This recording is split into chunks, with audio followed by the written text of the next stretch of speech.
Good morning. I'd like to call this meeting to order, and I would like to begin by acknowledging that we are in Treaty 1 territory and the traditional homeland of the Métis Nation. My name is Carrie Linklater, I'm your chairperson today, and I'm joined on the panel by Linda McFarland and Mr. Richard Whitbread.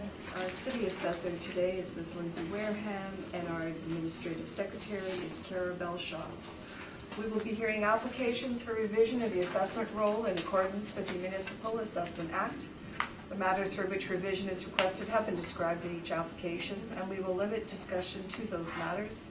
Statements that applicants or the assessor make at this hearing are sworn testimony, and anyone speaking to the matters must be sworn in. Be advised that comparison of assessments of properties are not considered evidence of market value by the board. The board is appointed annually by City Council as independent of it and the city administration. It makes its decisions on the basis of the evidence provided at this hearing and issues a written order that will be mailed to all parties as soon as possible. Please note that the board's decisions with respect to an application may be appealed to the Manitoba Municipal Board if the matter pertains to assessed value or classification, or to the Court of Queen's Bench if the matter pertains to the application of exemptions from taxation. Should you wish to appeal, information on how to do so will be included with the board's order. With respect to the hearing process, I will confirm the matters to be addressed with each applicant following the swearing in. We will then have the assessor's testimony followed by questions that the applicant may have, and then the applicant's testimony followed by questions. Each side will have an opportunity to summarize if they wish. Once all the evidence about an application has been brought forward, the applicant may leave. The process will repeat for each item on the docket today. The session will close after all the applications have been heard, and the board will deliberate in private and make its decisions. You will receive the order by registered mail as soon as possible. As information, all public hearings are live streamed, recorded, and will be part of the public record.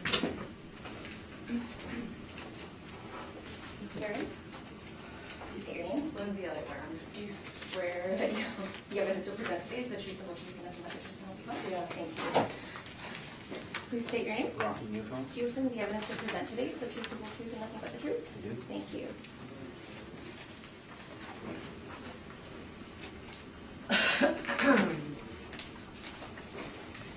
Good morning, Mr. Newfeld and Ms. Wareham.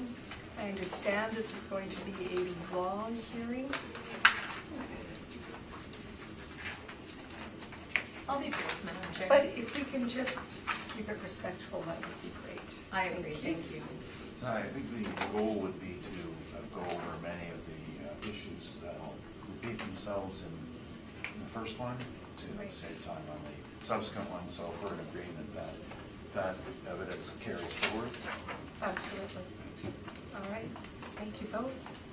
If you would like to start us off on the first property. Thank you, Madam Chair. We're looking at file number 19-287. The address is 964 Regent Avenue West. The roll number is 09-007-575-600. This is the Vicar Community Chevrolet Oldsmobile dealership located on the south side of Regent Avenue across from Bradley Street. And it's on the north side of Pandora Avenue West. If you look on page 2, I'm recommending to maintain the 2020 assessed value of $9,977,000. We have an effective year built on this property of 1980. If you turn to page 3, you'll see aerial photos of the subject property as described. On page 4, you'll see subject property photos. On page 7, you'll see the income stream for the property. We have 66,193 square feet with a blended rate of $11.58. We have a 2% vacancy, 2% expenses, a $6 shortfall, and a 7.3% cap rate for a value of $9,977,000. On page 8, you'll see the comparables that we use for all of our auto dealerships. We typically car dealerships are owner-occupied properties that don't really rent out.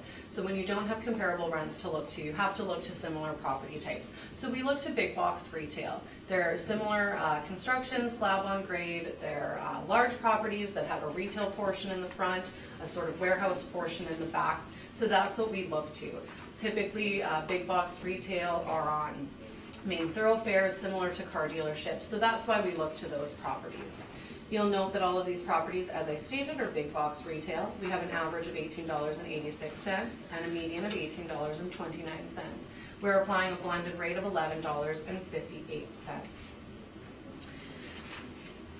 On page 10, you'll see capitalization rates. A number of these capitalization rates are looked over by market reports from other companies, and we look at our cap rates and compare them against those. Typically, we'll be looking to retail cap rates when looking at these properties, because as we stated, we look at these as similarly as retail properties. On page 12, you'll see the mailer that was submitted by the owner. And on page 16 is the start of our agenda that we put in all of our briefs. You'll note that this is 2020 and we're taking a fresh look at the data. We're required to, as per legislation, every 2 years to look at the data as of the reference date of April 1st, 2018. And we do new models and new valuation and assessments as per our evidence as of the reference date every 2 years. On page 19, these are our cap rates that we have. We put them in all of our briefs. Again, our office properties range from 5.1 to 6.54%. Our retail properties range from 3.1 to 7.4. Our multifamily range from 4.03 to 5%, and our industrial cap rates range from 4.97 to 8%. These have been reviewed by our department to be arm's length transactions, and stabilized net operating income has been derived to come up with these cap rates against the sale prices. On page 20, this is our non-recoverable expense sampling. We have a number of non-recoverable expenses within our income stream. They consist of vacancy, shortfall, and our 2% non-recoverable allowance. Our 2% non-recoverable allowance is defended with this chart on the bottom. We have a median of 1.06%. That's my presentation, and I'm happy to answer any questions. Thank you. Mr. Newfeld, questions? Page 7, was this all done by the model? Yes.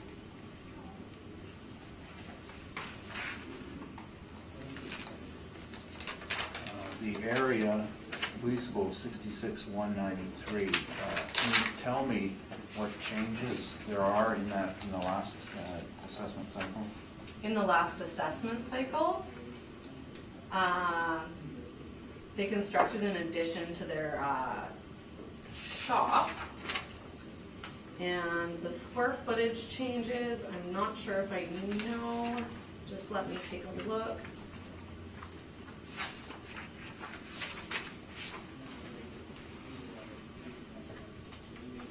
According to the note we have, they increased the service area from 24,844 to 30,463. Sorry, 24,834 to 844. Sorry, 844 to 30,463. That was for the service area.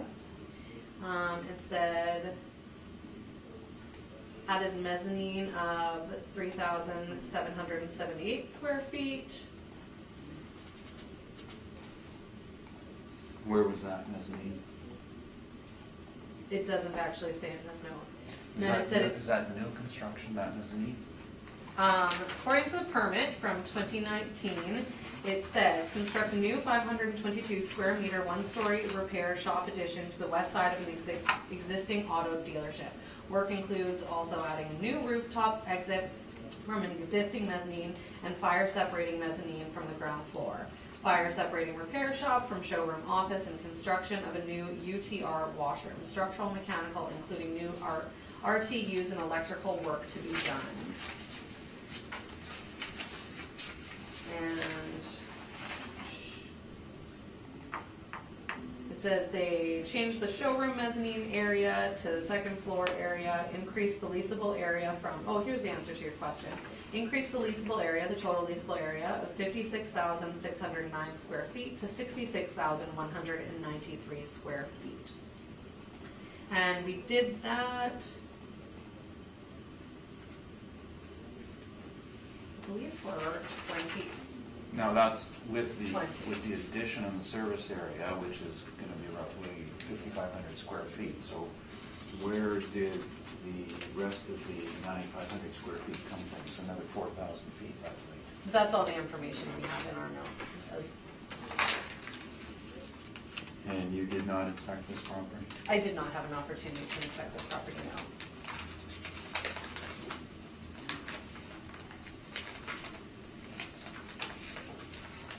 The selection of the comparables in terms of sales and rents, did you select those?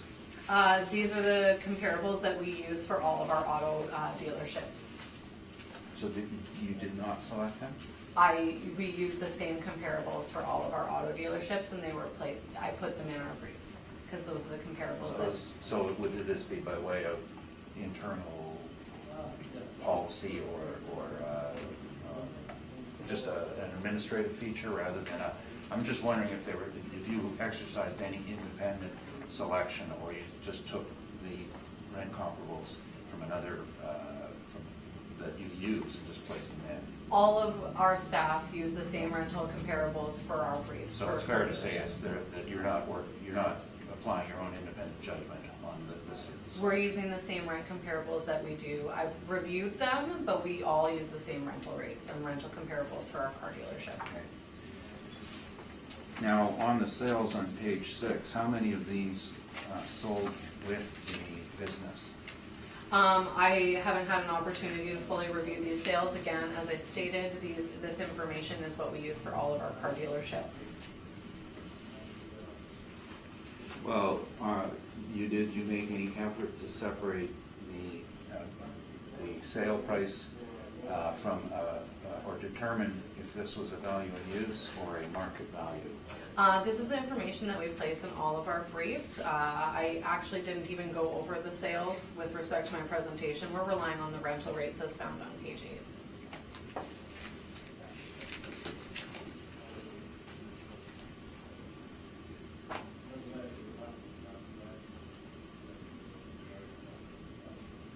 On the rent comparables, in your preamble, you said that the subject is a sort of a mix of a retail use up front and more of a warehouse use in the back. I did hear that correctly? Yes, we said we consider them similar properties because they sell something at the front, and they typically have like storage, warehouse type space at a car dealership. They are selling their cars up front, it's their sort of retail area. There's usually a component of office space and mezzanine, and then in the back they have their vehicle service garages typically. That's the typical setup of a car dealership, and so we consider that very similar to those retail properties. Now, are they like the big box warehouse style where the customer can go into the back and browse through to pick goods off the shelf? No. So they're separate? Yes, they are separate. They're similar, but they are not identical. And they're working areas where they're repairing vehicles, correct, in the back? Yes, typically. Your rents for auto on page 8, so the first one is MPI's facility, correct? Correct. And that was a build-to-suit lease, correct? To what I have gathered, yes. Okay, and are you aware of Manitoba government standards in their RFPs? No. The second, at 3570 Portage, are you aware, hopefully by now, that that is an office? No, I was not aware of that. It's Boyd's office, and there's a 1,000 square foot roughly auto detailing, but the rest is office. Okay. 3680 Portage, the rate at $12.50, that's without consideration for a mezzanine, correct? To my knowledge, that's what has been said, but I have not had an opportunity to review it fully. Have you inspected that site? I have not. So 7,200 square feet is the main floor area of that building, correct? I have not had an opportunity to review the records of that building.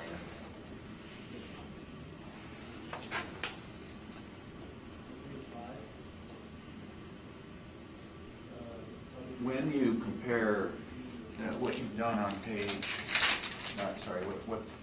what has been input on page 7 in terms of the dimensions, this is a mix of main floor and mezzanine space? Correct, we apply overall rates for our car dealerships. Right.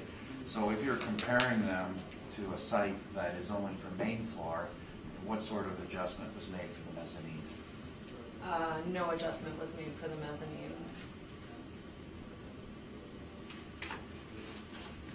And the last one, 2537 Pembina, you can confirm that was part of the acquisition of the dealership, 3-year short-term lease with an option to buy out at the end that was exercised?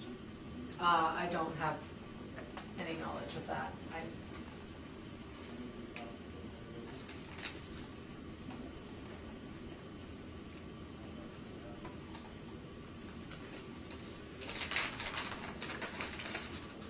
Now, you had mentioned in your discussion on capitalization that it's treated as retail generally. I would look at it as the most comparable to retail, yes. In your initial discussion, you talked about a retail and warehouse usage. Would it not also be fair to consider industrial rates as well? I think you could look at industrial, but I do think it's more comparable to retail. It's probably a hybrid of both, but I think if you're gonna look at the comparability, I think retail is the most comparable, but that's my opinion. Are there any cap rates to your knowledge on auto dealerships? No, as I stated, most of them are owner occupied.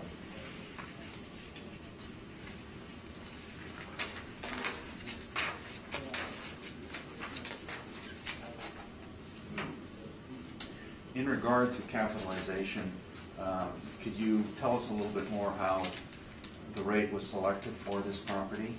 The capitalization rate was generated from the model.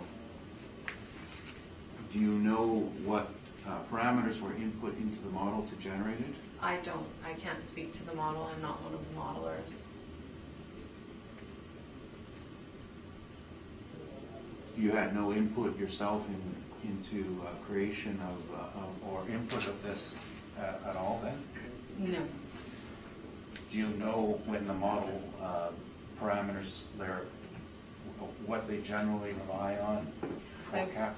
Again, I wouldn't be able to speak to that because I don't work in the modeling Right. section, so I'm not really sure. And also during the 2020 reassessment that we were getting ready for, I was actually on maternity leave, so I wasn't in the office. But what I meant in terms of that was, I've heard it be said that it's age, location, size, or, and I'm just wondering, are you aware what those styles of parameters are in the model? Typically, those are the types of parameters that are looked at for cap rate. I wouldn't be able to speak to the specifics of car dealerships, but I do know that age and location and size does affect our cap rates on some properties. But again, I can't speak to what went into the model because again, I'm not the modeler. So on a question of age, for example, do you know what date a rate might change? No, I don't. The same question on size, do you know when that changes? I don't. And is this the same in regards to the selection of the rental rate?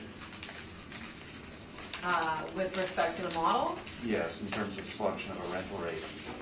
the model comes up with the rental rate again. I believe it's based on location, age, similar comparables in the area.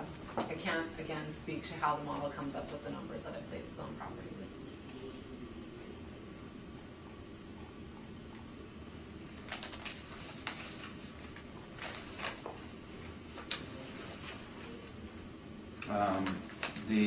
You mentioned the non-recoverables.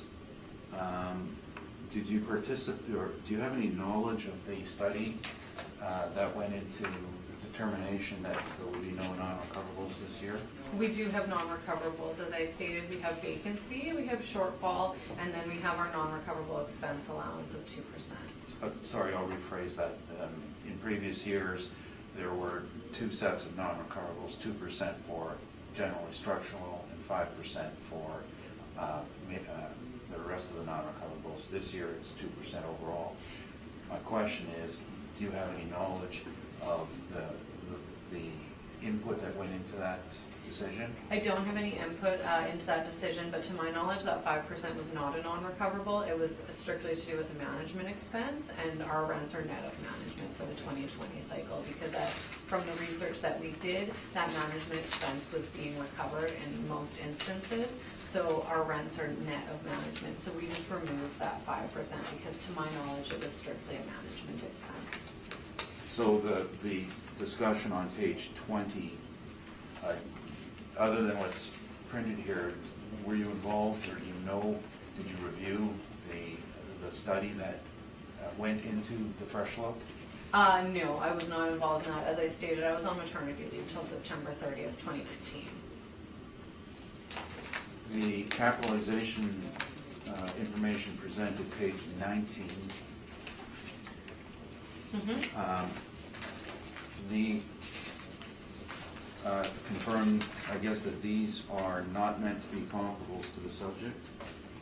These are just the cap rate information that we place in all of our briefs, because our general cap rate information, we just wanted to add this as a supplementary, because that general cap rate information was comparing our modeled cap rates with market report cap rates. So our department had added actual sales of cap rates into the brief as supplemental support of our cap rates. Right, and now these actual sales, the income that was used to create the cap rate, it says from owner reported income and expense information. What was the source of this owner reported income and expense information? I can't speak to that. I was not involved in reviewing these cap rates. So you don't know if they went to the owner at time of sale to retrieve the information, or this came from the mailers? I can't speak to that.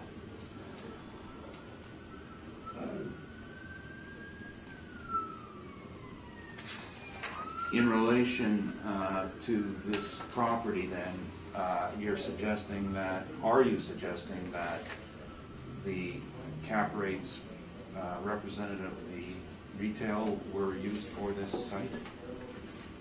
Can you clarify your question? Okay, sorry, yeah, you're right, I'm gonna back that up.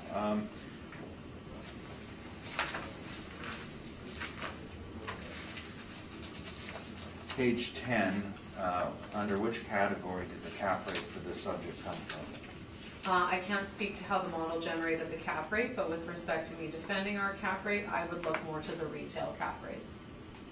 Oh, so That is you don't know what category, but you're defending it on the basis of retail? I think it is the most comparable. Okay.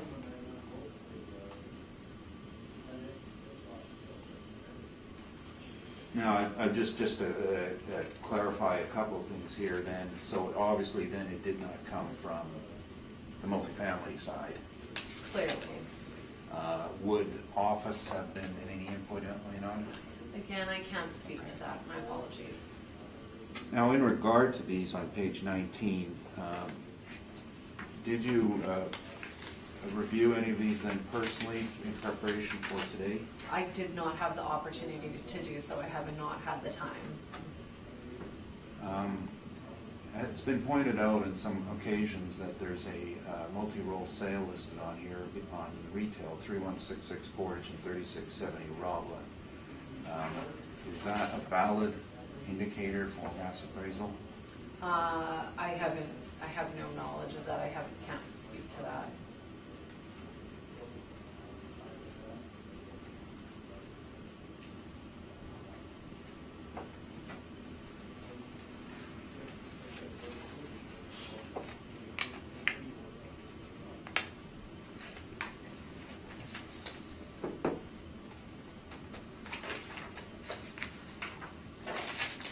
The report you presented, what may I label this as? Okay, sorry, let me just clarify, give you direct that question a bit clearer. I see at the end that it's been signed with certification and that it's signed, line 6, compliance with the QSPAC. Yes. So, based on that, is this whole report deemed to be in compliance with QSPAC?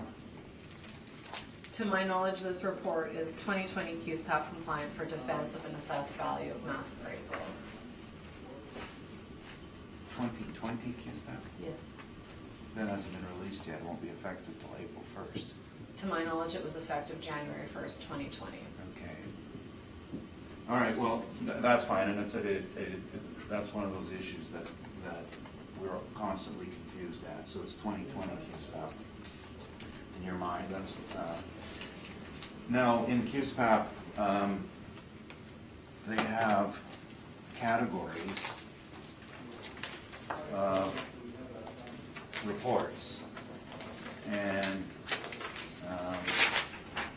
by the way, do you want a copy of this when I ask questions? Because I do have them for you. If you want, but I'm gonna state that I'm here to discuss the assessed value and not QSPAP 2020. To my knowledge and my confidence, I have fulfilled the requirements to defend an assessed value based on QSPAP 2020, and this is QSPAP compliant. But I'm here to talk about the assessed value of the property with respect to the income stream. And I don't feel that whether QSPAP compliance is relevant in the least of this brief. We're trying to defend an assessed value here, and we have a lot of properties on the docket today, so. Now, if you don't believe it's relevant, why was it included? When I say that I don't believe it's relevant, I don't believe it's relevant on the conversation that we're having regards to the assessed value. I've had to put it in my brief because QSPAP 2020 outlines new standards for mass appraisal and how to defend an assessed value. So with respect to me having to defend an assessed value, I've had to make my brief QSPAP compliant, and to my knowledge, it is. Well, Madam Chairperson, just so you know, I'm not going on a fishing expedition. This is the first time I've seen a report from the city stating to be QSPAP compliant, and so I'm just going to spend a little bit of time going down that path, not a lot of time, and just a few key points I'd like to ask. This is generally we see just a brief. Now we have a new standard that is being sought, so I think it's relevant, just not wasting too much time here. No, Okay. not wasting any time, but I'm not going to spend a lot of time. So I'm going to go back to my question. Under QSPAP, there are real property appraisals, refused appraisals, consulting appraisals, reserve plan studying, machinery and equipment, and mass appraisal. Those are the products that QSPAP supports. Is it one of those that this is being claimed to be? Are you referring to QSPAP 2020, or are you referring to QSPAP 2018? Yeah, they're one and the same in this regard. Well, there are changes, so Yes, I without understand. referencing the correct QSPAP, I can't really speak to that. And I don't have a copy of QSPAP 2020 with me, so What is the name of this report then? a Board of Revision report. Does any version of QSPAP support the Board of Revision report? It follows compliance with the mass appraisal standard that's in Okay. QSPAP 2020. That's what I'm getting at. So mass appraisal, okay.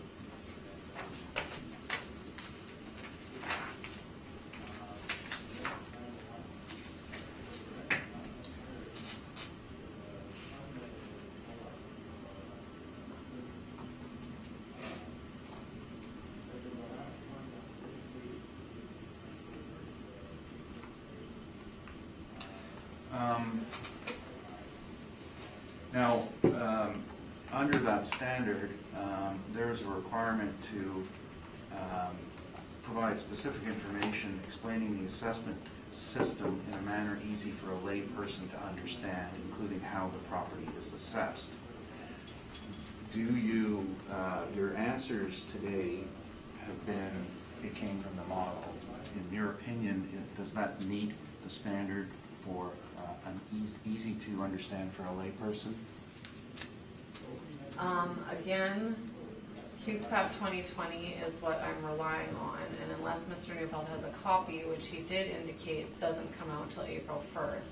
So I'm not sure he's relying on a 2020 copy. Also, my presentation and my verbal presentation is not outlined or dictated in QSPAP of how I present it. What QSPAP dictates is how this brief needs to look and what needs to be in it with respect to an assessed value. Sorry, you just said that 2020 doesn't come out till April 1st? No, I'm saying you indicated that you were unaware that it was not out and didn't come effect till April 1st. Well, it's out in draft version being effective date April 1st, but that's where we will have to deal with that in we're not gonna go down that path. It's my assertion that 2018 is the appropriate one, but regardless, the clauses do not change in this respect. Now, so you're not answering that question? That's- Madam Chair, Mr. Neufeld, we're Yes. going to take a break right now because I am not comfortable with this and I don't know anything about QPAP. Okay? So QSPAP So we're or we're just going to take a break.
and I would like to call this meeting back to order.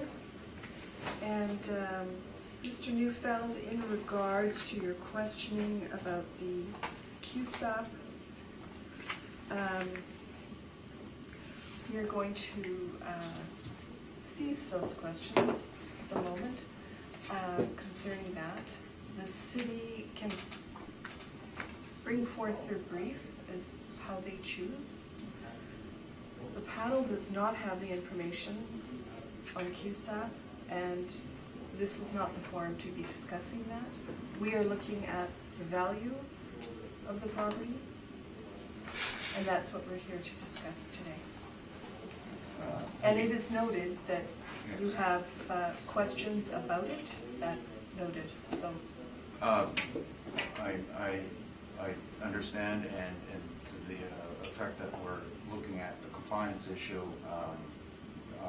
we'll leave that to another area. I'll leave it to another elsewhere. And there's just a few follow-up questions in relation to the assessment department's methodology that I'm going to ask, and it'll be very brief.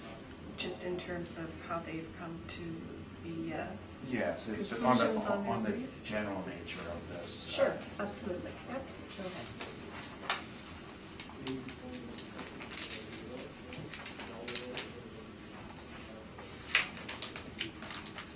Getting back to this report and the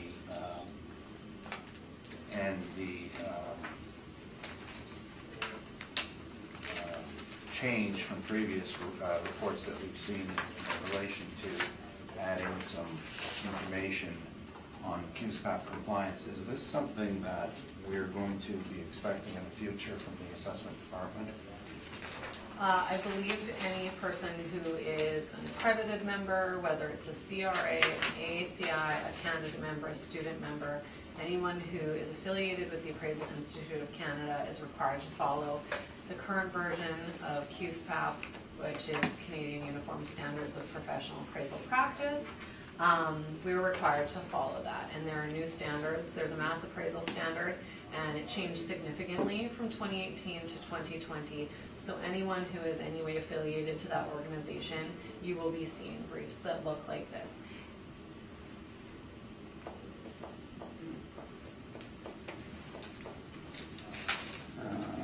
Okay, so some assessors will do this and some won't. To my knowledge, it's an evolving thing. Anyone who's affiliated at the moment is required to submit a brief that looks like this. There may be changes in the works to our brief so that people are coming in who aren't affiliated have the same sort of language on the front page, but they wouldn't have the certifications, the assumptions and limiting conditions, and the information that's at the back of the brief. Okay. But again, it's an evolving thing. It just came into effect on January 1st, 2020. They come up with new ones every 2 years, so it takes a little bit of time for people to sort of get on board to making sure they're compliant. So we're trying our best to make sure that we're following 2020. Now I'll move on. Yeah, I have a few questions on capitalization.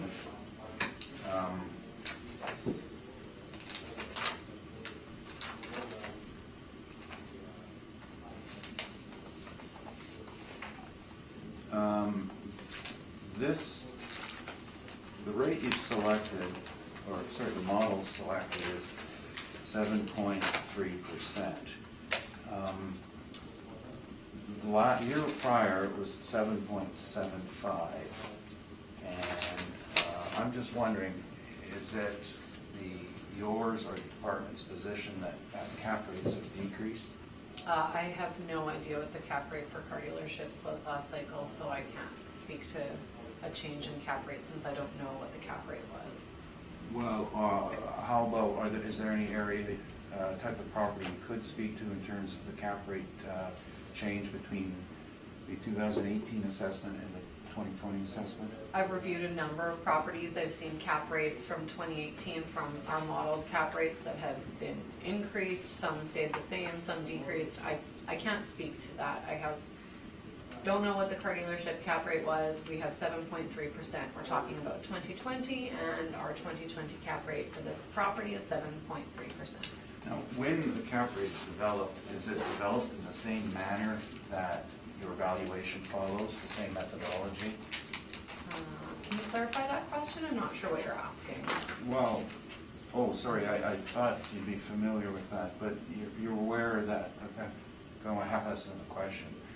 When a cap rate is utilized in an appraisal, it should be developed in the same manner that the appraisal is. So, for example, if you're using a non-recoverable cost of 0%, were your cap rates in the model calculated in the same manner? Based on my knowledge, if you turn to page 10, our cap rates are based on reconstructed net operating incomes applied against time-adjusted sale prices, and that's how our model cap rates are generated, to my knowledge. So did they or did they not have an allowance for non-recoverables in excess of 2%? I would assume that, again, our information for cap rates for our model are based on reconstructed net operating incomes applied against time-adjusted sale prices. I don't hear an answer, so can we assume that you don't know the answer to my specific question? I think I've said that. I've indicated a number of times, Madam Chair, that I don't work in the modeling section, and I'm trying to give as much information as I can. If you change evaluation by removing 5%, the 5% deduction for expenses, what happens to the cap rate mathematically? I'm not sure I understand your question. We're not talking about changing valuation. We're looking at the 2020 reassessment, and I can point everybody to our page 18, and I can read this. For the 2020 general assessment, the Assessment Taxation Department has altered the approach for non-recoverable expense allowance for commercial and industrial properties from what has been done in previous cycles. Under provincial legislation, all properties in Manitoba are assessed every 2 years to ensure assessments keep pace with changing market conditions. This is confirmed in the Court of Appeal decision in Broadway Square Limited versus the assessor for the City of Winnipeg, which states, the valuation of real property in Manitoba for municipal purposes is quite complex. It is governed by the Municipal Assessment Act. The statutory scheme requires that a fresh assessment of all properties be carried out every 4th year. At the time, the frequency of general assessments was every 4 years, opposed to the current 2-year cycle, but the statutory scheme still requires a fresh assessment when conducting a general assessment. Regardless of the approach ATD has used to derive market value assessments in the past, with each general reassessment, the department reviews market data and employs the appropriate methods to fulfill the mandate of estimating value. So do you have any other knowledge on the subject of cap rate composition other than what you read out? Those are my questions, thank you. Thank you. Mr. Whitburn. Yes. You have a number of common elements, 5% cap rate, rent comparables in your brief. I believe you have those same documents in each of the briefs we're going to hear today. Is it your intent to go through all of those briefs each time we go through, or those documents each time we go through a brief? I do have to read the file number for each brief, and I do have to go through the parameters That's not for what each. I'm asking you. Okay. I'm asking you if you're going to go through the same documents each time you do a brief. Like We're every time familiar we with put this. yes, we put those in all of our. I know you do. I'm asking you, are you going to review them for every brief we do today? I'm going to go through it very quickly based on, and I agreed with Mr. Neufeld when he said that we have a lot of similar elements, and we will go through one very fully, and I do speed up my presentation, but I will be required to reference each page. If you need to, yes, but you're not Yeah. going to review them in detail each time you go through? That was not my intent unless it's necessary. Answered. Thank you, that was my question. So I understand correctly, coming to your comparables on page 8, all of these are big box retail stores on the Correct. top. Yeah. And the 4 are apparently automobile related, but not auto dealers. No. Only one of them is an auto dealer? To my knowledge, yes. Okay. And the other one is I think Mr. Newton in his questioning referenced the main floor of an auto dealer, perhaps. It was the main floor, to my knowledge, of, I think it was called Auto Gallery on Portage Avenue, so it was like a used auto dealer. Right, okay. And are you familiar with the fact that, I'm coming back to your comparables again, that a number of newer dealerships are now implementing a basement in their dealership premises? I have noticed that. There's a few of the newer ones that are on Keniston. I think we actually have one on the docket today that does have some basement space in it. To my knowledge, they're some of the more high-profile dealerships with the higher-profile cars. So they want somewhere for people to see the cars in the basement that's not outside, store their cars, things like that, yeah. Okay. And the other element of this is that, my novice understanding of the automobile dealership business, is the bulk of the revenue comes from the servicing of vehicles that are sold. The income generally is derived, the bulk of the income is derived from the vehicles that are serviced. Does that provide any merit to the contention that industrial may come into play as opposed to retail? When we're looking at, we're not really looking at the business itself, we're looking at the type of property. So we're looking at the property value itself. So whether or not the servicing is what's generating the revenue for the business of the car dealership, we're looking at what, when you're looking at market value, you're looking at what a typical person would, in the market would expect to Yeah, I get. So understand. if you were Sorry. to switch it out. Let me just rephrase it a little bit differently. Given the sheer volume of space devoted to industrial work, repairing automobiles, might that have an impact on your thinking as opposed to retail that might be industrial? With respect to rental comparables, in my opinion, it's much more comparable to big box retail. You'll note that our rates that we have for big box retail are significantly higher than what's applied in the model, and that is because of the vehicle warehouse space. So it's an overall rate that we've applied. So previously in previous cycles, we had things separated out. So we had like a higher rate on the office area, a higher rate on the front area, a lower rate on the vehicle service garage. But we apply an overall rate because it's a complete auto dealership. A complete auto dealership has all of those portions. So we have presented a number of big box retail.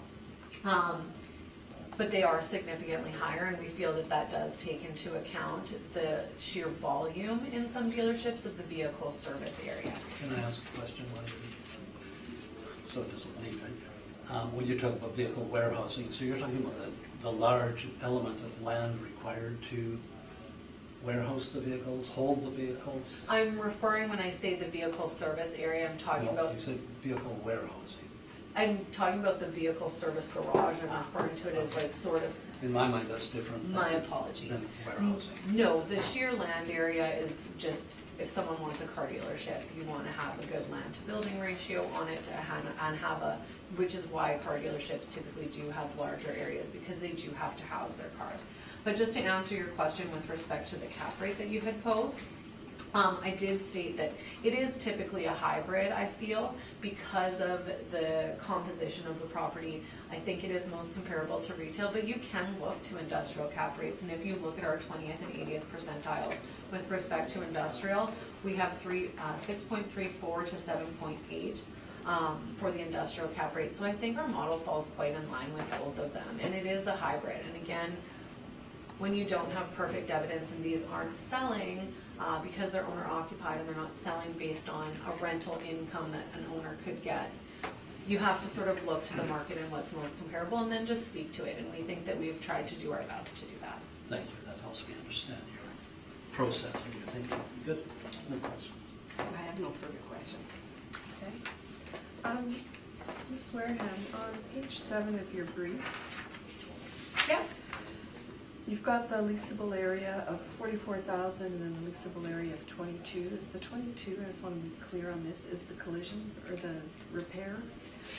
I wouldn't be able to speak to, I'm gonna assume it's the building at the back. If you look at page 3 of my brief, there's 2 buildings on the site.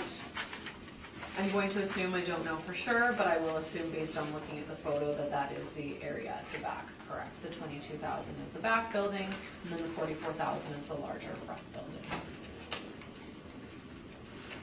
So the showroom area, so to speak.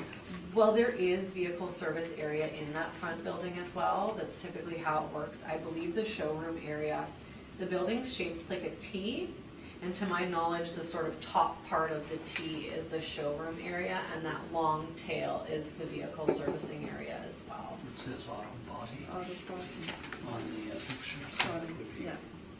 vehicle beyond repairs. That's Auto body. that's the addition that they have, is their quick lube center. That's sort of what they had, build the addition, so it's like next to it, and then, yeah.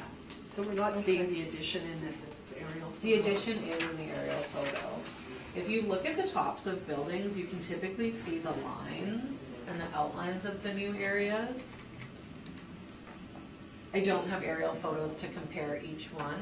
Oh, I see, so where the shadow is around that second building on the bottom left-hand corner, is that what you're? No.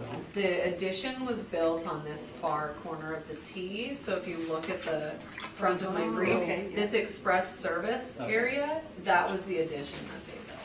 Okay. There's been a number of additions on this properties throughout the years. It's sort of typical with car dealerships. They add, they have to meet franchise requirements, some things like that. Right. So that leads me to my next question. This is an actual of 1967 to 2002 with an effective of 1980.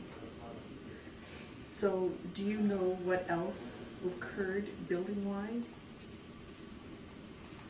Because I'm assuming it's not just this new piece they've put on, that's, because it's giving an actual, so something was happening also between 67 and 2002?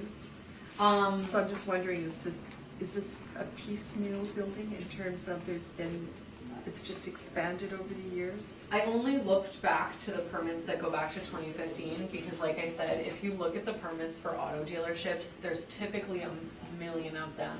They have to meet franchise requirements, so there'll be a lot of permits for interior alterations, exterior alterations to change, signage, the look of the building. I have not had a chance to compare, but based on just looking at a number of car dealerships, they do add pieces at different points in time. So again, they have added something at least in 1967, which is the original building, and then in 2002. If they did anything between then, I don't have any concrete information on that, so I can't speak confidently to that. Okay. So this recent addition they did in 2019, which I think they've written on the mailer on page 25.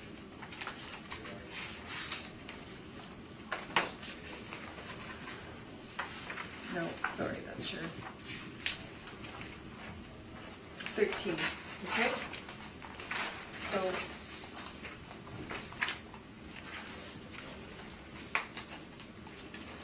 So they're giving an estimation of 4 million on this addition? They've said that those are the various capital costs that they put into the building in 2017, based on the mailer, yes. And this was the lube area? There are a number of permits. We have a permit in 2019, 17, 16, another one in 16, and another one in 15. And all of them have a number of things that are going on in them, so I can't. The note that I read earlier, that is the extent to my knowledge of what had happened. Is it unusual to have an auto body area attached to a dealership? When you say auto body area, do you mean just? Well, I'm just looking, Were page they- 14, and they're calling it Vicar Auto Body and Glass. I'm assuming the Vicar Auto Body and Glass is that back building. So they do have collision centers on some roll numbers, so there are property owners who have separate buildings on their property, where it depends on how the dealership itself is set up. So there are some dealerships at the Point West Auto Mall that have a collision center on it, there are some down Right. Regent that have a collision center on it. So I'll rephrase my question. Okay. Newer dealerships that have come on board the last few years, they typically do not have their auto collision center on the same site. They typically will build them on a different site Right. if they don't have the land area to have it. This is a much larger parcel, and clearly these buildings have been here for some time. Okay, I'm going to suggest that, are you aware that there's sort of a new philosophy coming out from big car dealerships, not the dealerships, but the,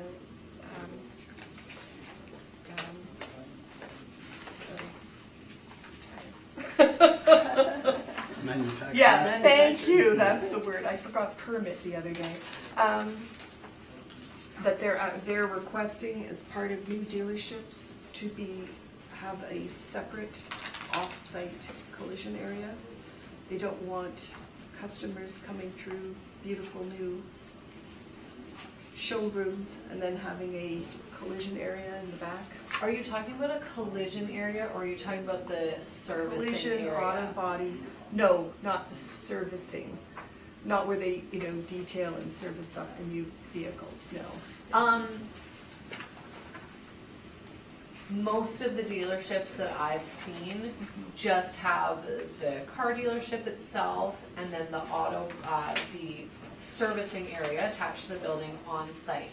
There are a few, again, like I said, with respect to larger pieces, I have seen ones that do have an auto body on site, but I can't speak to what manufacturers want because you don't typically see it. I've seen a few, there's one in the Waverly Auto Mall that has a dealership and a collision center, and it's the collision center for the whole auto mall, or at least a number of the dealerships in it. There's a property just down Regent that has a dealership on it, and at the very back corner, similar to this one, it has the auto body building, and then they also have a gas station on that parcel. So you do see a mixture, but again, I would agree that most of the time you see one building that has just the servicing area, and then auto collision centers are sort of in a different location.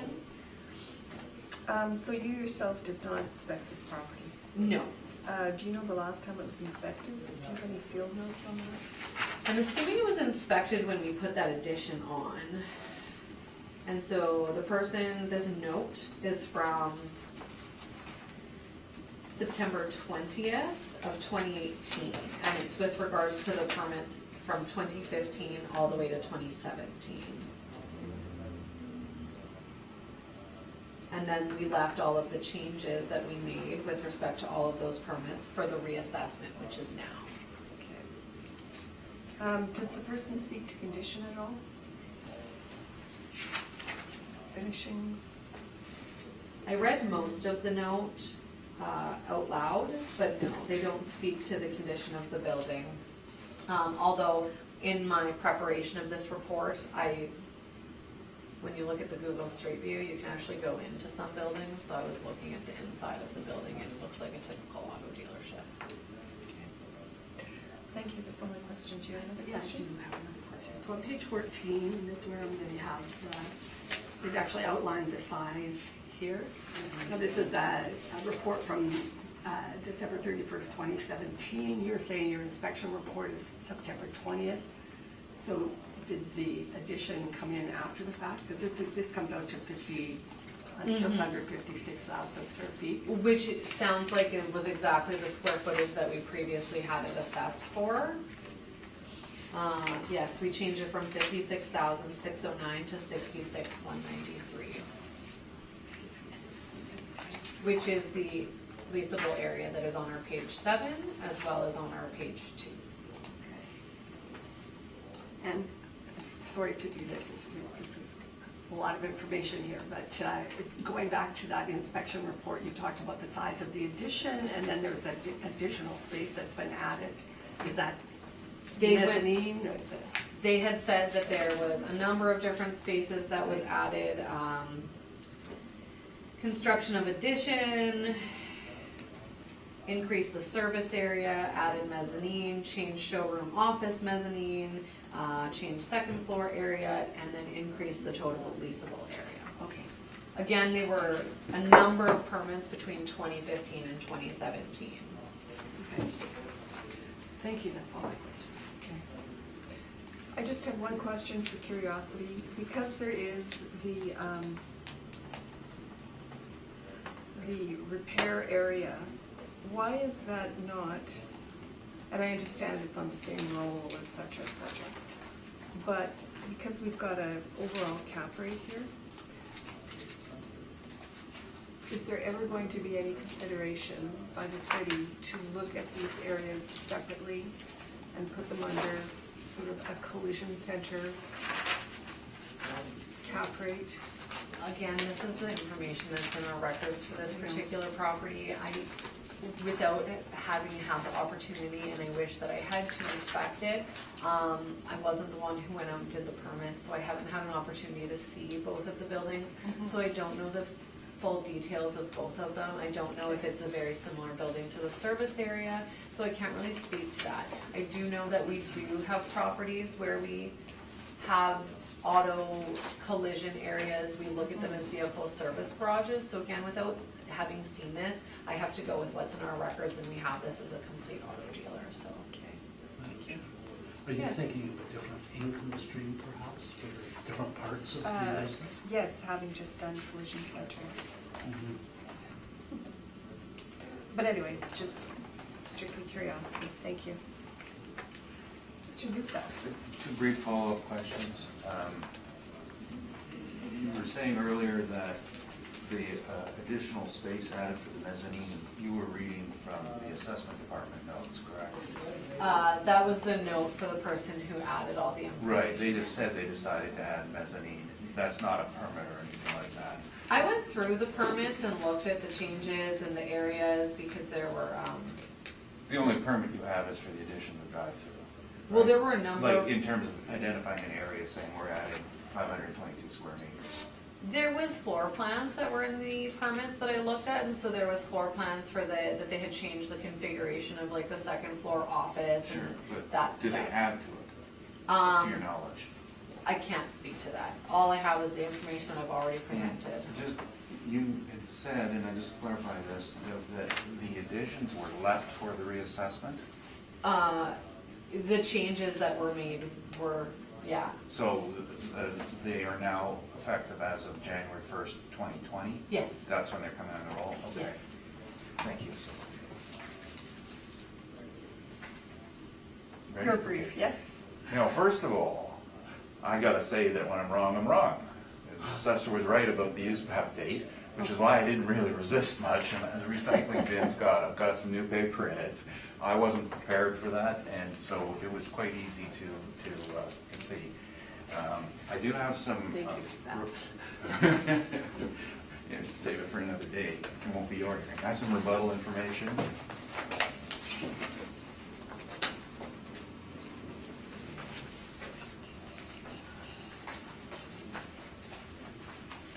Your rebuttal information is in regards to, Valuation, nothing to do with standards. no,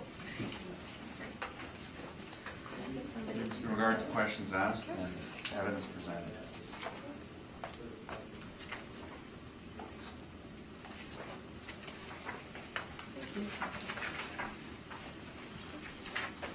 And I know I need more copies. I'll make sure. For the files? Yeah, they're gonna grab our things, so. Okay. Just some background information, the assessor had no idea or stated she was not sure if there were cap rate changes. And we, in our report, I'll go through those when I present it. I just found an outside report. This one is from CBRE.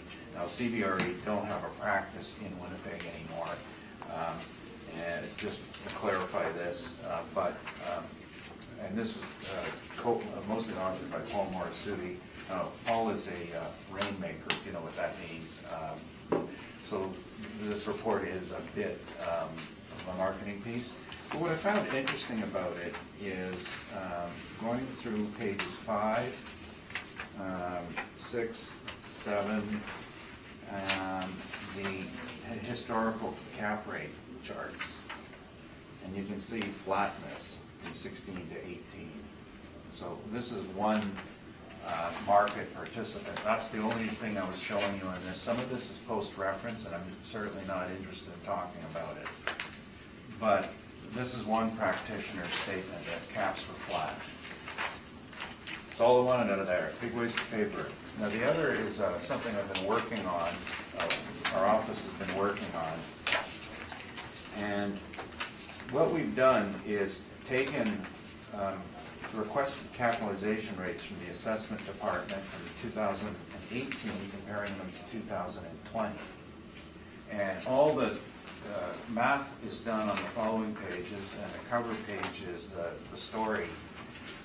So the blue line represents the 2018 cap rate on 16 properties that was requested.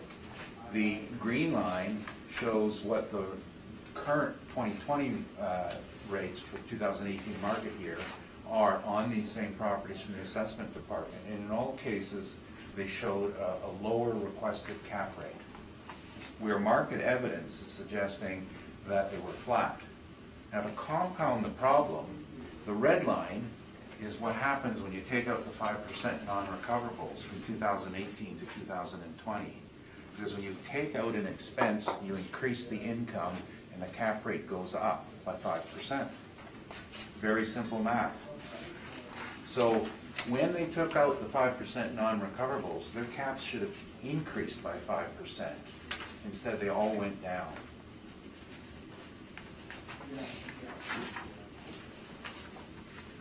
As much as if any questions on it, that's all I was going to say. I have a question. Oh, Ms. Wareham? Looking at your market study, and you indicated to go, because if we look, you have an office summary, and it does, I agree with you, it shows very stable. We're looking at the chart in the lower left-hand corner. And then on page 6, would you agree that it says historical industrial caps? It looks to me like that's a decreasing line. Would you agree? Yeah, and the only statement about this is they call these industrial, and what they represent reflects, they don't represent working facilities. So these are office warehouse complexes, which is not the same product we're dealing with. And retail looks relatively flat, although slightly decreasing. Well, the only one that decreased was the non-anchored strip. And the reason for that is because this is called price elasticity, where the caps for the anchored and the desirable sites were stable. Investors began to look outside and put a little more pressure as potential purchases dried up, and went and looked at some of the less inferior products. It's like in a hot housing market. You got bungalows, and then you got split levels. Split levels are always worse, but when the market's hot, split levels catch up to bungalows. When the market declines, they sink back down. That's price elasticity, and this concept is the same with the non-anchored strip. I was just looking at the charts because you had Right. said the reason you pointed to this was flat is flat, and I was just wondering Right. if you could explain, multifamily. Well, hotel. that one's got a quarter point drop on that. Hotel, yeah, hotel is an animal unto itself. Okay.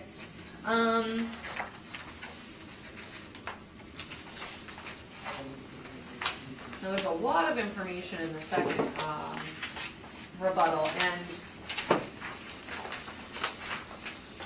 you had indicated that because we removed an expense, the net operating income should inherently go down, which should increase the cap rates. Oh, so, I was slow in my answering my questions. Page 15, of course, shows Winnipeg, and I'm telling you now that they don't have a strong market presence. I think there's a lot of guesswork. Flat, flat, flat. Okay. Sorry about that. So you had indicated that because of the expense being removed, Right. that the income should go down, which No. means the cap rate should go up. No, the income goes up. Okay, Expense goes down, income goes up. cap rate goes up.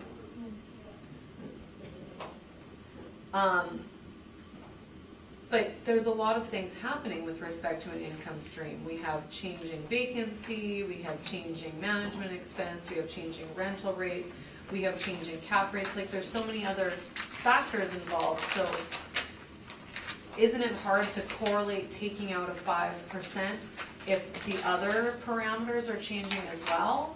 Like if everything stayed the same, except the 5%, that would make sense, but the parameters for all of these properties have changed. You see some rental rates going down, some are going up, we have vacancies, rates that are changing. So there's a number of other things involved, so.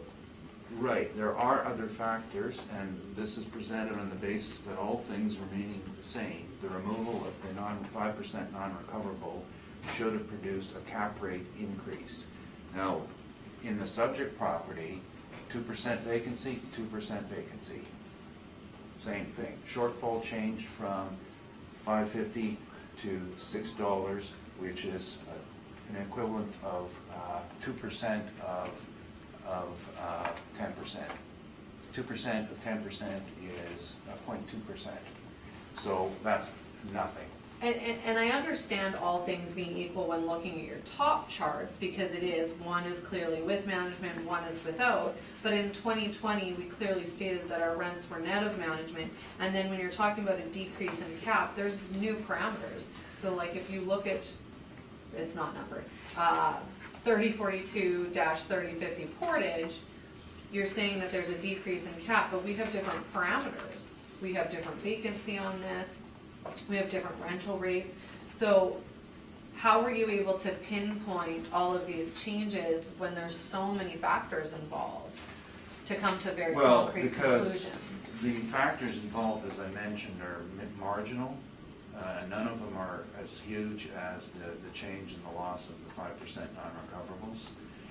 So we're presenting our work, and what the underlying theory on this is that if one chooses to take out non-recoverables, you must replace it with a raise in cap rates, and that's basic theory from the Appraisal Institute, and it's in Busy 442 is the textbook, where it talks about if you just choose not to put in non-recoverables, you're required to make a change in your cap rate and raise it. We're not necessarily disagreeing that if you want to appraise something differently, you want to put out the non-recoverables, fine, but then you got to change your cap to take that into account. That's what we're getting at, and because the risk is always there, and there's the mathematical amount is shown here. The market will speak to it differently. Those are my questions. Thank you, Madam Chair. Thank you. Mr. Whitbread? So basically, in this thing, the red line represents the 5% taken out of the 2018. Right, the cap should have gone up. Correct. Your contention being then that what the city is showing as a lowered cap rate Is just, that, directly in opposition to the Correct. removal of non-recoverables. right. Now, this is a work that's only a couple of days in, and we're going to continue to expand it, have a broader base to just get into this. This is the concept of mass appraisal. We're going to do something, show your work, here's your result. And remember that we're talking here about a theory. I'm not suggesting every cap should go up by 5%. I'm sure No, that the theory. I understand that, is. And we're also in our study taking out any numbers where there was an override too. So that's one of the reasons you've been asking all the time, has been overridden, or is this the model? We're been working on this for a while, preparing ourselves.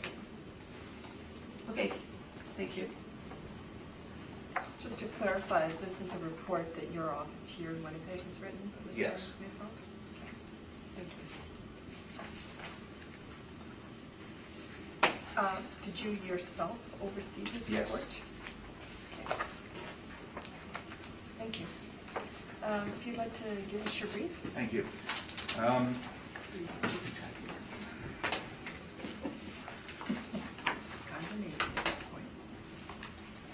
This is Vickers Chevrolet, as you know, and my background in dealing with doing work for auto dealers goes back almost 25 years now, both at the Board of Revision and in private. And one of the things that is always causing confusion on the assessment side is the valuation of an auto dealership on fee simple versus value in use. Market value versus value in use. Because they transact in the marketplace on a value in use. So every time you see a dealership sell, and you hear about some numbers or that and the operation's ongoing, first of all, there's a 50% chance I did the appraisal on it. Not that I never share it, but it's always a value in use, where we consider the transfer of the goodwill and the ongoing business. And in a car dealership, that goodwill is huge. It's not just that you get the right to sell the vehicle, it's the customer list, which is the big thing. And for some properties, you know what's happening in this field now is that the manufacturers would prefer fewer individual dealers. They like the idea of a dealer having a group of properties. And the dealers love it too, because they get to reduce their costs. The biggest moneymaker in auto dealers is the body shop, but the second biggest is used cars. And in used cars, the financing aspect of it. So if you're big enough, you can have a financing wing, and you've got 5-6 dealerships. That's why there's this quest to have more. Auto Canada now has about 100 dealerships that they're acquiring, and they keep going with their model, and that's how what they're doing. But again, that's all value and use. When we're doing assessment work, you have to consider the market value, and when you do that, what you have to think about is alternative use. And remembering that if this site has the auto dealership branding, it has the value in use, but without it, what is it worth? And there have been some very interesting statistics on that. A couple of the properties we all know, for example, Midtown Ford, Midway Chrysler, the old Orion Chevrolet, the old Westport Chrysler, and 3700 Portage at one point. All of those sold without branding and then for land value, because once the cars were gone, the improvement was worthless because it was built to suit. Adaptation was next to impossible, and anyone who's been in Royal Sports at 750 Pembina knows what I'm talking about. It's a horrible building for retail. It's worth land value. And that's one of the obstacles that we're having in assessment is trying to make sure that we're dealing with the market value of the fee simple. That means the bright, shiny cars are gone. What is it really worth in the market? The one dealership that sold 3700 Portage illustrated that in that it sold for drastically less once Toyota said it's obsolete and they moved on. And this was like 10 years ago. I'm not going to use it as a market example. It's an example of the concept. And it was eventually repurposed 6 or 7 years later when the Hyundai dealership took it over. And after they took it over and then they resold again, and the value doubled up, value and use. The other very interesting fact is that auto dealers aren't allowed to sell their franchises. So you want to buy an auto dealer today, you got to buy everything. So within the sale is the franchise. What's the franchise worth? 10 years ago, you'd have to pay someone to take a franchise over, but today they're profitable. So we're talking about millions. So that's why I asked the assessor a question about these sales and acquiring them. The sales that were represented by the assessor all involved the transfer of dealership, and I was involved in the bulk of them. And I know the details behind them as to what was sold, what went with the site. The dealer was buying a franchise, not the real estate. And there are some interesting tax considerations on that too. because you think of the concept of a capital gain. But we rarely get into that as appraisers. The other, some other issues that we are always dealing with on the car dealers is that there's a divergence of interests in regard to what the manufacturer wants and what the dealer wants.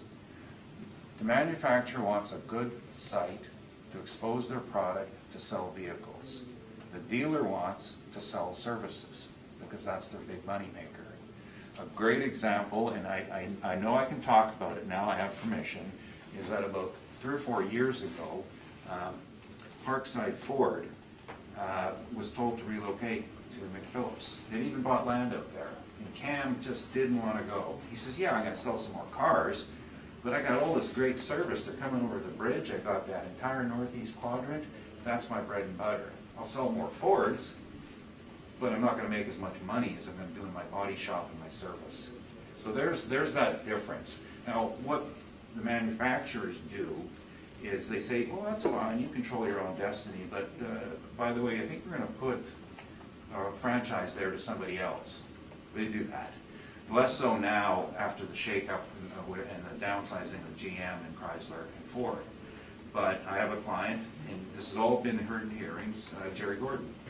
He's on Pembina Highway, loved this location, great for service. That's his biggest money maker. Asda says, I want you in the auto mall. He says, I don't want to go. I said, oh, okay, we'll give it to somebody else. I've got the letters, they've been presented as evidence. He went to the mall. Sure, the sales went up, service went down. In the auto business, today's auto world, the number one money maker is the body shop. And the reason why is the government.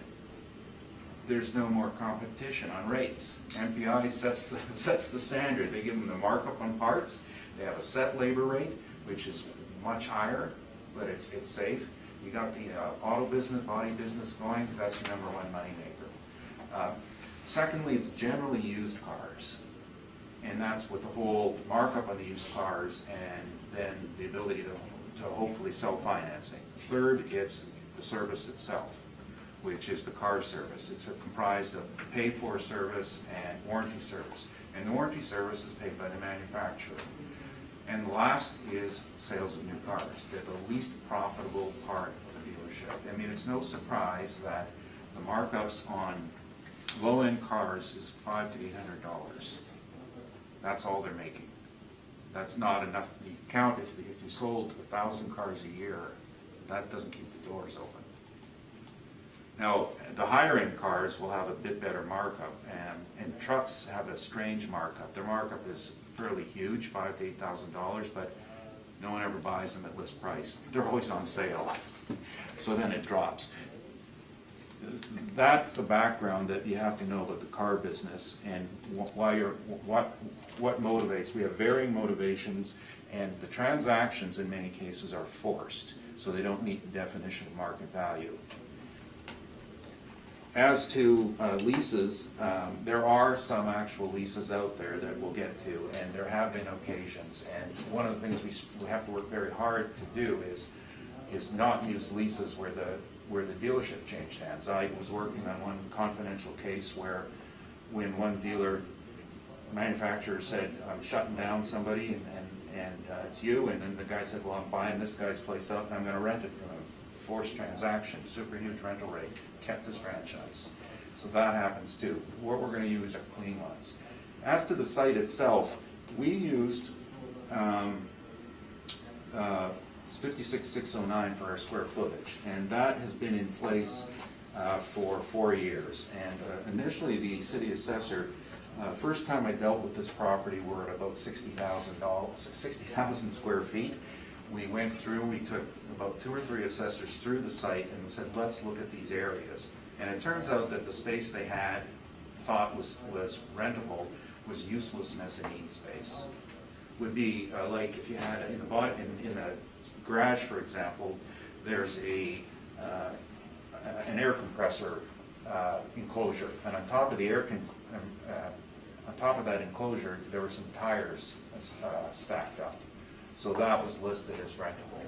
So 56,609 was the rate that we finally got to agreement on, both parties, after reviewing all the documents, and that was in the 2016 appeal, which was also in the 2018 appeal. Now, that number came from blueprints. Now, now, as far as the addition is concerned, when it went up, I talked to the assessor who was dealing with it. I phoned him and I said, look, you're gonna put a sup on it, that's fine. Tell me when you're ready to do it, and we'll talk about the number. So the call never came. So we put in 56,609 thinking that, you know, went until we get the notice. So now the assessor's clarified that situation. 522 square meters is 5,941 square feet, so ours should be larger by that size. The rest of the space, I've inspected this property, I'd say 10 times easily, and not just going in and looking for cars. We've had a lot of issues with the site requiring a lot of inspection, and I wanted to always keep on top of the construction of the drive-through, make sure we knew when the effective dates were, and to defend ourselves. The value from last year at 6061, we never even bothered appealing it because we were waiting for a supplemental. So now that it's not going to happen and we're going forward, that's fine. At least we know the answer. So I'm making some changes in my value, adding the 5,941 square feet, and our new size is 62,550. Now, the addition of the mezzanine was a very troublesome issue for the operator because Chevrolet, and I've seen the documents, I have them in my possession, actually said that they wanted to demolish his existing site and rebuild. And it wasn't the capital cost that was of concern, it was the downtime, because this was going to be 9 to 12 months of downtime potentially. I mean, they could carry on with sales through use of trailers, but the service money would be lost, siphoned off to other dealers. They don't want to lose that. And so they ended up putting on the drive-through. And the problem with the site on page 2, which is why it is obsolete, is the frontage is the main issue. You'll note that it's very close to Regent, and there is one row for parking cars and one drive-through lane. Now, in contrast to that, is the car dealer immediately to the east, which is also the same ownership, that's Vicker Mitsubishi. And you can see that they set their building to the back. And so in the front, we have our cars for display. In the back, the cars we're working on. And the sides is our employees' cars and customer parking. That's what you want to do. You're selling things. You put your wares up front so people can see them. So this has always been the difficulty with this site, which was why we're quite negative on its valuation. So in looking through different configurations, the only way to carry on the business and renovate or rebuild would be to take the land on the east side and build on that. And that would have the effect of completely losing all the inventory space. So it was a difficult decision. The other factor that's facing the dealers is that at the time that GM went bankrupt and went to downsizing their dealerships, and Chrysler went through the same thing, first Mercedes ordering them, then Fiat ordering them, and Ford followed suit, is that they changed their policy on cars possession. It used to be that there was a couple of compounds in the city. The biggest one was beside the Canada Packers site off Archibald. And the manufacturers would ship cars to there. They'd have, I guess, a few thousand in there. They were owned by the manufacturer, and then the dealer could pick out one. And they would also have the opportunity to pick ones from different lots across the country. So when the financial shakeup occurred, they put an end to that. They said, you want a car? It's yours.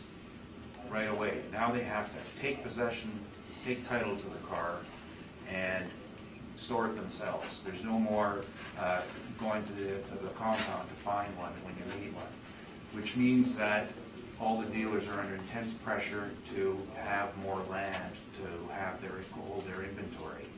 Now, the arrangements on paying for these aren't onerous, but it's just the fact that they need space. Vicker's response to this has been over the past 5 years, and I know because I've been working with him, is to buy land on Dugald. He now owns 3 lots in Dugald, to store his product, and he's, 4 lots on Dougal. Alaska's large, and he's, doesn't have zoning permission yet to move his cars there. We looked at land on Plessy, we looked at land on Regent, and we had looked at the land next door where they built the hotel on the east side of the Mitsubishi. All of these were pressures to get more land. And you would think at 7 acres, that's a lot of land. No, he needs 10 to 12 acres minimum for his space. So now on Dougal, 2315 Dougal is where all the trucks are moved and the excess inventory of cars. You're going to hear this refrain from me a lot, but I'm just giving you the preamble now as the changing world of auto dealerships. The bottom line on this, if you're going to assess a property as a car dealership, then you've got to take everything, including the need now for more land. Not just say you got enough. Every single one of these dealers today has got another lot somewhere else to hold their product. The page 6 is it is on the registered site for impacted properties, and this would be due to the waste oil storage facilities that have been on the site since 1964 when it was built. And it's a very clean site now, but you can't get rid of a registration. It's a negative. There's a couple of articles in here about dealer relocation, and the concept of dealer relocation is that the manufacturer likes the concept of conglomerations of dealerships, even if they're not their own, because it means that when somebody's going out to buy a car, they only go to one location, and you got a better chance of making the deal than if you were spread out all over the city. So in Winnipeg now, we have really 3 concentrated areas, maybe 3.5, that being Point West, Waverly, and Regent, and then there's a smaller node on McPhillips, which is growing. And it used to be that it would be scattered all across the city. It could be downtown and Main Street and Portage Avenue would be lined with them. That's a non-market direction that is being done.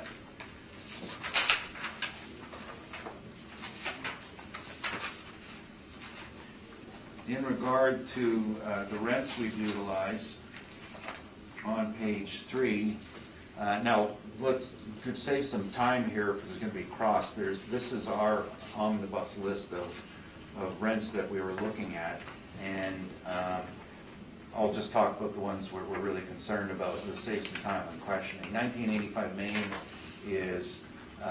has to do with the service garage. It's a pure service garage, so that would affect service rates.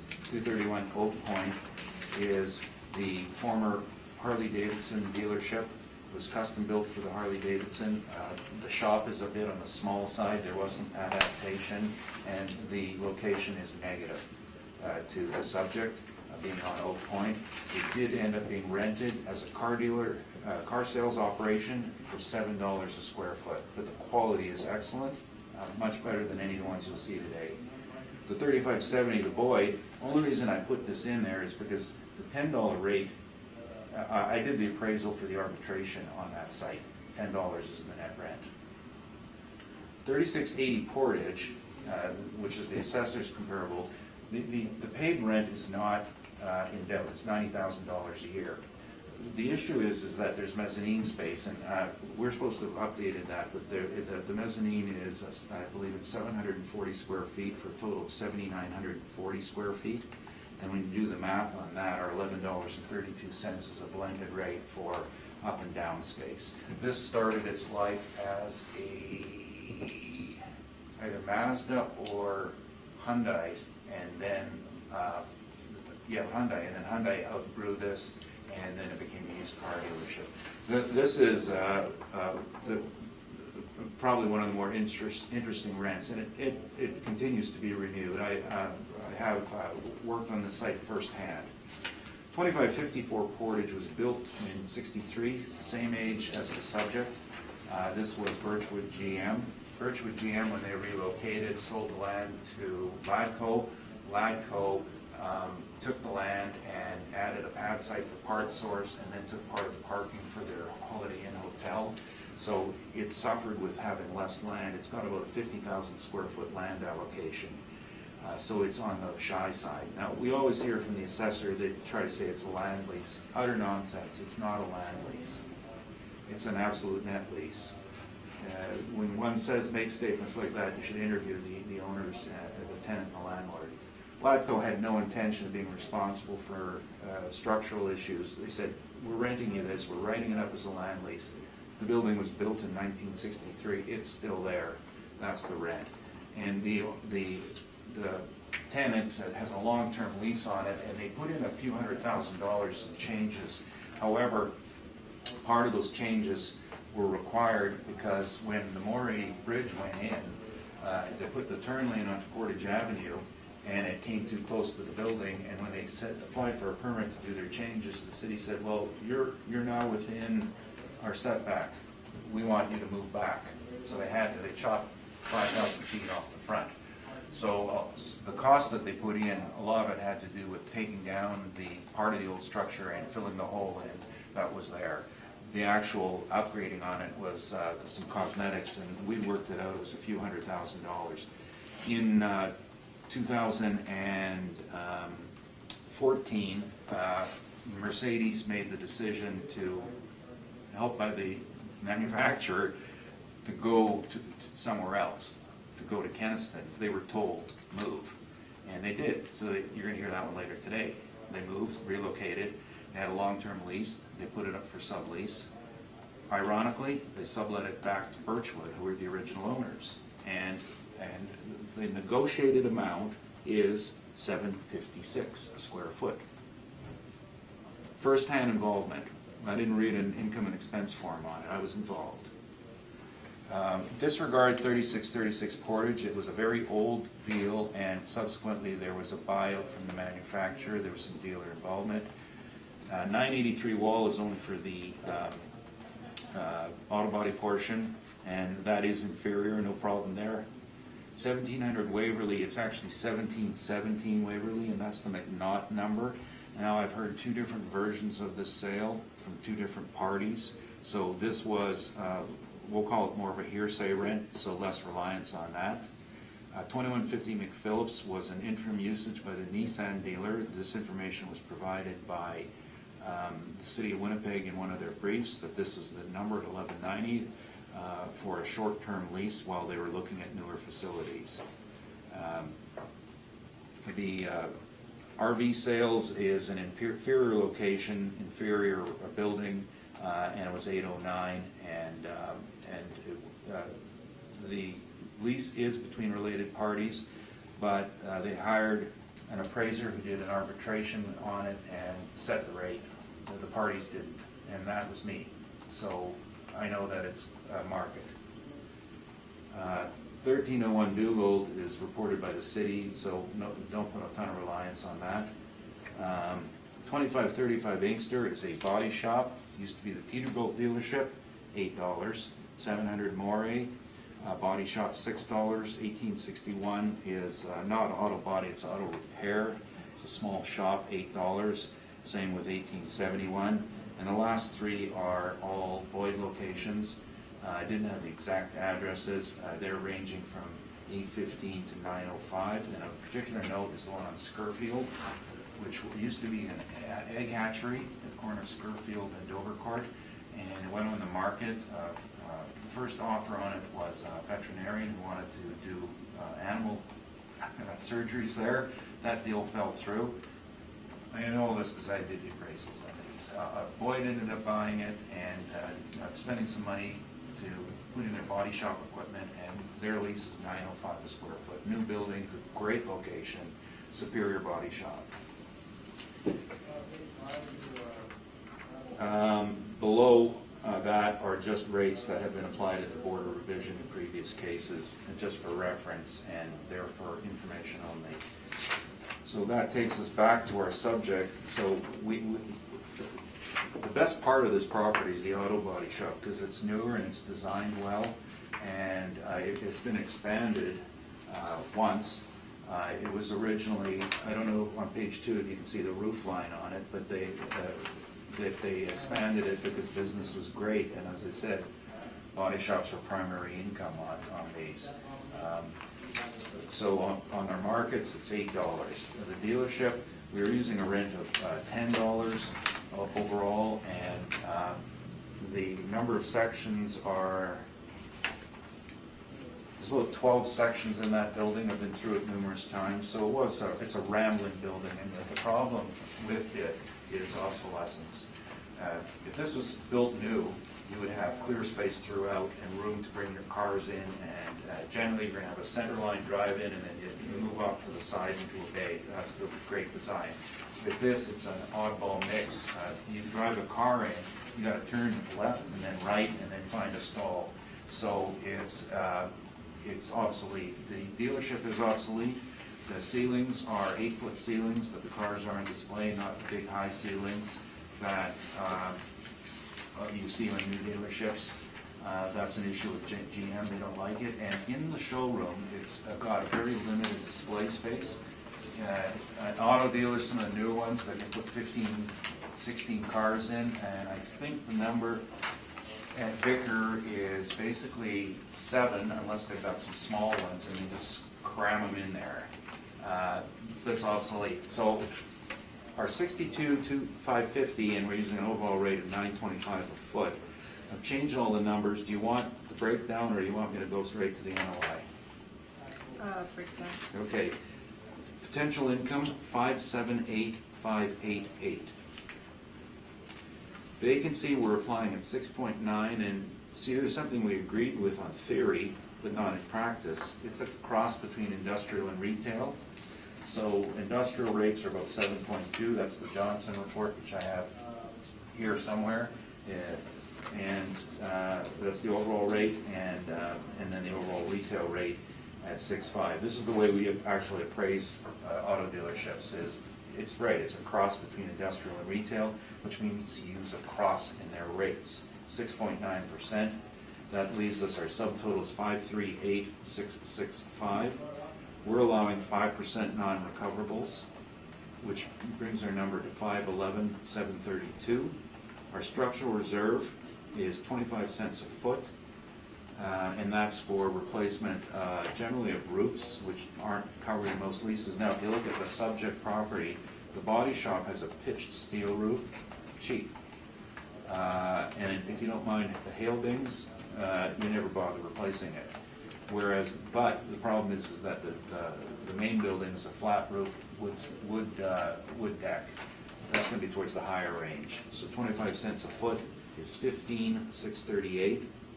Shortfall was revised to 29,046, and we're using our estimate of the actual.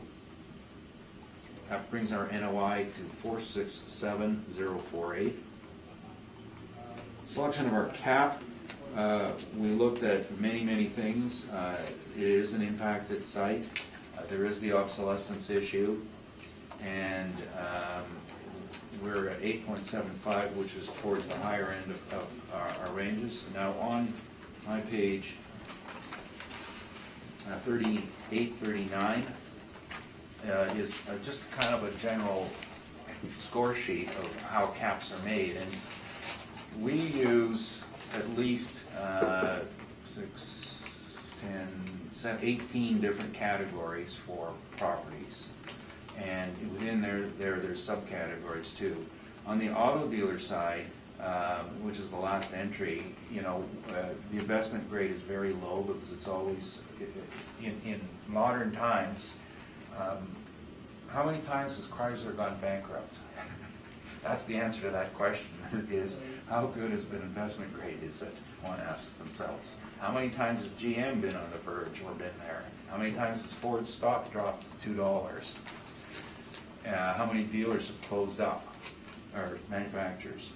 So the market supply and demand is below average on the supply side because it's a custom-made building, which means you have to build. Statement reliability, negligible because they're owned. There are no real rates in the market. typically we're using a rate that's 2 to 3 points higher than most rates, and that's because of the 10-year life issue. 10-year life, I mean, that the manufacturers now call for image upgrades every 10 years. Now, glancing through my file here, I was looking back to a 2014 appeal, and the front was completely different.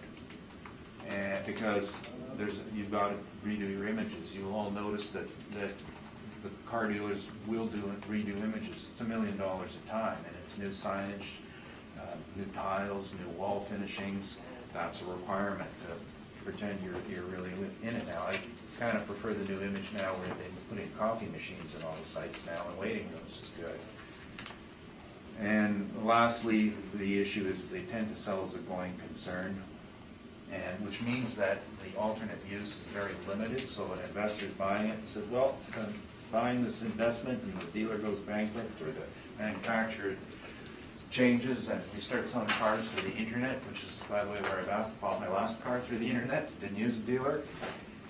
Why do we need big dealerships anymore? They don't have a good life. 8.75 is our number, which is a value of $5,337,691, rounded to $5,338,000. Now, the last comment I'm going to make here is in regard to 2315 Dougal. That is their excess lot. Now, we have given some consideration to, should we subtract that if you're going to assess us as a car dealership? And I think I've accounted for the quality differences in valuation, that if someone wanted to look at it and call it a modern car dealership, that would be something to consider. So that is there as comment only. Our number is 5338. It is lower than last year. I did not appeal last year. I was waiting for the supplemental, which never occurred. It was a waste of $500 to file an appeal knowing the supplemental was coming, and it never came. That's my presentation. Thank you. I have a few questions. Go ahead. I'm gonna go backwards from the most recent comments, just because those are fresh in my mind. Mr. Newville, you indicated that you didn't appeal the 2018 value. I have information here that it was reduced at the Board of Revision because there was an appeal with one of our staff at 2018.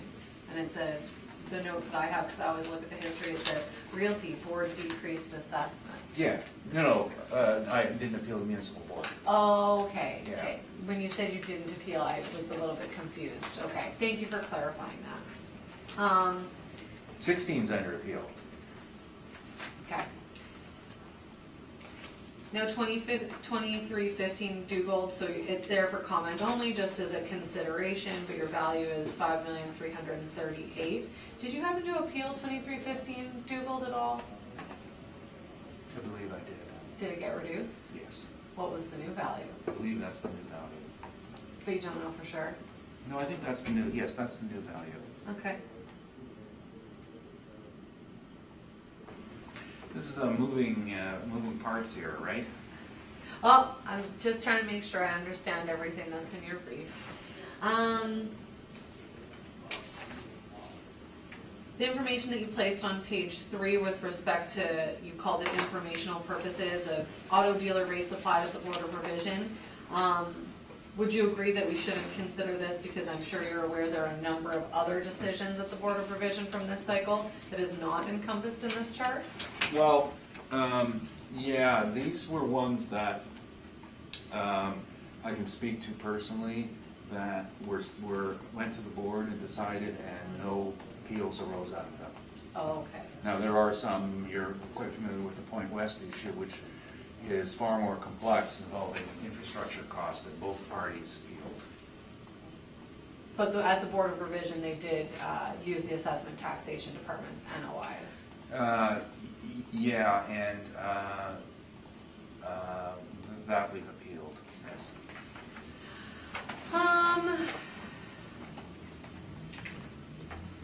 With respect to the square footage, I believe, if I'm correct in recalling, you indicated that you didn't actually inspect the site and that you calculated the increased amount to your valuation based on the square meter reference that I made when I read out the permit information? No, we inspected it several times.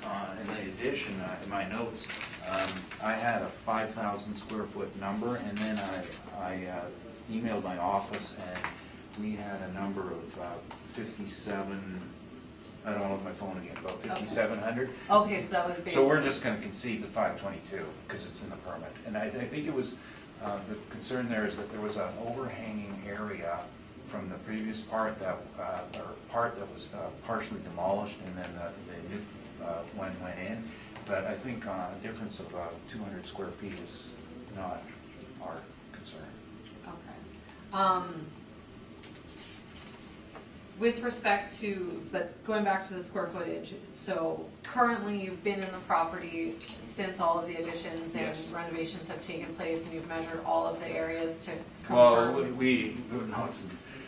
no, measurement is impossible. Actually, I did measure it in 2007. Okay, And myself, and that was a fun day. But for the last one, because the owner had commissioned building plans, we had the contractor's calculations. for the last one at 56,609? Correct. Okay, but for the additional square footage, because we are about 4,000 square feet difference on our Well, leaseable area, so. what that is the assessors put the mezzanine back in, that over the years that we brought them out to see, said, you've got this number in here, you shouldn't be assessing it, and the space is scattered throughout the building, and mezzanines all over the place. For example, the body shop has a mezzanine, and it's, you go up there and bumpers are stored up there. It's not, it's got a pitched ceiling that at one point is 6 feet high, so it's not rentable. There's the tire storage places above the air compressors in the service area, there's 3 of those. In the office itself, so-called executive offices, which you'd laugh when you see them, looks like someone's rec room. There's a service room there that's mechanical, it's not part of the rentable, so we went with Merrick through it at one point, and we did come to agreement. I think what happened is the assessor who reviewed this just simply put them back on because they have these physical dimensions, right? Let's restart this debate. I can't speak to any of that, just the notes that we have in our system, but I'm just trying to clarify where you got your numbers from so I can understand everybody's position.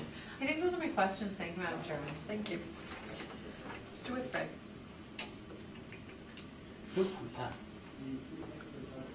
I have a question about square footage. So on the front of your brief, it says your 56,609 includes 3,500 square feet of mezzanine. And Well- it says only 850 is not rentable. No, the 850 in the body shop is not rentable, that's where the bumper storage is, but we're including only 3498, and that's space right above the showroom, because they have an office there, and it's a 7-foot ceiling, but it's a fully functional office, and it's really marginal space, but Larry's got his executive office there, and it's well, certainly not, it's very basic. So there's another 4,000 square feet that was taken out at some point. Well, the 4,000, yeah, and where that was, one of the part of that 4,000 is the 850 in the body shop. Then I can actually show you on the sketch where the other spaces are. There's right here, this is the showroom portion here, and this space right here is not usable, it's mechanical, and it pitches down, so they have a few computer racks in there, but it's I think about 5.5 feet high. Then right here, there's one of those mezzanines I mentioned, and Is this helpful? right there, that's the file storage part I was talking about, right? So that's what we're not including. Okay. That's in this portion right here. You got one more sketches there? I don't. These were just from the, like I said, I had reviewed the So this permits is the and front looked at the part, space. yeah. Yeah. Okay. There's another area right here. I'm just trying to remember where the third area is. Well, I haven't been in the back in about 3 years. If you want, we can make copies of this. That's fine. It was. Yeah, okay, thank you, that helps me. I think that's all my questions. So, Mr. Neufeld, just to be clear, did you state earlier in your presentation that the manufacturer had asked this particular dealership to relocate, No, to rebuild, to rebuild? yes.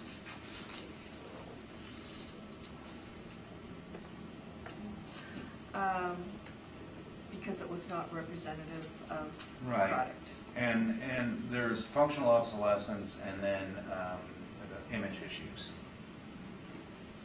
So the optimal location for it would be to move it back about 40, 50 feet and have a squarer building. And the design on it, you know, even at, today we're at 62,000 square feet, the design on it and pick up in the obsolescence issues would allow them to make a smaller building, because the service area in the back could be more, have more utility. I think the prototype was 52,000 in total. Okay. Sorry, I think you spoke briefly on the condition of the showroom. You said it had a low ceiling height? Yeah, it,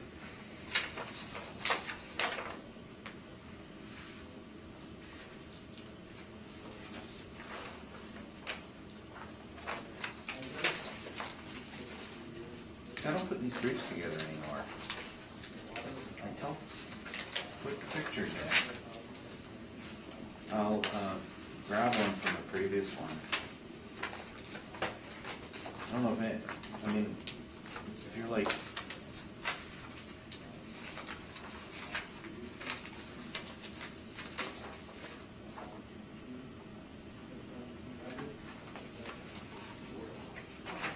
prototype plan here, by the way.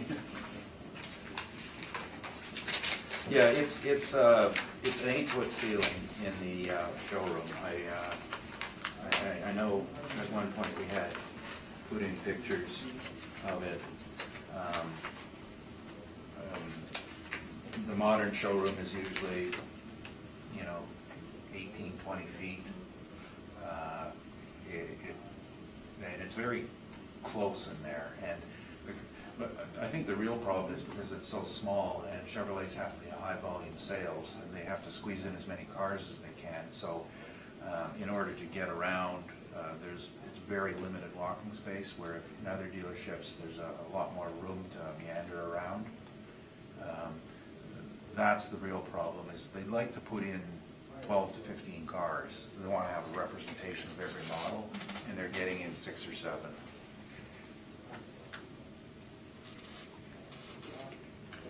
Thank you, that's all my questions. Ooh, dare I ask, any wish for a summation? If Mr. Neufeld feels necessary to give one, I can. We've gone over things very thoroughly. There'll be more repetition later, I'm sure you can count on it. Yes, and I'm just going to, we're just going to take a break. Thank you.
Yeah. Shoulders, yeah.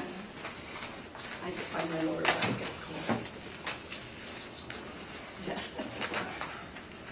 And I would like to call this hearing back to order.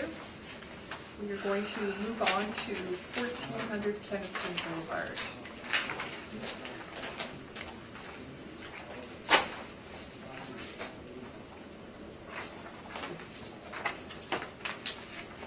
And Ms. Wareham, you are ready. Thank you. We're looking at file number 19-495, roll number 10067760770. The address is 1400 Keniston Boulevard, formerly 23 Rothwell. You turn to page 2. You'll see I'm recommending to maintain the 2020 assessed value of $8,957,000. This is the Mercedes-Benz dealership located on the east side of Keniston Boulevard, just south of Rothwell Road. It's across from the Tuxedo Business Park.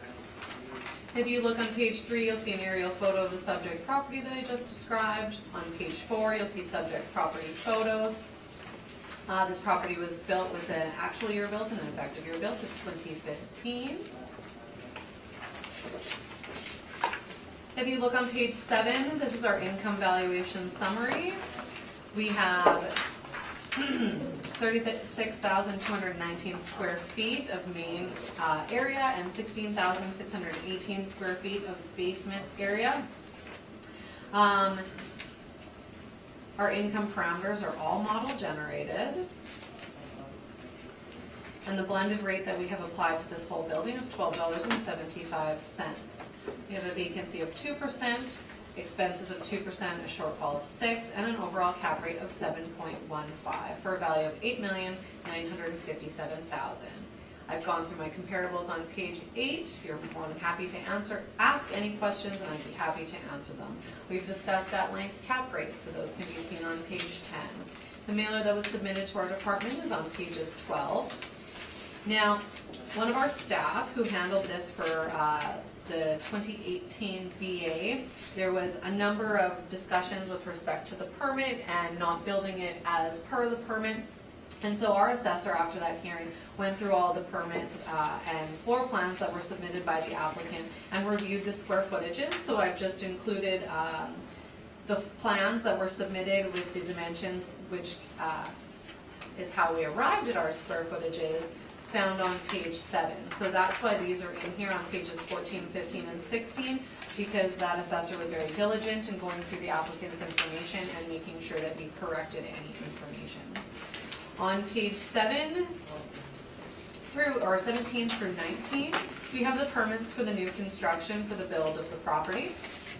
And on page 20, we have interior photos that were in our database of photos. So these were the pictures that were taken during the new inspection for the new construction. So those can be found on all of the pages.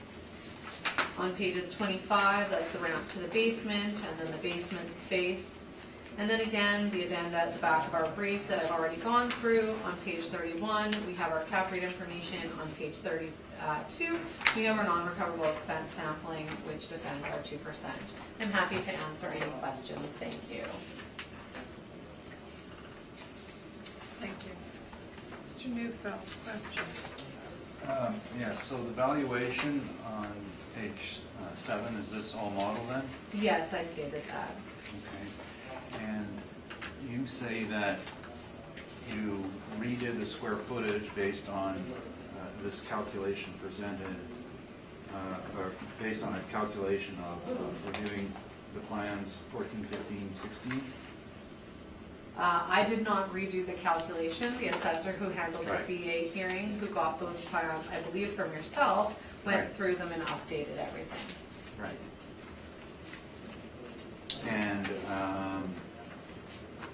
I'm just looking at that second, the one showing second floor level. There's one listed in the service area. Have you seen that? Pardon me? I'm not sure what you're asking, Mr. Nicole.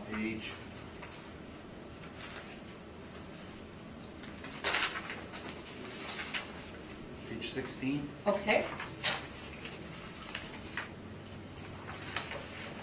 about page 16? Now, on page 16, a couple of questions here. Okay.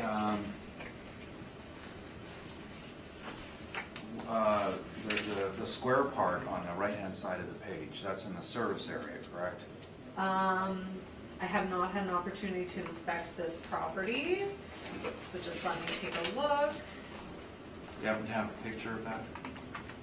A picture of that space. Yeah. Again, I haven't inspected the property, so I wouldn't be able to speak to that. My apologies.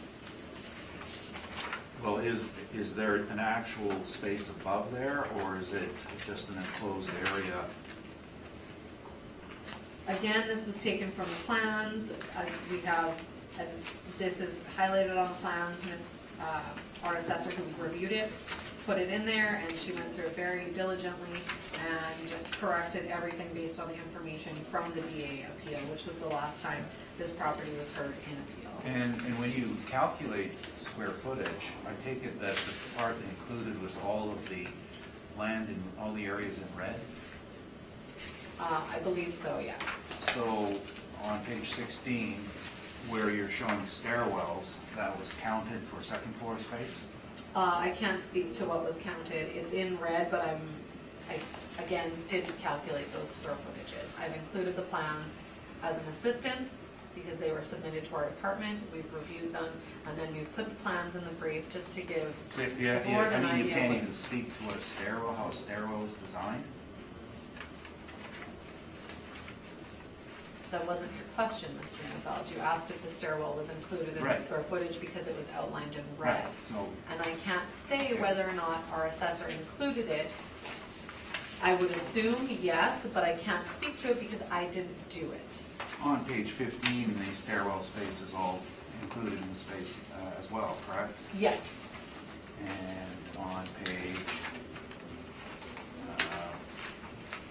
14, the stairwell space is included again, correct? correct. And on this plan that you're showing on page 15, what was the square footage your person came up with? Just for page 15? For page 15, it looks like on the top of the page it says 31,371 square feet.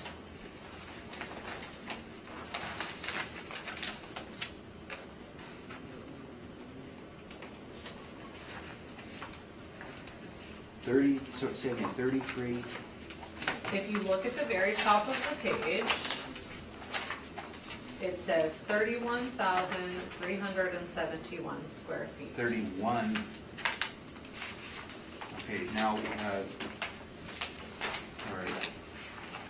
Let's get back to that again. The square footage is actually at the top of all of the pages.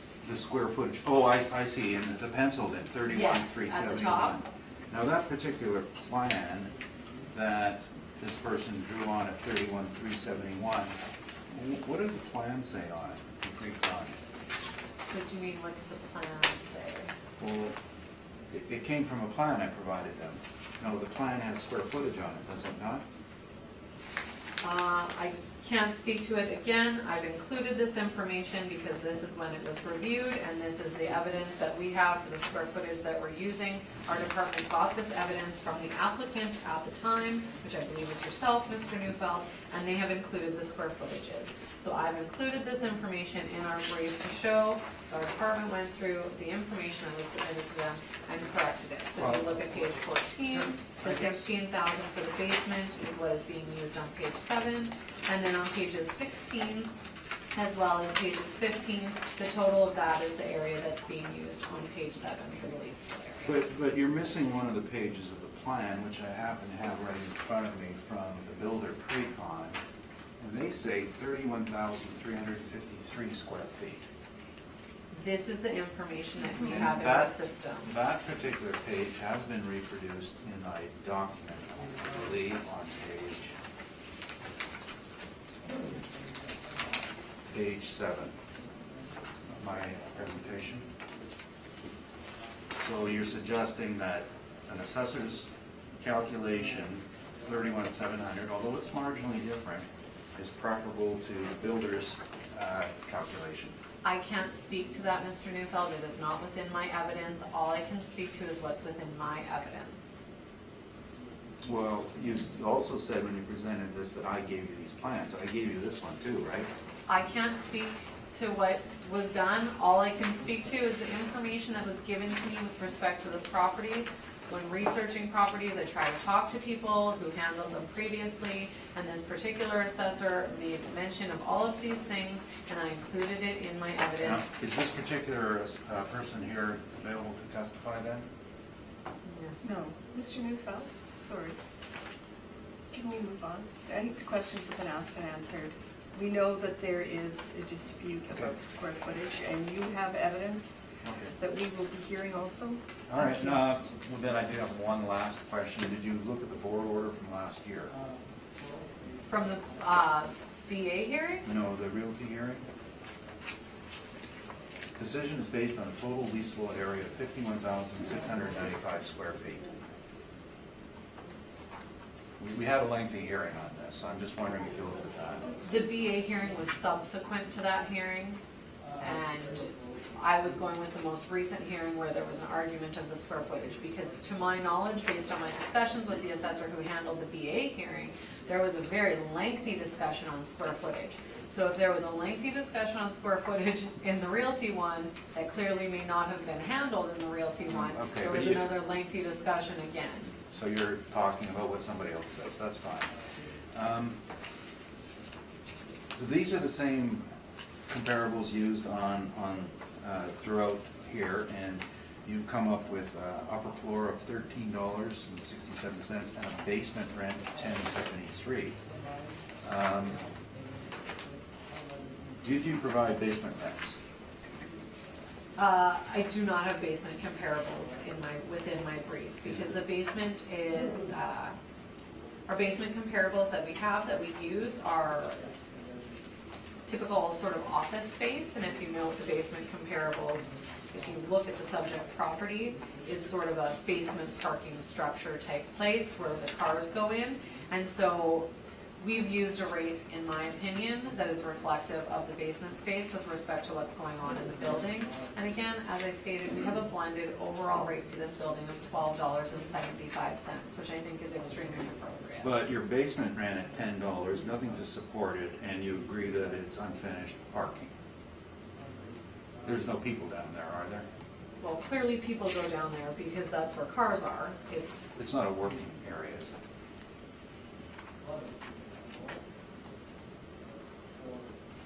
When you say working area. Page 26 and 27, there are some pictures that were taken by the assessor who is out there. Yep, So it's car parking, correct? yep, and I see people down there. There's a gentleman in the top picture on page 27.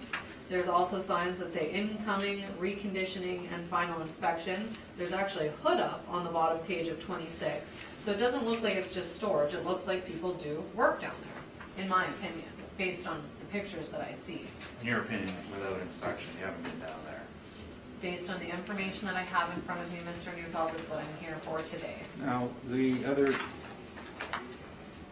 the issue of the land, do you have a way to adjust the model for an irregular land configuration? As stated in the previous property, I don't have any knowledge of how the model works. Okay. We have the rates that are applied on my page 7, and this is our information for our income valuation. So page 3, showing the layout of the property, it is quite unusual. Shaped. I would agree that it's unusually shaped, although they did move here, they did purchase the property, and they did build their building. What's that got to do with the shape? No, Just the- indicating that the, they were aware of that clearly when they moved there.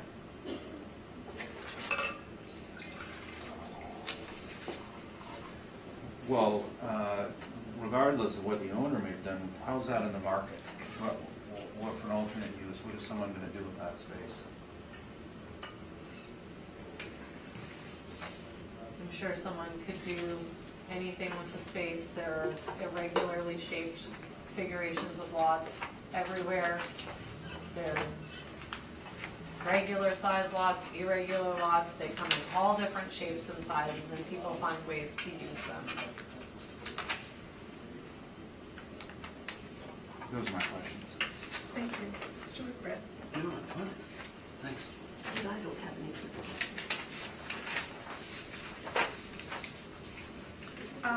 When did the inspection take place?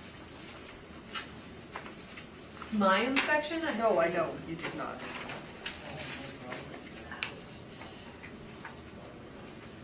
for the new construction,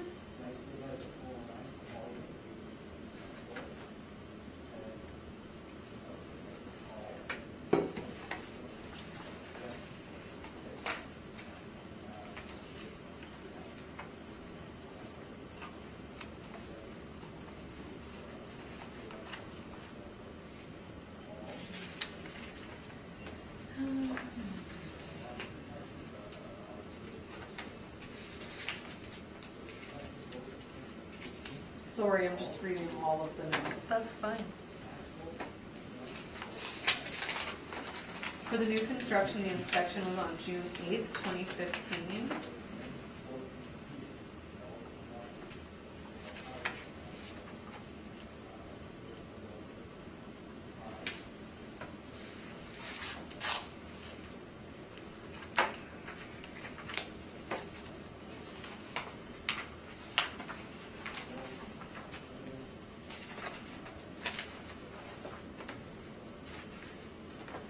That's it, sorry. But, all right, that's all my questions. Mr. Newfeld, if you'd like to give us your brief. Thank you. So as to the size, I put in copies of the plans which we shared with the assessor immediately. And the various issues of disagreement are fairly simple. Firstly, I have here the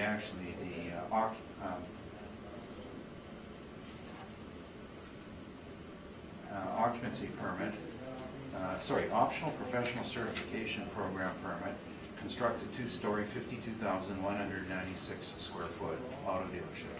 So that was during the construction process. So that's what Precon submitted to the city of Winnipeg as a total. Now, there were some changes after that called as-bills, and so I got a copy of the as-built drawings here. And with helping with Precon, first of all, 31,353. I have a blow up of the evidence here. I just easier for me to read now these days. Is the main building. The basement is not the same size as the, and that's, sorry, that constitutes on my page here. That constitutes the main level. The basement is only below the showroom. It's not below the service area. So the basement, the measurements that the assessor is using are the outside, which include the foundation, which on a building like this, in terms of determining leaseable area, of course, are never used, and they also include vertical penetrations.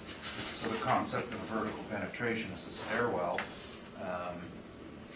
You can't double count it, because you got a stairwell going from the basement to the first level, and a couple going from the first level to the second level. They don't constitute area when they're open, and if you count it for the second floor, then you have to discount it for the first floor because you've wiped away usable space on it. There is a BOMA standard on vertical penetrations, and in the case of this property, there are a great number of stairwells. But that was the main issue, and then there's also an elevator core in this property. But some of those numbers are included in the 31,353. Well, they're all included in the 31,353 on the plan area. It's just that the basement areas change. So with the builder and ourselves, we measured and the plans at 15,520 on the basement, and our sketch for that is included in the brief, and I have the blow up right here. What page was coming from?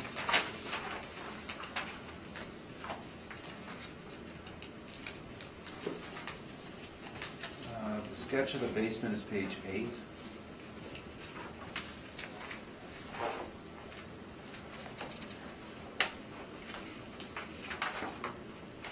Safe to say page 9 is the main floor. Page 9 is the main.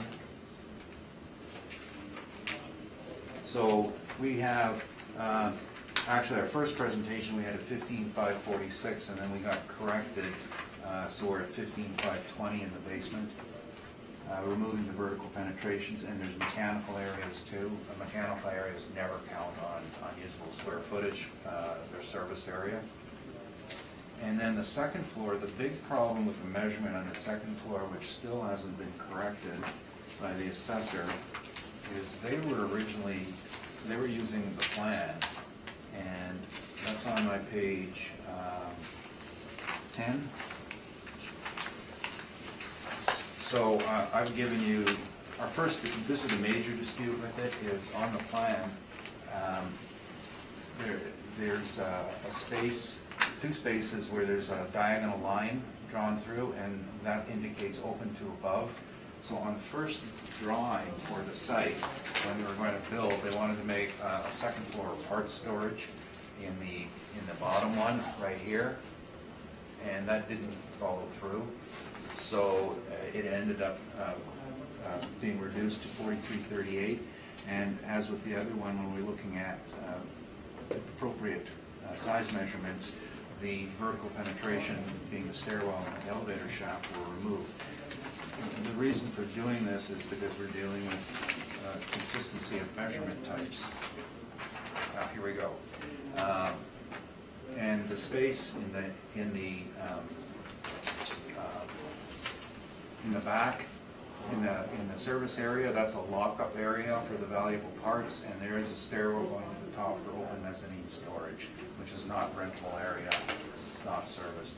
And I was just looking through pictures of it, but I guess we didn't have any to provide you. Lots of places in the building in the mezzanine level where, for example, my page 11 show that it's actually racking, not flooring, and racking, of course, is not floor area.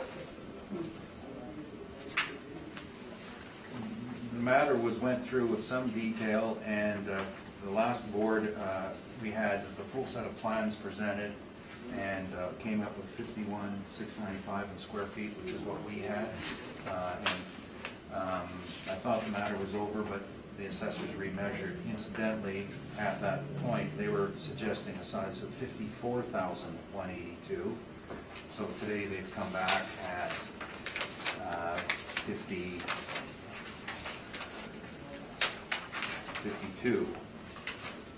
52,837, which is still higher than what the permit had, which included the vertical penetration. So it's a question of the usability of the space, but also consistency of measurement standards.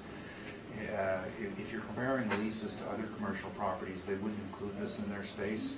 An open stairwell, in this case, the property has 2 stairwells going to the upper level and 2 going to the lower level, and they're large and they're part of the decor. They're not part of the area, because by logic, if you have a stairwell coming down, the space under it is not usable. It only belongs to one floor. So that's the measurement issue. Again, I do have the last order here. Well, for the size itself, we went to the upper, on the property, we went to the upper end of the range on rents for this, being, I agree with the assessor, hybrid retail industrial usage, and at $12 a square foot, and it's not a major difference overall comparing it to the assessor's number. I think our major difference is the basement.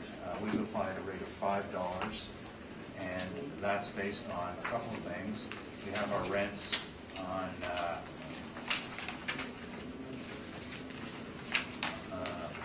somewhere, basement rents, page 3. Now, basement rents are very difficult to get because most basements don't rent. These are the few we have. You know, 2 bowling alleys. and an archery range, and a dance studio, and a mattress sales place.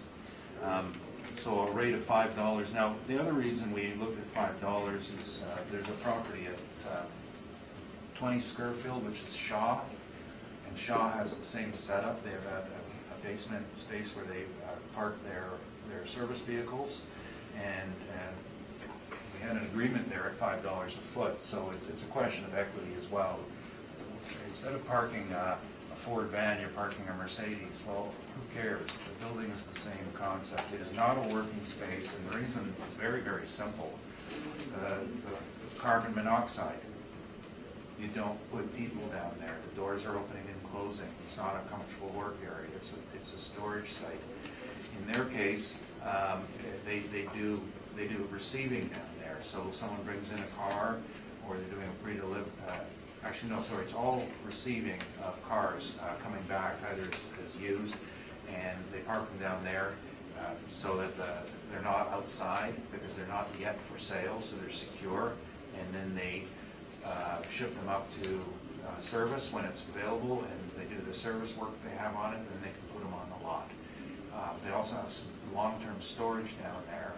Actually, I have a few friends who have cars stored down there, and I didn't even know this. I went down there and said, "Hey, that's Leo's car," and one of the owners has a corner for his own storage. So it's similar to car storage. It's long-term. There's some consignment vehicles down there, high-value consignment vehicles that they don't want on the lot, and but basement's basement. The vacancy rate is the same as before, same as structural reserve, shortfall. As for capitalization, there's a rate I wanted to point out on page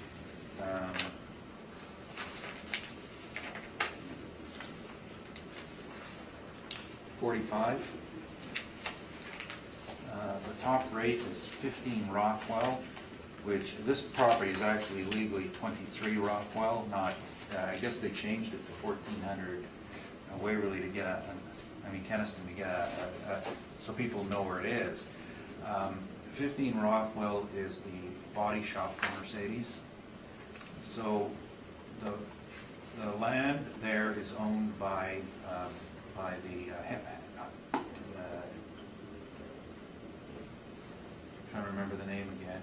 The people who used to own DirectX Transport next door, they actually own the whole parcel. They sold this parcel to Mercedes, and then the parcel next door, they developed it for them. So they put a building on the site, and they leased it back to them. Now, the lease says right in it, cap rate 8% return on the construction cost, 8%.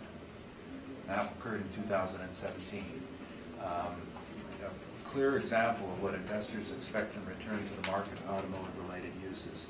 So I was going to just change my cap to 8% on that basis. Last year, when we brought this to the board, they applied 7.5%, but at that point, this lease I was talking about would have been post-reference. Now it is reference. So I've just adjusted my value to $5,166,863, rounded to $5,167,000. And as I say, the major differences are the size. Well, it's not a big difference, but it's principal. They got the wrong size, basement rent, and cap rate. And we have an actual one next door, same owners. Incidentally, the relocation here was not voluntary. It was a requirement to move. And this was the only piece of land available. So carving the space out was an interesting proposition because the owners didn't want to give up the land at the back. You can see that that it's being used. It's a cross-dock shipping facility, and the frontage was undeveloped, but they didn't want to get into the slim piece. Mercedes actually wanted to take a much broader piece, so they ended up doing this parcel, and that's, for Mercedes it works. it's a double row of cars and they can use it for display. For anybody else, it's a worthless piece of land. That's my presentation. Thank you. Questions? Just a few. You indicated the square footage space with respect to the vertical penetrations. Doesn't BOMA state if it's a single tenant, you measure wall to wall? No, it Do doesn't. you It include all doesn't. vertical penetrations? BOMA now states that local industry standards prevail.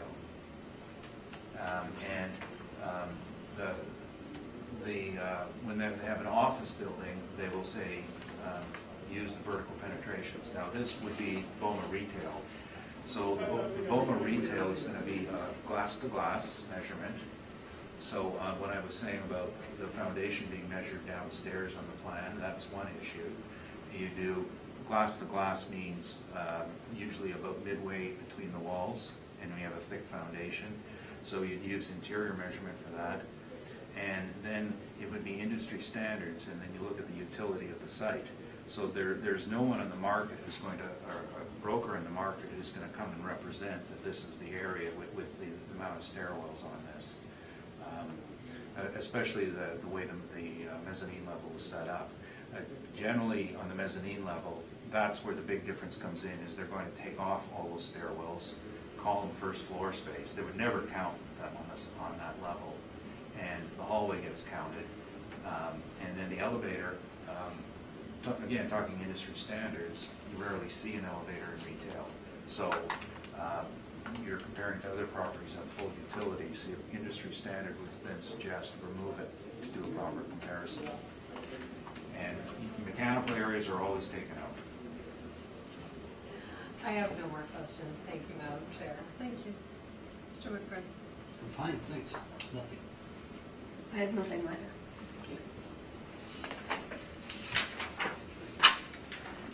So, Mr. Neufeld, page 1 of your brief. You've got 6.9% vacancy. Yes. So I'm going to ask, why so high on a new build? Well, Relatively new. yeah, I mean, I don't think the age is going to matter much. What we were doing on this is on page 5, you see that we looked at overall vacancy, and we used a general vacancy across the city and a blend, hybrid. I like that. The overall rate on industrial was 7.2, and on retail was 6.5. Now, in Fort Garry, things are much better, more competitive, and it is a better part of town. Arguably, you could apply a lower vacancy rate for its location. Now, Fort Garry industrial is 2.5. Fort Garry retail is 5.6. So then that would arguably be around 3.5%. The only reservation I have with that is we have a city assessor who's said we're using 2% across the city no matter where you are. So we would use 6.9 wherever we are. Now, or then, like for the last property we heard on Regent, we would use the investment inventory for industrial in Transcona was 22.8, and we didn't use 22.8. So I guess it's just a question of consistency across the board.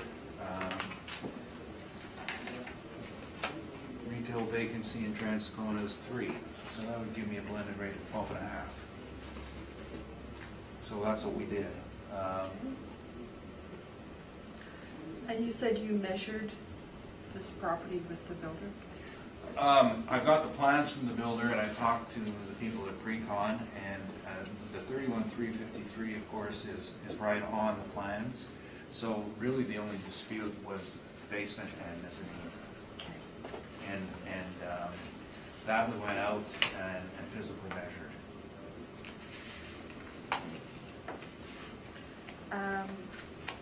Just have a question for clarity, and I'm asking you, even though it's the assessor's brief, pictures, page 26.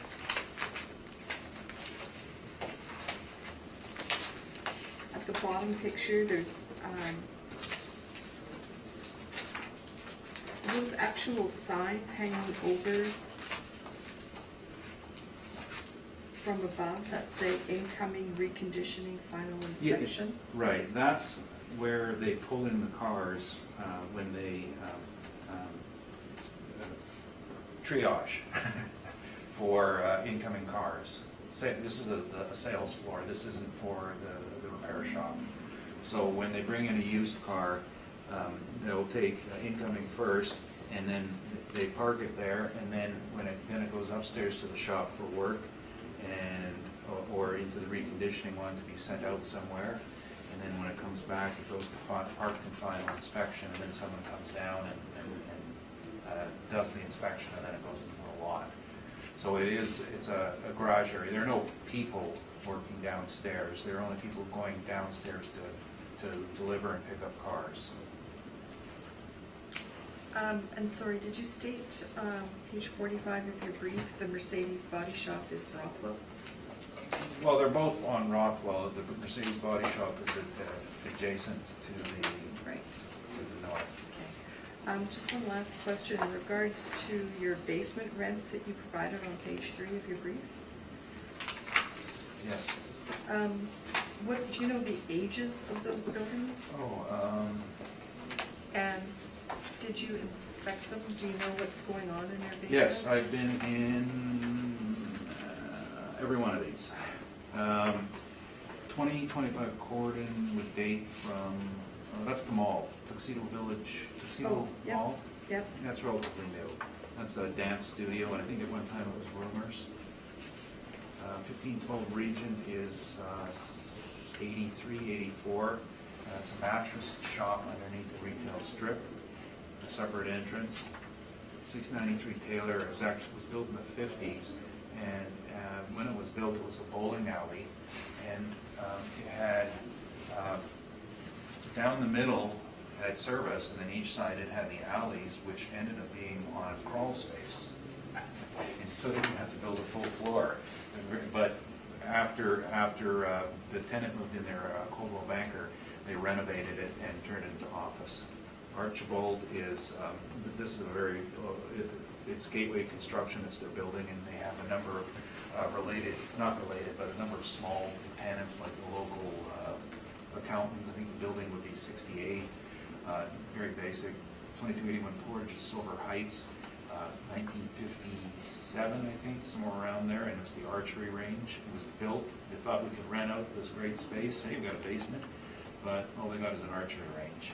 693 Taylor is written because that was renewal. 614 Dismuron is Real Enterprises. This building was built for parts of it were built, I'm trying to remember the original age, when the Pan Am Games were here in '99, this was done up to be the bowling alley for it. And it's still in use, that's the rent. 1805 Portage is about 62, bowling alley will rent. Lodge is the Assiniboine Medical Clinic, and most of the space is owned by the doctors, but this one, the radiology is rented out at $550, and it's, I'm gonna say 60s. I have one question, Madam Chair. Yes, thank you. That's all my questions. Go ahead, Mr. Just Whitmer. looking at the mailer from the owner and the R&M repair and maintenance of 174, almost $175,000 for a building of this age and this vintage. Does that seem normal? Is it high? Is it low? It's high.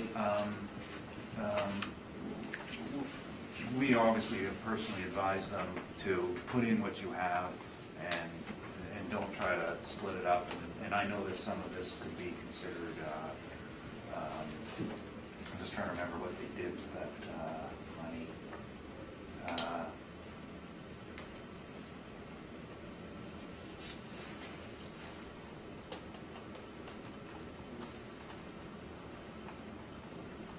Actually, I think some of it relates to a lift, some lifts in the back. And As so, in building or no, buying? business related, like, but because the lift is attached to the ground, you know, we try to get, the honest answer, we try to get the owners as scared as possible about the penalty. So we just say, give them your statements, give them everything you got, put it in there. We'll worry about it later. Better not to miss something than to give them an incomplete. Based on your vast knowledge that you have, and I know you have a lot of knowledge Yeah. about this business, what would you say a number should be for, especially for a building? Made some repairs? of this quality, yeah. Actually, no, there is another reason it's higher. It includes the cleaner. The cleaner, which you normally don't see. Yes, they have a cleaning crew every night. As a contract. Contract cleaner, and I think that's the bulk of that number, and then the rest was the hoist I was talking about. Contract cleaner comes in every night and does the showroom and also the garage area. So, Could be considered maintenance. yeah, well, Do you have a number off the top of your head that Well- $1 a foot, two bucks a foot? on our cleaning side, I think we're around $1.20 a foot on a good property, like where there's a grade of cleaning specified, and then another $1 a foot for regular maintenance and repair, like cleaning up, snow removal is listed here. That's listed Yeah, it's separate. So then it would be maybe gardening, having a crew coming out or being on contract to do your outside gardening, paint restriping. So what, $1 there, $1 there for that and $1 for cleaning. Okay. Thank you. Chair, I have a couple redirect questions based on the line of questioning from panel members. Would I be permitted? Absolutely. Okay. Based on the questioning with respect to the basement and people working, you said two separate things in your statement. You said in the final inspection, people come down and inspect it, but then you said shortly after, no one works down there. No, they don't inspect down there, they park it there until they have it for inspection. Then I wanted to clarify that, because that wasn't actually what you said. Can you explain why there would be a hood up in a car then in the final inspection lane if no one's working The down there? battery was dead, they put a charger on it. But they would have had to do it down there then. Well, because they couldn't get a tow truck down there. So people do technically possibly work down there. No, that's, they don't allow people to work down there. With respect to the income and expense mill and the questioning on it, it says that it's owner occupied under the income line. Do they use this building for any other purpose?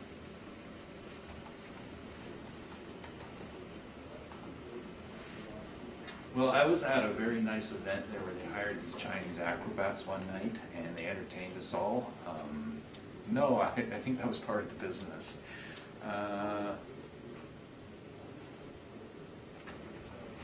I don't think so. I know that they have numerous dealerships and numerous other businesses on the go. I think most of the building is self-contained.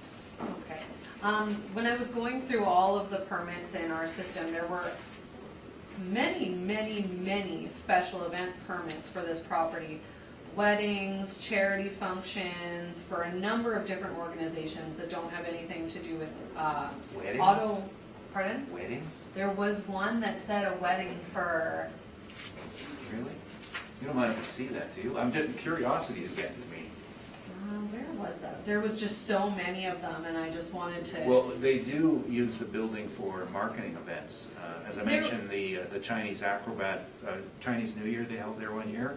There were a number of like customer appreciation nights, Right. Mercedes-Benz as special things, but there were a number that I looked at that I thought it had occupancy for a wedding to be held on Saturday, April 22nd, 2017, expected attendance 300 people, catered food and alcohol. And then there were a number of other ones for special events for charities that didn't have anything to do with Mercedes, and I thought that this is very interesting.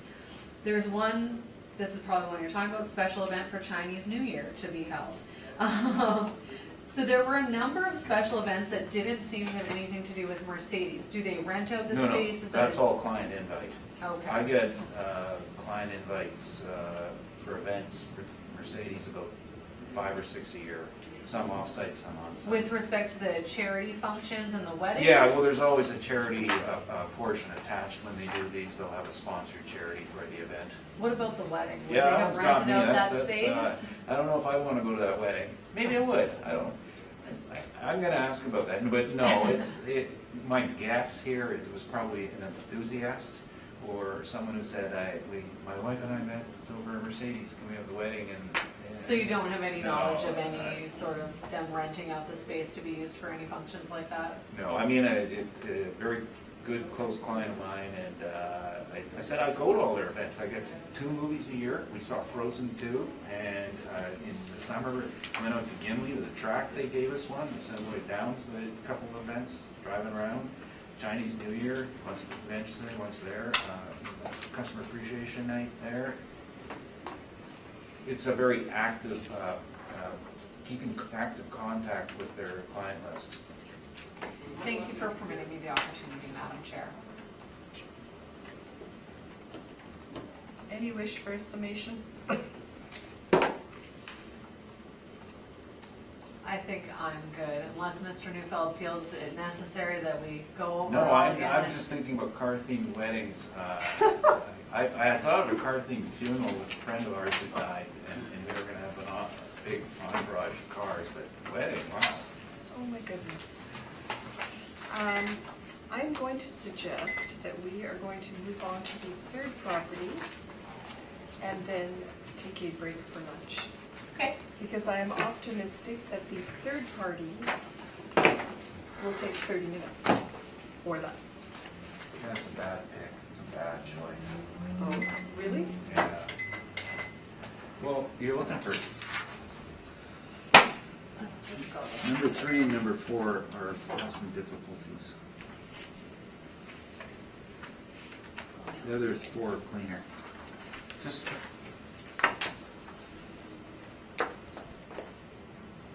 I'm going very quickly through my evidence, so well, I I'm can't not talk the about one to weddings, look we could at. have done a long time ago. Mr. Neufeld, that was one question, and it Mr. went very Neufeld. quickly. Okay, we're just gonna go ahead. Fingers crossed. 33 Oak Point Highway. We're looking at file number 19-4397. The roll number is 07569082300. The address is 33 Oak Point Highway.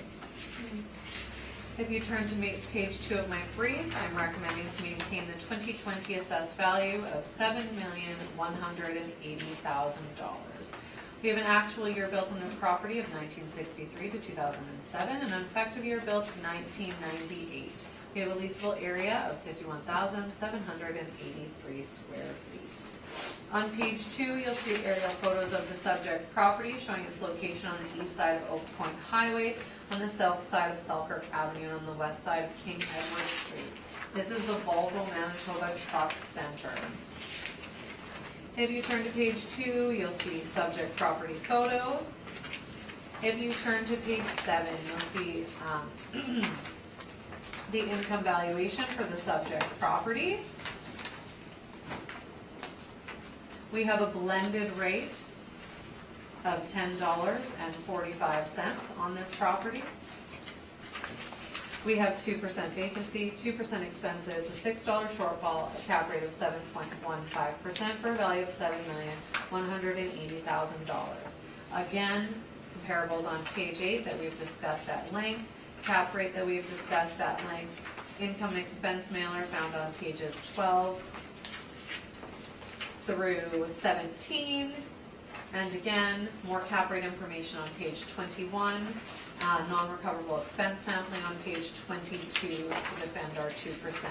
Again, I'm going very quickly through this information, and I'm more than happy to elaborate on it. So if you have any questions, I am happy to answer them. That's my presentation. Thank you. Thank you.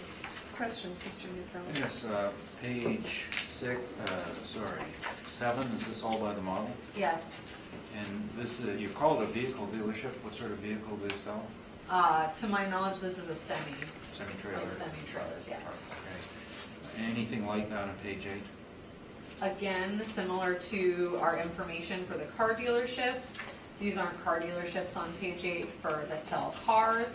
We refer to them similar to the big box retail, Right. so we But assess all car dealerships. I'm speaking not only of their use, but their location. There's none with the same location qualities as the subject, are there? None of them are on Oak Point Highway, if that's what you're asking. They're on major arteries, correct? Major residence-used arteries. They are major thoroughfares. I would say that it's a slightly inferior location to the subject property. The rental rates that we're looking at, again, those rental rates are $18.86 and $18.29, and we have a blended rate of $10.45 for the subject property, as I stated. I think when you're looking at semi-trailers, this is typically where the area that you find those locations. I think there's another one on the dock that's the next one, that's another location that's very similar to this one, and I think that's sort of what you see for this property type. On page 12, I'm just wondering if you could read, I can't make out the line, I think it's 301, total leasable area. Let's say 100? It looks like it says 100. Oh, you don't clearly. have a better copy? I don't have a better copy. It looks like it says 100. I'm not sure why they would write 100. But on previous ones, page 14, page 17, it says 50,000 then, right? This is the mailer as was submitted to our department, so it's been put in the brief as was submitted. I can't speak to the differences in the leasable areas that the owner has written on the mailer. We haven't changed any of this information. It's as submitted by the owner. Now, other than you're talking with the truck dealership, do you know what other activities happen on this site? The tenant we have on file is the Volvo Manitoba Truck Center and Oak Point Oil Distribution. That's the tenancy that we have. Okay. So oil distribution, meaning warehousing for oil? I assume so. I haven't had an opportunity to inspect this. I've only had an opportunity to review file pictures to that nature. Those are my questions, thank you. Thank you. Mr. Whitbread? Do you know what was done to bring it from 1953 to 1998? Have any information?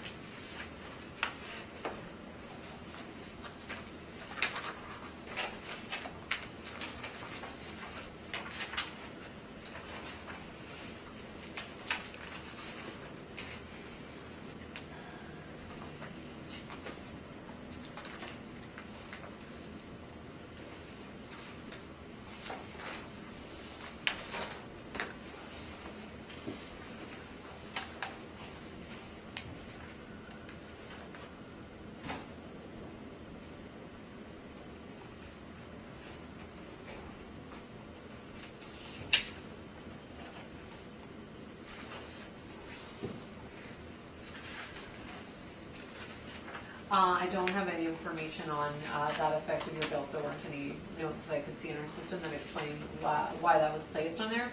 I think when you look at the actual year built of the buildings on the property between 1963 and 2007, they probably reconciled the ages of the buildings on site for the actual year built. Did you put that somewhere? Sorry. If you look on page 2, our briefs always show actual year built and effective year built.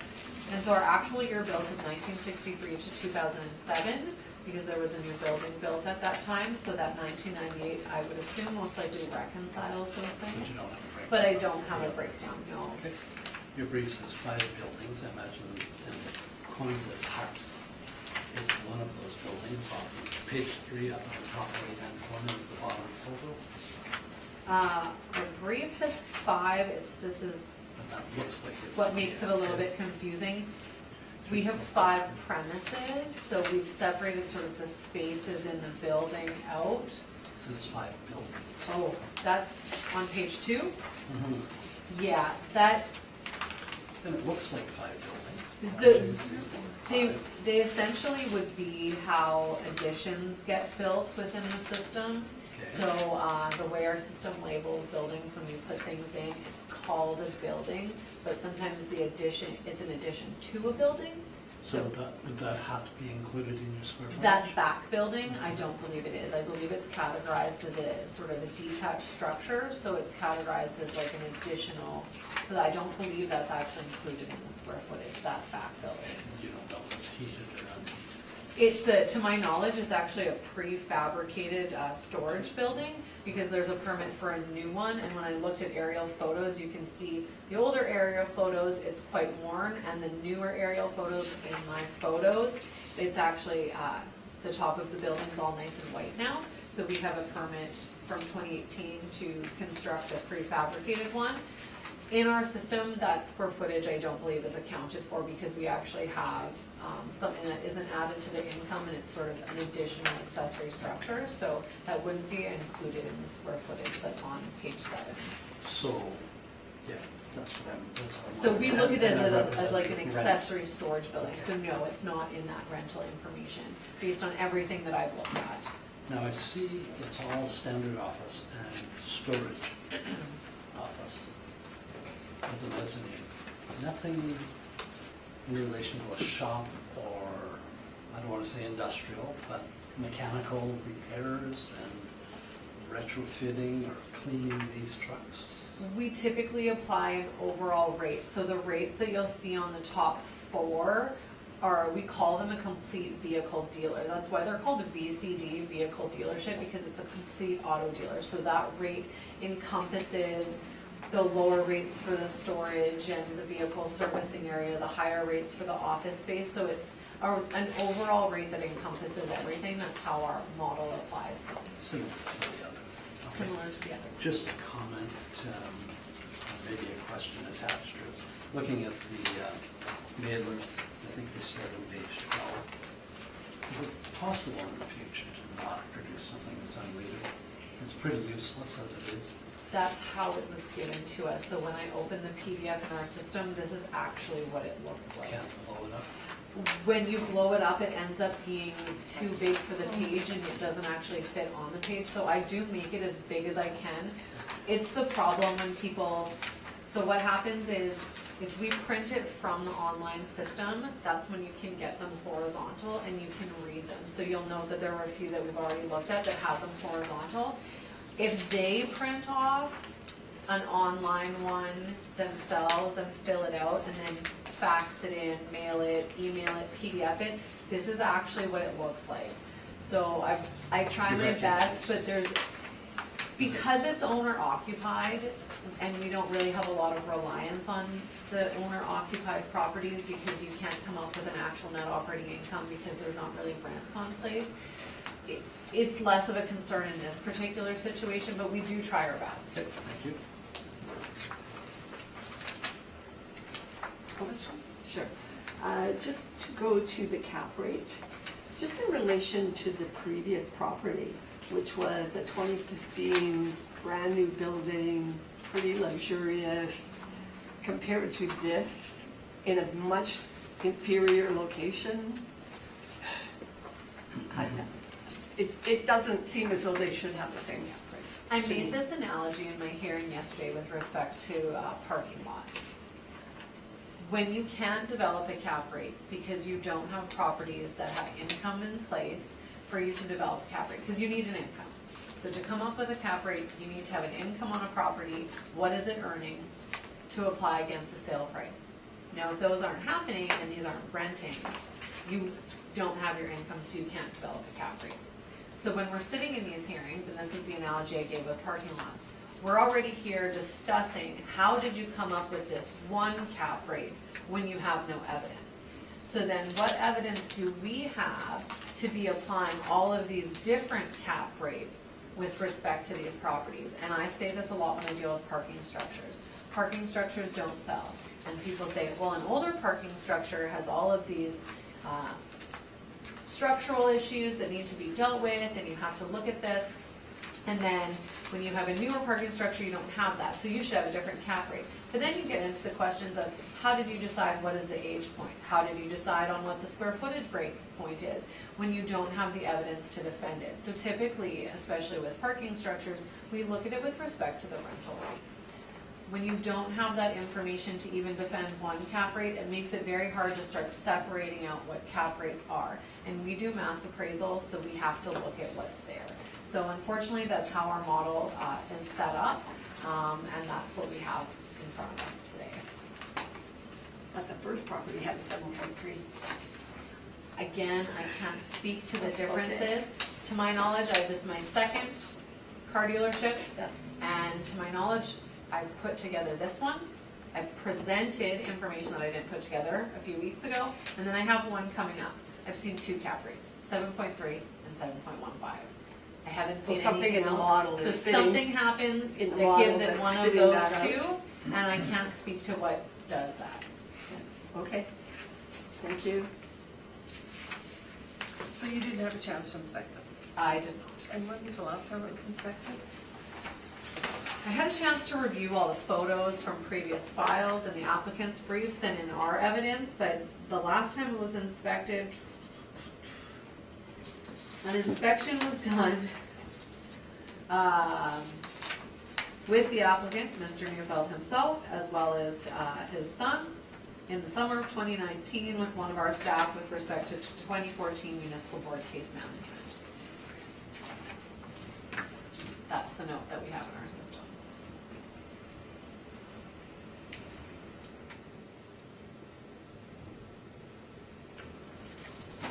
And you're using parking lots as the example for cap rates?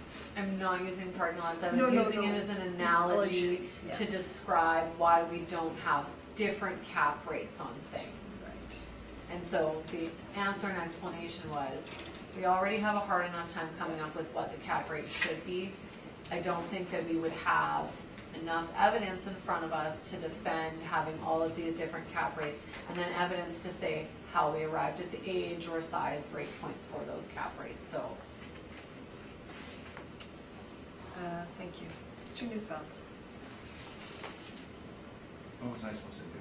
you're briefed. Brief, okay. I asked questions already? Yeah, You okay. did. All right, I was zoning off there.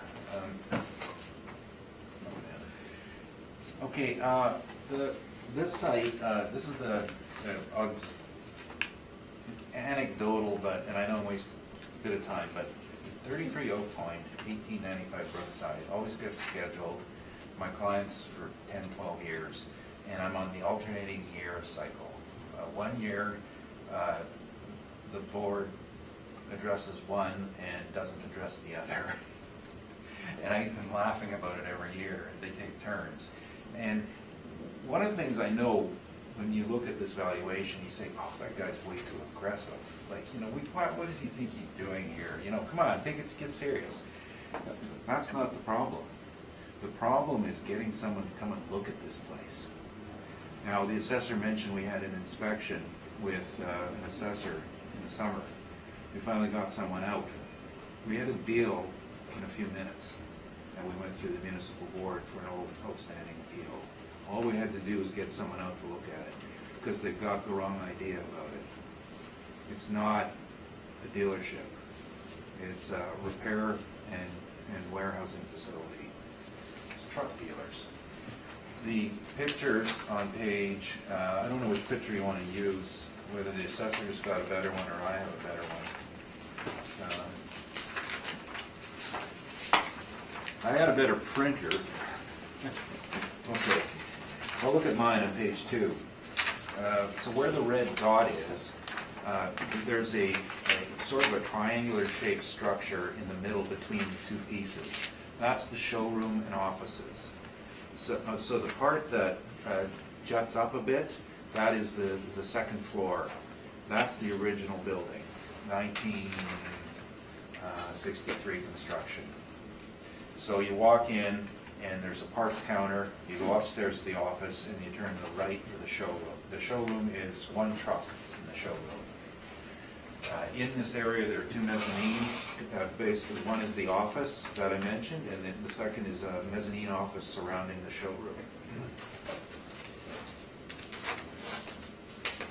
And I'm just trying to see if we had a picture where it says, yes, page 10.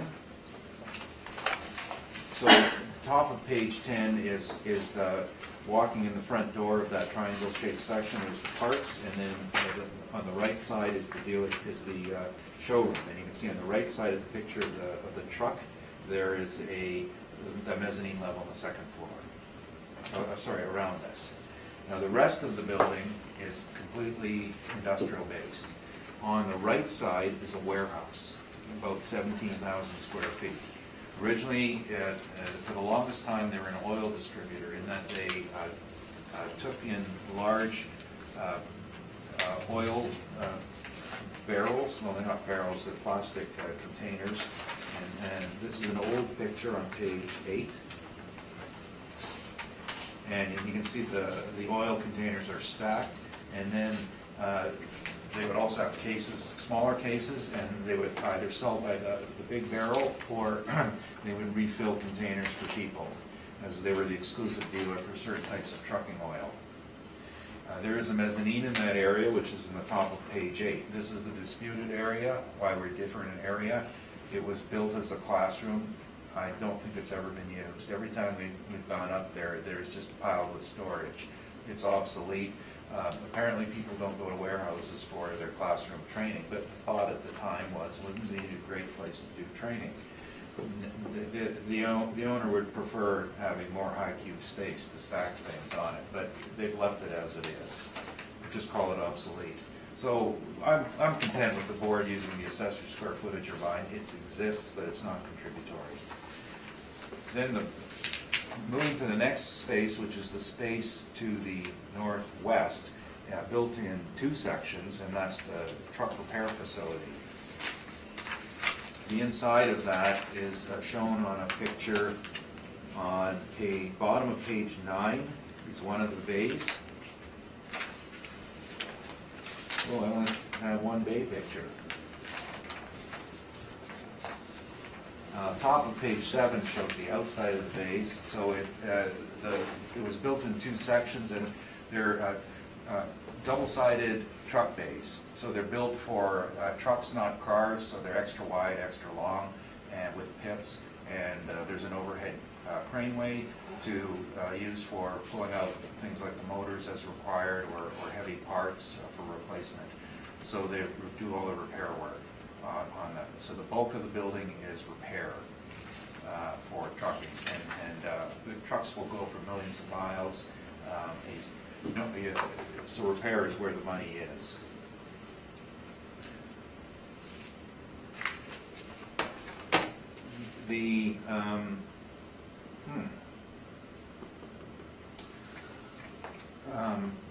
Earlier I was talking about car dealerships and where did the money come from. In a truck dealership, in this particular operation, of course, their prime source of income is from repairs to trucks. It's why it exists. And when you have a truck that's, there's about 5 or 6 different truck manufacturers, and you're pretty much bound to have to go back to that particular dealer for the service.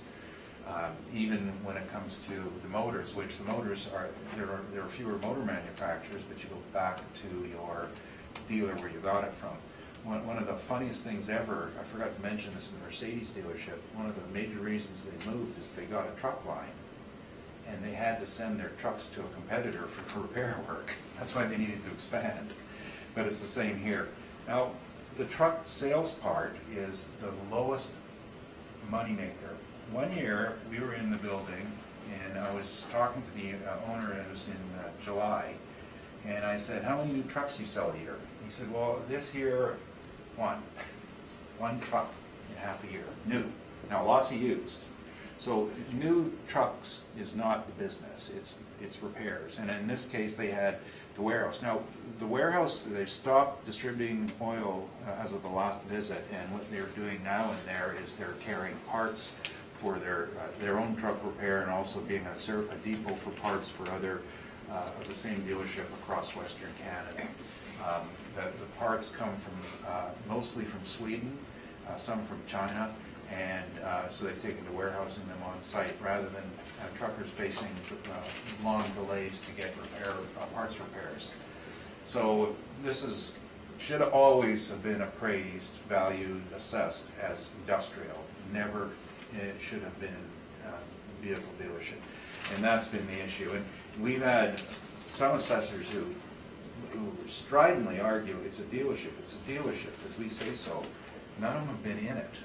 The only person we got in there agreed with us right away, and we made a deal. So again, I'm not being aggressive, I'm being a realist. The rents we've used, we're using $7 in the prime areas, $5 in the warehouse. And we do have a very interesting example just down the road at 231 Oak Point, which is about 5 blocks north. That's the Harley dealership, built as a Harley dealership, obsolete, now used car sales at $7. 14,000 square feet, we'd use that. They do appeal to different users, but it was the closest we found in the neighborhood. The rest is industrial. Page 4, our industrial rates from around the city, and with our industrial rates, we strive to present rates that are clean, without TIs, without requiring them to modify to find net effective, where there's no inducements to get in, clean rents, so that they're can be presented, so we don't have to worry about adjustment. Did you consider the TI and that's things like that? So on this basis, the warehouse falls into mid-lower portion of this group because it is very, very basic, and we put that at $5. I can't stress this strongly enough that our rental value is the most appropriate for this type of operation. It is an industrial facility, it's a repair facility. Sorry, there was one more rent we considered in our analysis, which was the body shop rent at 2535 Inkster. On our page 3, although it does say on there that it was August 11th, that's a mistake. It was renewed in August of 2016 at $8. East Side Collision Repair, and it is a semi-trailer tractor auto body shop. And it's so very close in operation. The difference on that one is they're better located because they're at the corner of Inkster and Brookside. So those are the two rents we looked at for the site. Same thing on the vacancy, although in this case we should have used a pure industrial vacancy. We did blend. Same in the non-recoverable, same in structural reserve, shortfall. Capitalization rate, it's nothing pretty about this. It's just a hard working site. We put 875, and on review of the data, I mean, I wouldn't see a problem with the range somewhere between 8.25 and 8.75. And interesting comparables on page 44,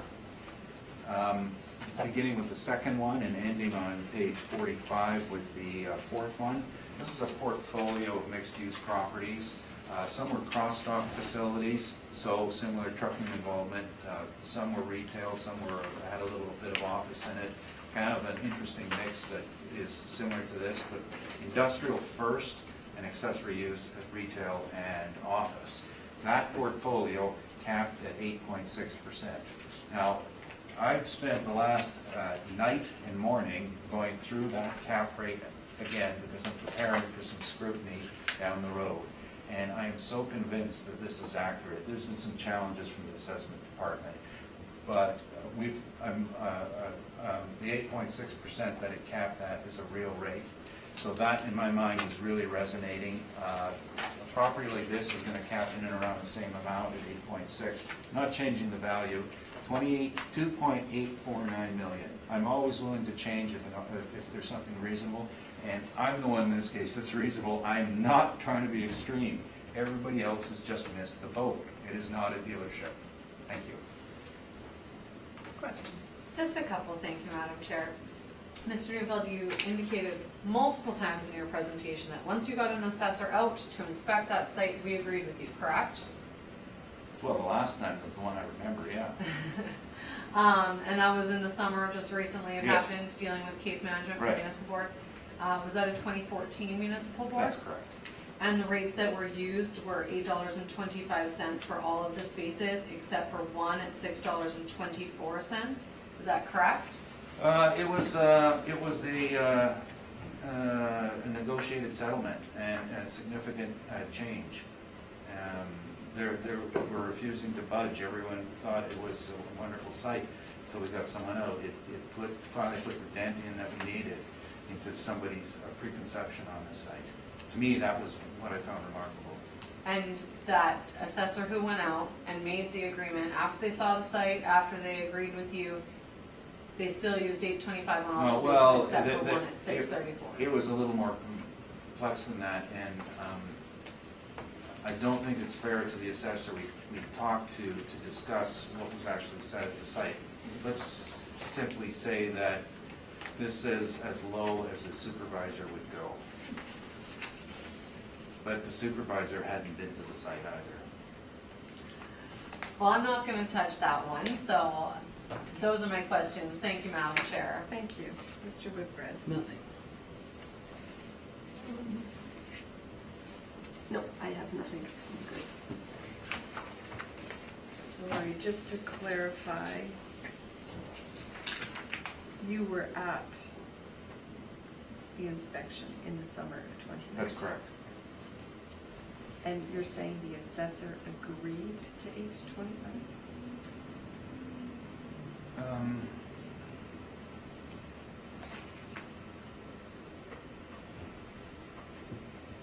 No. I can clarify that if you want. I'll just wait till Mr. Well, you weren't there. I know, but I did the 2014 municipal board, And- or I did the 2014 BA. Okay. Mr. Neufeld?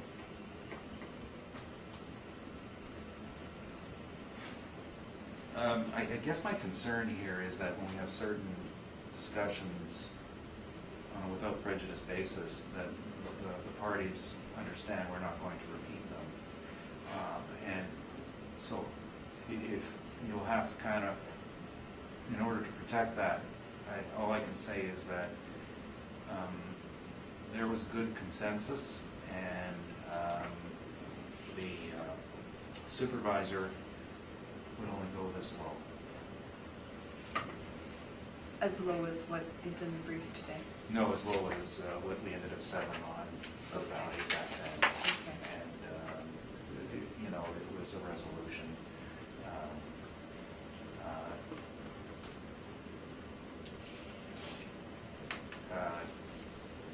My point here is, one just has to tour the site to see what, That's what you were saying. and I can't control what the supervisor's policies are. Okay.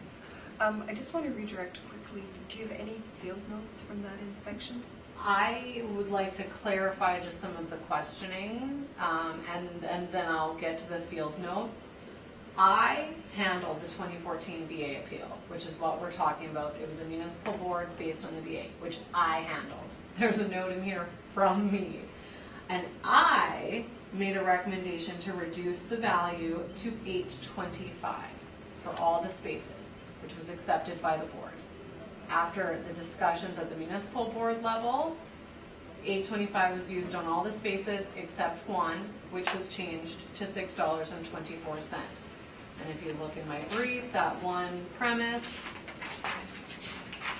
is the one shown at the bottom, the storage mezzanine space. And that was the one that was changed. With respect to the field notes, it just said that they changed that one premise from the $8.25 to the $6.24. The inspection was done in the summer with Mr. Neufeld and his son. In 2019, it says that the premise is used primarily for storage. The new rate is fair for that space. And then it just indicates that there's photos on the Y drive and what the total BA change was from. Okay. There was no discussion about it being a dealership? There was no discussion with respect to anything else. It was just with respect to what it was used for that particular space. Okay, thank you. I don't like to deal with confidences, but what I'm saying here is different than the assessor's saying. Yes. We're talking about an Yeah. assessment department that's never been to the site, And I know what the recommendation from the field person was, and they were overruled. I'm just going with Yes. the facts in our system. Again, Mr. Neufeld has his own firsthand knowledge. I was just trying to clarify. Yes. Again, I would have never brought any of this up, but it was presented multiple times throughout Mr. Neufeld's presentation, so I did want to acknowledge and ask some questions with respect to it. Yep, that's fine. Thank you. Can I clarify something? Absolutely. So we're talking about an overall rate of 825 for all the other spaces. How does that relate to the 12, 13, 11 that we're seeing this year? Is it that big an increase? It was a 2014 appeal. It was for the BA. It was, we're now in the 2020 cycle, so it was 14, 16, 18. We're now in 2020, and we do look at new information and income information every cycle. Okay. Thank you. And I thank you both. Can we leave all of that? Sorry, We're gonna take I'm just a very brief rebuttal, not rebuttal, but closing comment.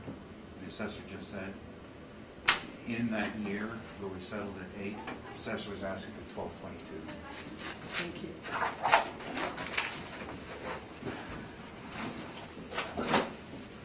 And we are going to take 30 minutes, give or take, depending on how quick James is.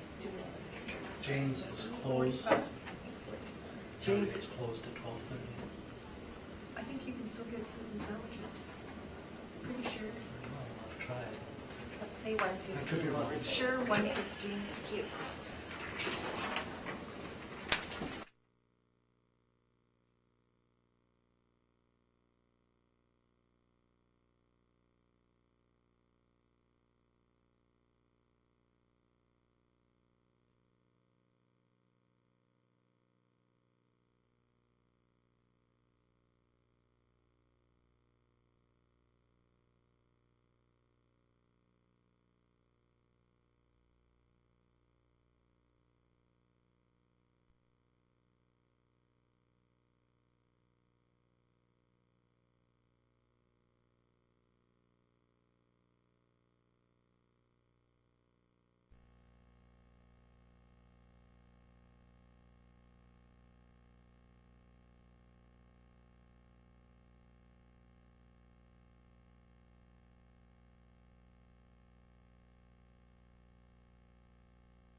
about school.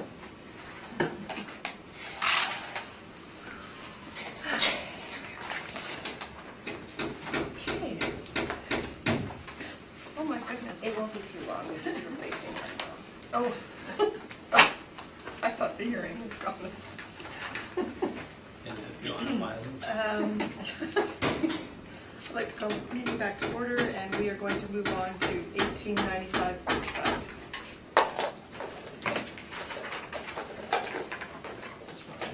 Yes, guys, finished a couple of times. We're looking at file number 19-464, roll number 14-100-128-045. I'm recommending to maintain, or the address is 1895 Brookside Boulevard, and I'm recommending to maintain the 2020 assessed value of $6,792,000. This is the Peterbilt dealership located on the northeast corner of Inkster Boulevard and Brookside Boulevard. If you turn to page 3, you'll see the aerial photo as I just described. On page 4, you'll see subject property photos. On page 7, you'll see we have a leasable area of 53,369 square feet. We have a rent of $9.60 a square foot, vacancy of 2%, expenses of 2%, shortfall $6, cap rate 7.15, and a value of $6,792,000. Again, we look at retail comparables as shown on page 8. We have an average of 1886 and a median of 1829. Clearly, we're significantly under that. This is an inferior location to those. The rent we've applied is $9.60. We've discussed cap rates at length. We're relying on typically looking at retail cap rates for these types of properties. On page 12, you'll see the income and expense mailer submitted by the owner. And on pages 16 through the remainder of the brief, we have the addenda. On page 8, 19, we have cap rate information as we've already gone through at length. And on page 20, we have our non-recoverable expense sampling with our median of 1.06. That's my presentation, and I'm happy to answer any questions. Thank you. Mr. Neufeld. Page 7, is this all model? Yes. And can you explain where your dimensions came from? I understand the 48,061 plan area, just the remainder. That's just the leasable area we have on file. I don't have any additional knowledge of it. We have 53,369 square feet.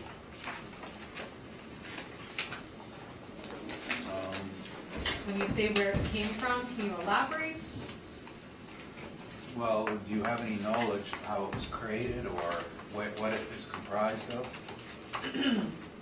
That's what we have on file. We have one space that we have all that. I can look through the notes, but at this point, that's the information we have.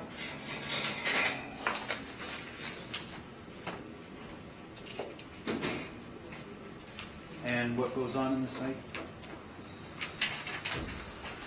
The tenant is Peterbilt Manitoba Limited. And you haven't inspected? No, I have not. Any of your comparables truck rentals, or truck sales? No. Service? No. Thank you, that's my question. Thank you. Mr. Whitford. No, no questions. and I have no questions. Cap rates model driven. Mr. Neufeld. Thank you. So the assessor's space is wrong. We've been through this every hearing since this place was built, and every year the board changes it. And every year we come back and have to re-argue it over and over again. The plan area is 48,061 square feet. There is one mezzanine.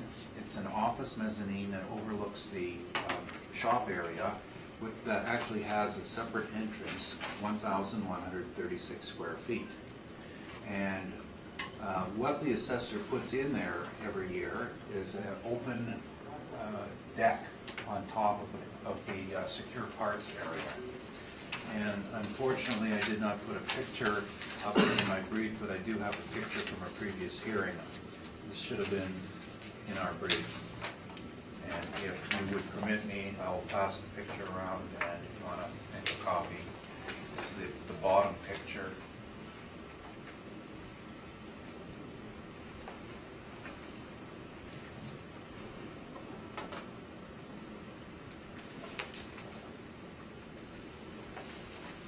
Yep.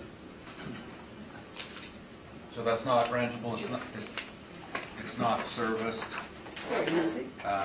It's got a stair going up to it and a chain link fence to keep the parts up there.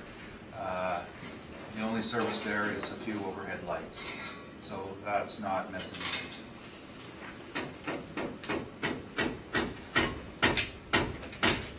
So we're using,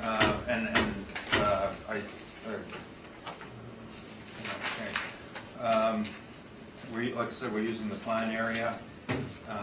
The site itself is similar to the last one in that it's truck sales and service, mostly service. The picture on page 2, another T-shaped building. The left side is where the parts room is, parts and offices, and the little jet out is the showroom. So it's built with a one truck show area, specially designed for that use. And the east side of the T is they do body work in there now on trucks. And then the long version, the piece that extends northwards, are the service bays. Same as the previous one, double-sided truck bays with craneway on top.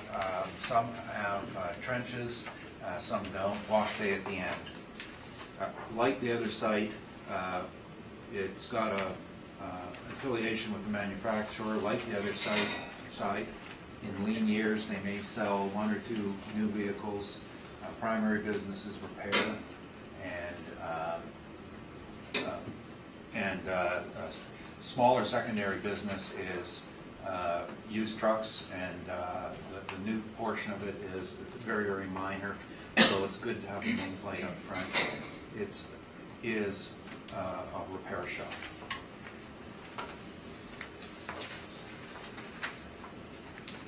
Sorry, I just wanted to quickly look at one more thing. Well, for our evaluation, like the previous site, we had looked at the rents, 231 Oak Point down the street, which was incidentally is owned by the same person as this, built around the same era, although it was built for the motorcycle dealership. The other rent to look at is 2535 Inkster, which is right across the street. It's truck auto body. It happens to be the former Peterbilt site. And yes, it is 20 years older, but it was specifically designed for truck repair at the time and really has no functional obsolescence. It is older, but the key for when you have custom properties like this is the question of functional obsolescence. So the comparable I'm quoting has no functional obsolescence, and neither does the subject being specifically built for its use. On the market, as long as trucking was a continuing business, which it's been strong in Manitoba for as long as trucks have been around, it will remain to be economically viable and not suffer obsolescence. In the event of transportation changes, then the market is small and could severely be damaged, but it would have to be looked in terms of what it is, which is truck repair. Taking all of these, and so what we've done is applied a rent of $8 on the main and the mezzanine. The reason it was so much lower is because the mezzanine is in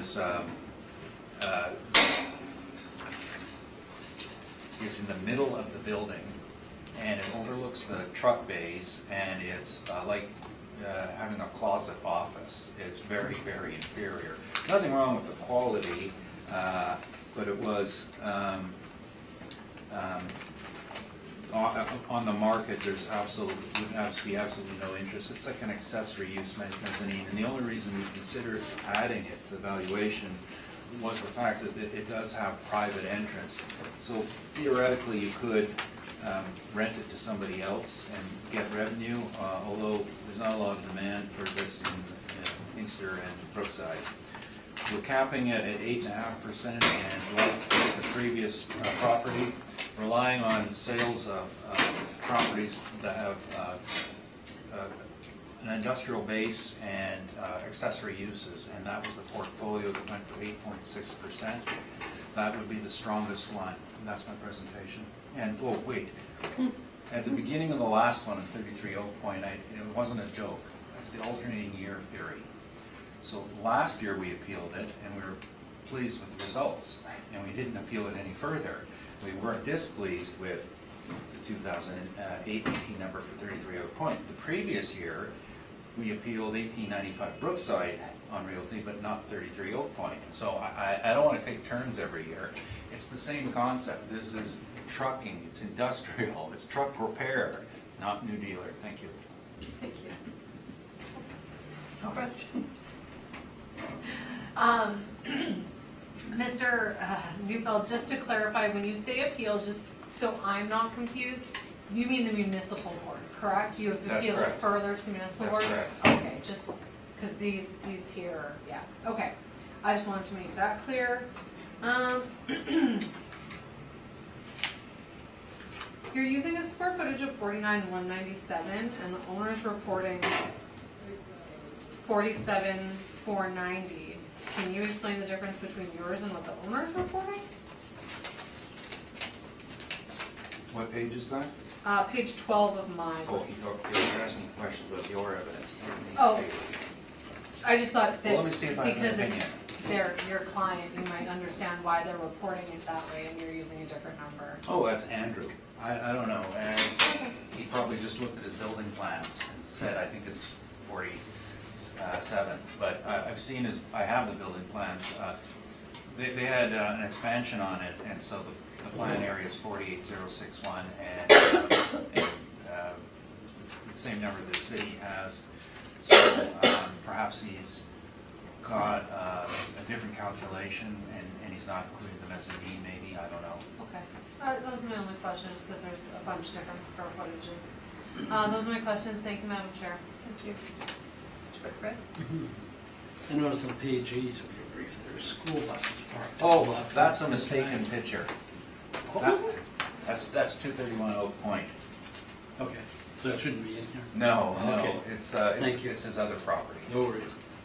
So your contention is that the mezzanine takes up that 4,000 square feet of space? Well, the mezzanines are in different parts of the building. But the one you pointed out in the photograph, is that a 4,000 square feet? No, it's about 3,000 square feet. I've I've never measured it, and it's not even laid out in the plans. It's the upper deck to the secure parts storage below.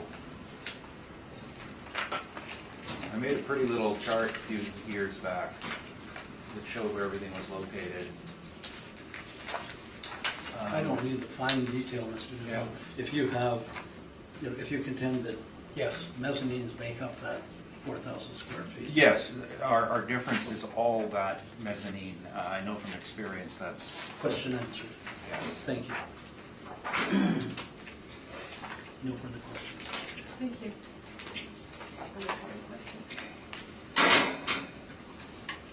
Page 1 of your brief, Mr. Neufeld. Yes, You've got the 2018 assessment. yes, That was board ordered. correct. You want to know what And- they said of that? If you can tell me.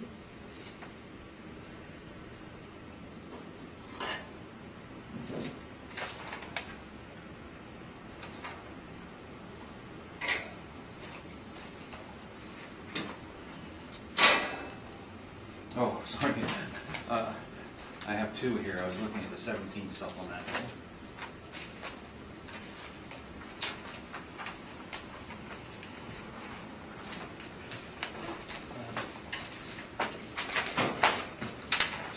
The 17 supplemental was a different number, but it did say that my square footage was, here we go. It says based on adjusted net operating income with a capitalization rate of 7.5%. Why was there a sub issued? The city did a forcible merge of a property. There's a lot at 1909 Brookside, which is at the northwest corner of the property.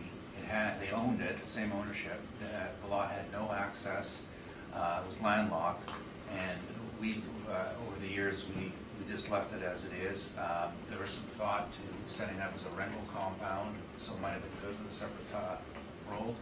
And so one year, the city assessor just merged them for their own convenience. So we, well, that was the last time that we complained about having to pay an extra set of fees and we were refunded. Okay, so the age then is 2004. There was no permits taken, nothing built, etc. There was the addition, the truck body shop was added on in, I believe, 2006 or so. It was originally built just in an L shape, and then the right side or the east side, which formed a T, was added on. So it had been built at I think 37,000 or so. But that happened many years ago. Just redirect to you, Ms. Wareham. I know you did not inspect this property, but do you have in your notes when it was last inspected?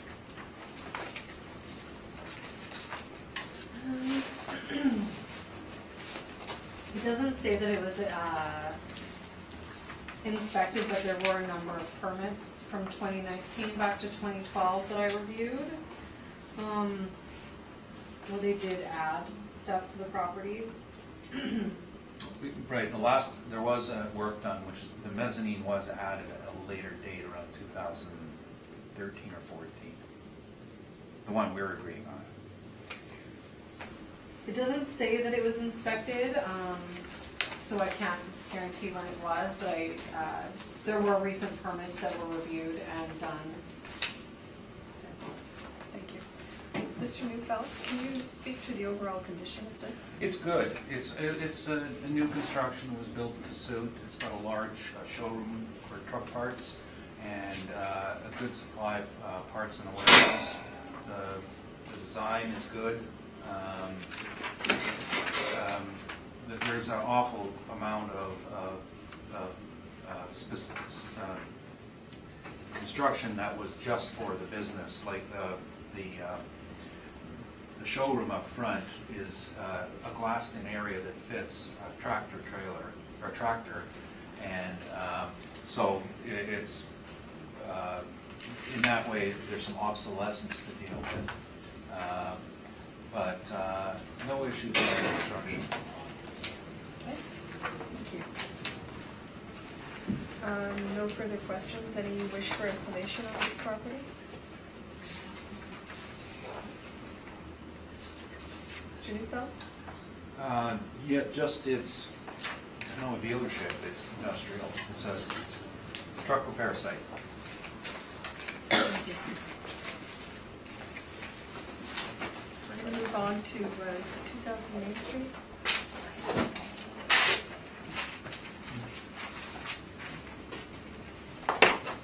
Sorry, can I just ask an additional question, just some clarification, I may want to move on? Yes, go ahead. Mr. Musil, I added all the pieces at the top of your first Oh. page, which came to 50,490, but you're using 49,197. Can you tell me what the Sure. discrepancy is there?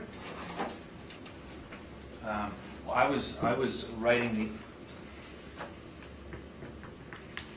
So there's another mezzanine that isn't. No, counted no, with- no, this is just, this was picked up from the last, and never changed. The 46,354 is, prior to the mezzanine being added, there was a different measurement on it, and we were using a different number. So, just disregard the 46354, that's an error. Oh, okay. So the right- 48061 is the agreed on plan area. And I wrote in the mezzanine just to say it exists, but it's not taxable. I'm sorry, it's not leasable. Rentable. Yeah, okay.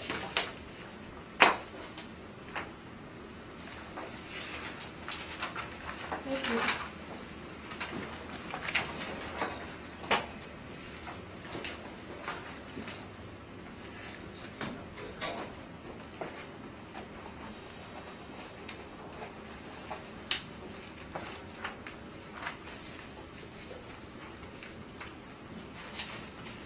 Sorry, I was just writing No, stuff that's down. The next property we're looking at is file number 19-282, roll number 11-030-996-000. The address is 2000 Main Street. I'm recommending to maintain the 2020 assessed value of $6,631,000. This is the Vicar Ford dealership located on the southwest corner of Templeton Avenue and Main Street. We have an actual year built of 1951 to 2015 with an effective year built of 1986. We have a leasable area of 43,243 square feet. If you turn to page 3, you'll see aerial photos of the subject property showing its location as described. On page 4, you'll see subject property photos. On page 7, you'll see the income valuation summary. We have 43,243 square feet with a rent of $11.78, a 2% vacancy, 2% expenses, $6 shortfall, and a cap rate of 7.3%. The value of the income value is $6,631,000. On page 8, again, we look at big box retail. We have an average of $18.86 and a median of $18.29, compared against our rental rate of $11.78. On page 10, we have general cap rate information. On page 12, we have the income and expense memo that was submitted by the owner. And on page 16, we have the addenda from our brief, pointing to the cap rates on page 19, as well as the non-recoverable expense study that's on page 20. Again, I am going very quickly through my presentation, but I am happy to clarify if there are any questions. Thank you. Mr. Newfield? The valuation, page 7 model, Yes? and in terms of the dimensions, you've got plan area of 40,508, and I'm wondering if you looked at the notes from the last assessor. We did have a debate here on the size, and she actually gave these to me.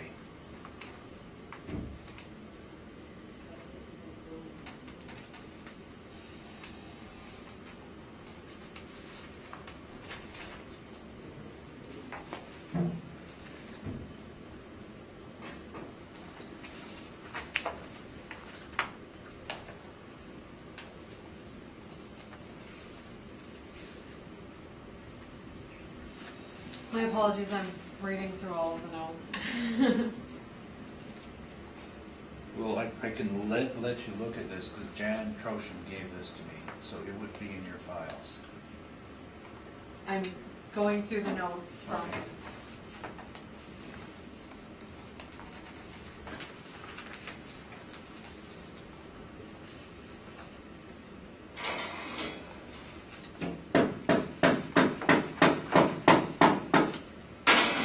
it looks like in 2018,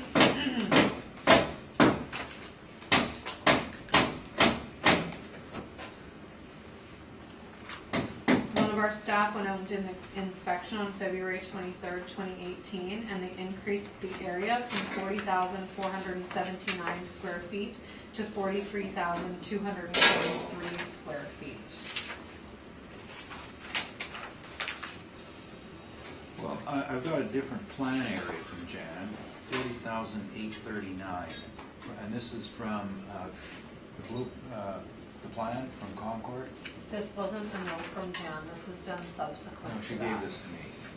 I'm saying that this was done subsequent to Jan. Okay, well, let's one step at a time. Okay. We've got plan area 4508, I've got 4839 that she gave me.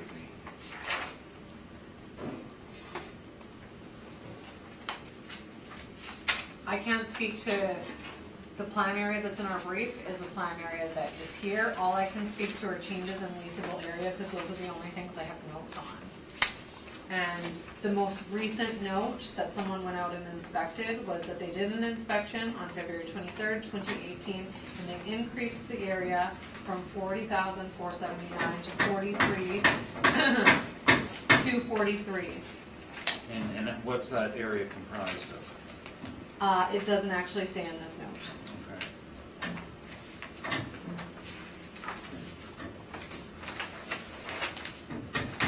Now, you've changed, or someone's changed the effective year to 1986, and what was that based on? I can read the note. It's the same person who inspected the property on February 23rd. They were closing a number of permits. They were closing permits between 2014 and 2017. They did the inspection on February 23rd, 2018. They talked about changing the leasable area.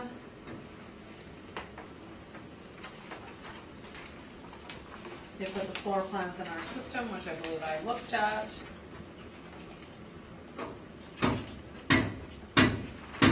I wonder if I have them with me.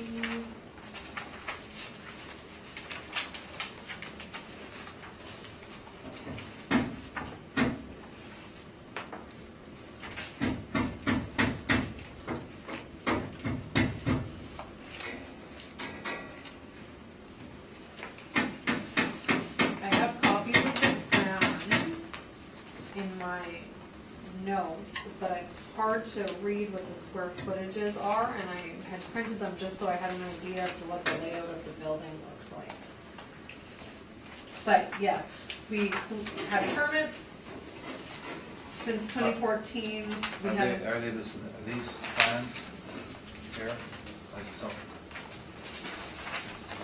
I'm gonna look at the whole back, but.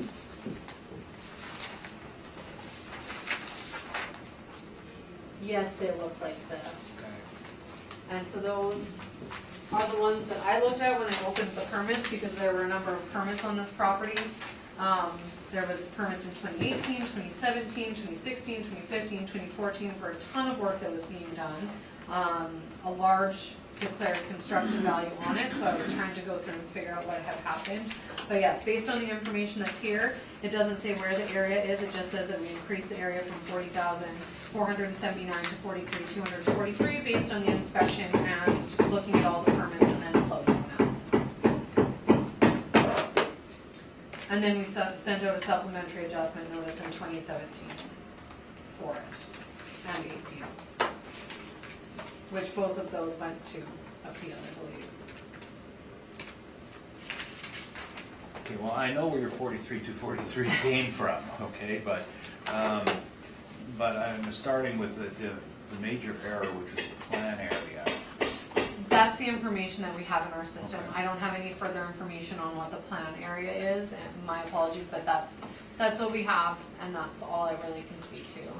Thank you, that's my questions. Thank you. Mr. Whitbread? No, I'm fine, thanks. I don't have any additional questions.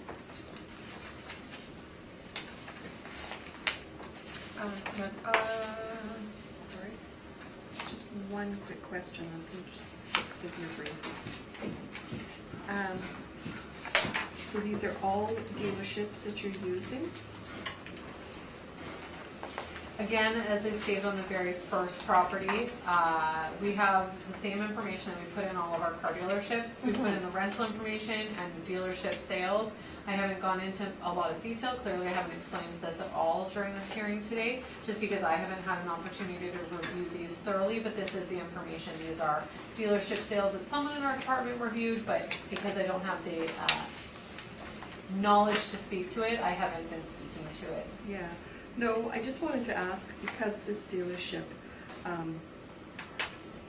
essentially was built in 1951.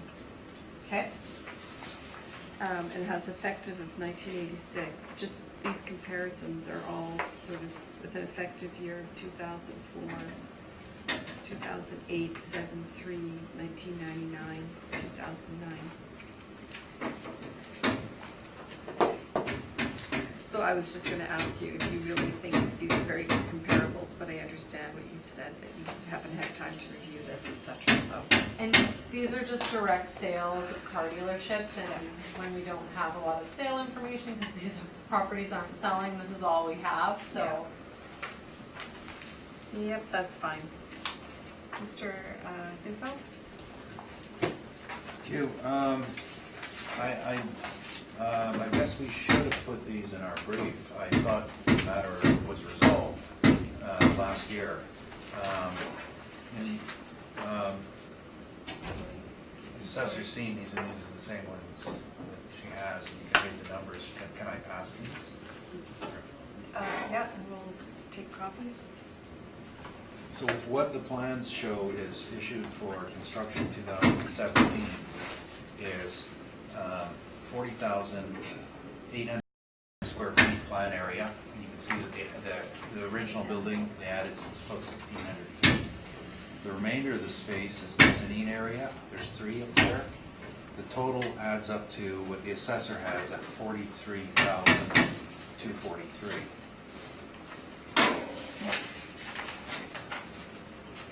Now, what's interesting, of course, is that after the renovation, the last assessor had a number of 40,479.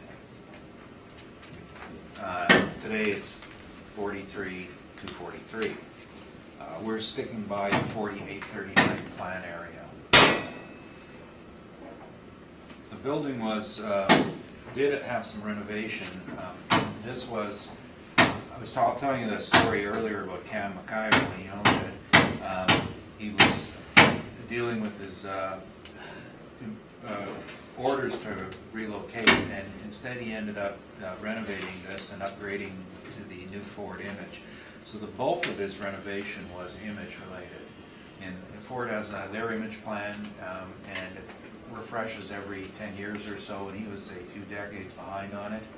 And that was the requirement. The image package, the parts alone, parts or material alone is $1 million. And there's cost to install. This is pure cosmetics, nothing to do with it. The building, when it was renovated, the front showroom portion was stripped back to the girders. The rear was only reclad. So the original 1951 body shop, was only reclad, and the showroom got new exterior walls.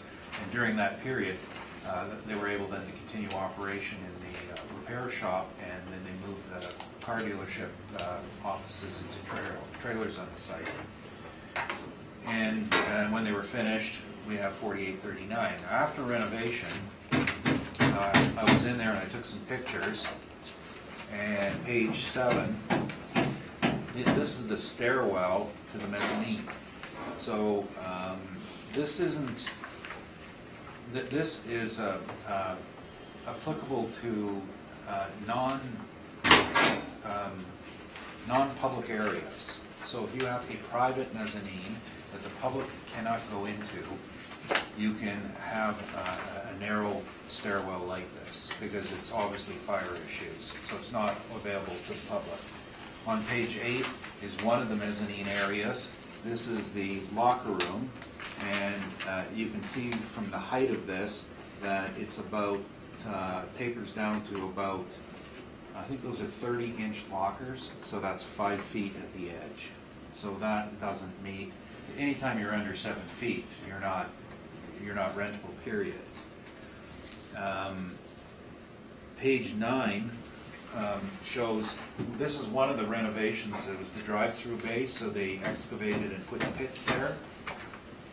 But it's still the same old building. And at the bottom of page 9 is the body shop, and you can see that the body shop was a later addition, and the old brick wall is still in place. So it is what it is. Page 10 is the parts area, and there was a little debate earlier whether or not that the assessor wanted to call this, and so we're not debating this because that's all decking, not leasable square footage. So page 11 is the deck. Bottom of page 11 is another stairwell to an upper level. The upper level is comprised on page 12, where the top of it is the entranceway into the so-called boardroom. Page 12 is this boardroom. Now this is 7 feet, and it's accessible by 2 sets of stairs. So of course it is not open to the public, it's private. The majority of the mezzanine space is shown on page 13, and it's file storage. So walking through there, that beam, that crossing, I would hit my head on it. Well, I'd hit my head on it most days. That day I didn't. It's about 5 feet. And you can count the boxes. The boxes are 11 inches, 8.5 by 11. So you have 7 boxes. Sorry, 7. They're not 11 high. They're 8 high. Right. So 56 inches roughly. We'd round it to 60 feet. Size of paper. Page 14 is another section of that storage area with, it's just all paper storage. And page 15 is underneath the paper storage area. And in order to create some room, the ceiling here is only 7.5. Excuse me, I'm just gonna, can you hear over there?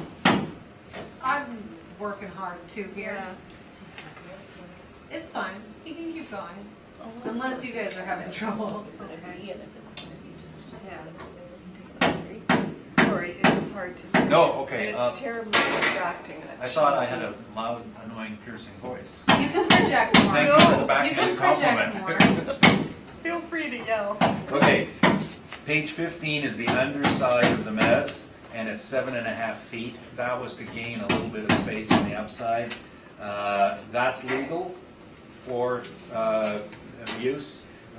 Anyway, the top side isn't. None of the top side is. And that's why we have not considered it as rentable space. Page 6 is the registration for environment, and I believe that's oil storage. It's so old, I think it once used heating oil for its heat. Because, just trying to remember, I saw some furnaces and tanks in there at one point. So it was the renovations were showroom based. They were extensive on the front end, completely non-existent on the rear end, and we have 40,839 square feet. The other issue with this property is 3.7 acres of land. You need 10 acres for being Ford, GM, Chrysler, Toyota, Hyundai these days, and even the big Germans like Volkswagen, they're now getting up there. So Vicar have several lots where they have to store their vehicles. None are convenient to this location because they're all in Transcona. I mentioned they have 4 lots now in Transcona, and so they do have Ford storage out there. Cam, when he owned it, had bought a 20-acre piece of land on McPhillips, and he knew he needed at least 10 acres for his new dealership. So it impacts the value of this site on its ability to be a car dealership due to the lack of land. And the motivation for staying here was service, which is where most of the money's coming out of. So we put a rent of $985, and this is influenced by the rents I've spoken up early and towards the lower end of the range. I don't know why the person who did this put $985, whether there was some creative number that they arrived at. I would wonder, why not 10? Why not 950? Okay, 985 is fine. Comparable to it, the most comparable is 2554 Portage, which is a little bit newer, but has less land, but a better location, and that's at 756. So this has more land, and for a car dealer, that's important. That's where 985. The rest of the parameters we've used are the same, and we're capping higher than the other ones. I did mention the other ones is that we put in a number around 85, but a cap can be expressed in a range. This one's got to go to the higher end of the range because alternate use has to be a consideration. It's fairly close the size is making it obsolete as a car dealership, and without outside storage, and the environmental registration is a detriment to other developments. Thank you. Thank you. I have no questions, thank you, Madam Chair. Mr. Whitford? I have none. And I have none.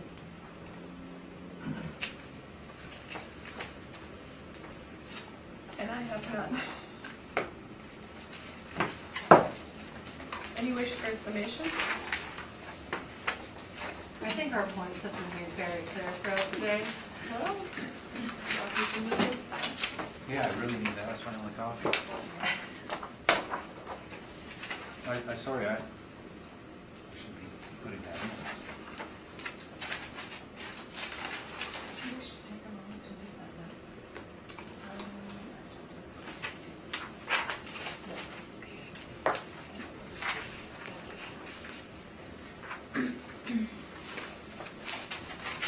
2425 McPhillips.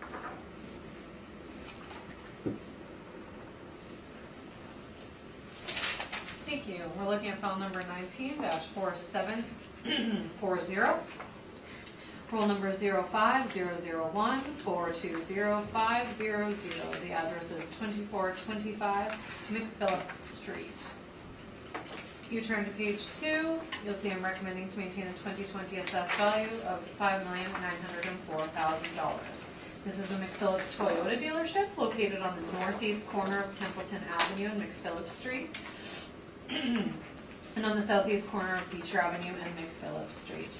We have an actual year and an effective year built of 2016. We have a leasable area of 32,000 square feet. If you turn to page 3, you'll see an aerial photo of the subject property.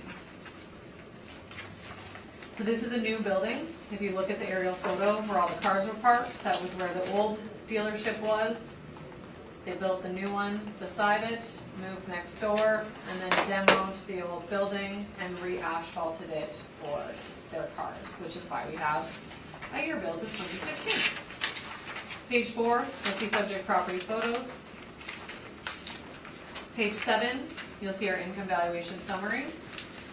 We have a leasable area of 32,000 square feet with a rent of $13.86, vacancy of 2%, expenses of 2%, shortfall of $6, cap rate of 7.15%. We have an estimated value of $5,904,000. Again, page 8, these are our comparables. The subject property is located on a main thoroughfare similar to the comparables.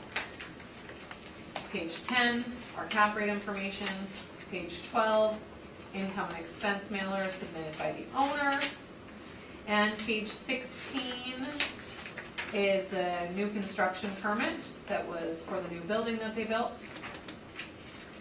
And on page 20, we have cap rate information, and on page 21, we have our non-recoverable expense study defending our 2%. I'm happy to answer any questions. Mr. Newfeld. So again, this is by the model, Yes. and the size of the land in relationship to the dealership, a bit on, like the last one, bit on the short side, isn't it?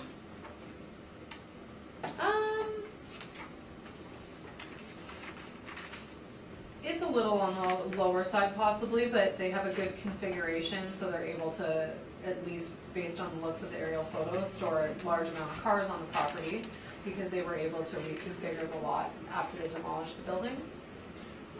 Well, you're aware that they have to go to outside storage areas for their car, to store cars? I was not aware of that.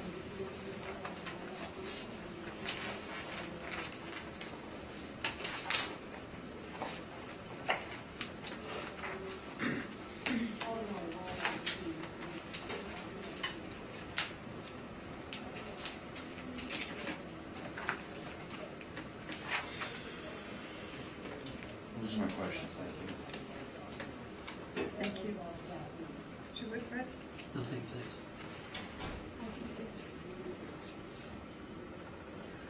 Inspection. I'm assuming it was done when we issued the new construction.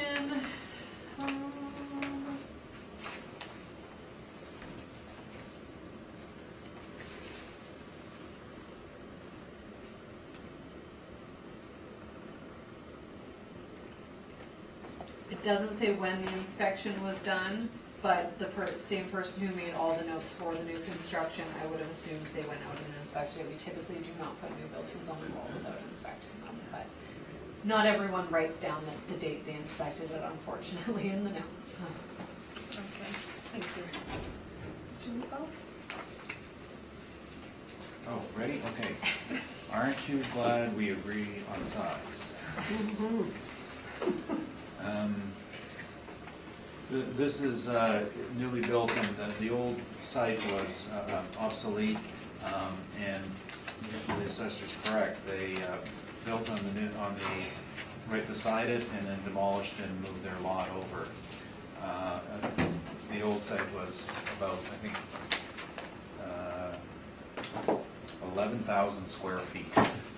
So Toyota used to be occupying sites of that size, and now they're more popular. Now they need about 30,000 square foot footprint. But with the change in the building, that means they lost land area. So while this was going on, they had to buy another piece of land for car storage. It's located in the RM of West St. Paul. It's 2 acres. It's about a mile north of the site, and to give them the space that they need. So if you're going to assess as a car dealership, then you have to have the land for it. The same issue with Parkside Ford that was before, outside lots, and it just makes, the valuations incredibly inconsistent. Now, the people who wrote this up had never been out to the site and didn't even know what this was. And you notice that they still had 1987 as age, and that, of course, is incorrect. I've been there. I'm just going to change that rent. I think $12 is a better number rather than 10. And I'm not going to say age. I'm going to say lack of functional obsolescence. When a property is designed and built more currently, especially in the automotive world, all the things that they feel the car buying public want. So this is above our rents in our range, and it is just because of the superior nature of it. That changes my net income to $384,000. Same vacancy with same 5% non-recoverables. You want the numbers? Yep. Okay, so the subtotal number is now 357,504. The non-recoverables bring it down to 339,629 at 5%. Structural reserve and shortfall remain the same. So the NOI is 313,660. And I think normally I would consider a more aggressive cap, but I think we have a couple of ways of looking at this. If you had a lower cap, then you've got to deduct for the lot in West St. Paul. And just to show you what they had to build in West St. Paul to meet their demand, we have a couple of pictures of it on pages 4 and 5. That's the West St. Paul site. So what they've done with that, it's their overflow repair and reconditioning site, used car reconditioning site, and you can see that there's new Toyotas in the compound. So that is outside, and it's required. That in West St. Paul is assessed at $850,000. So the issue is if you go an aggressive cap, then you got to deduct that site. If you go with a moderate cap of 8.25, then you don't. So the value at 8.25 is $3,801,937, rounded to $3,802,000. The site was not appealed in 2018, and there is an outstanding one from 2016. And that was, I think, right after the change, or during the change, I'm sorry. Thank you, that's my presentation. Thank you. Questions? Mr. Whitbread? Nothing. I have nothing on this one either.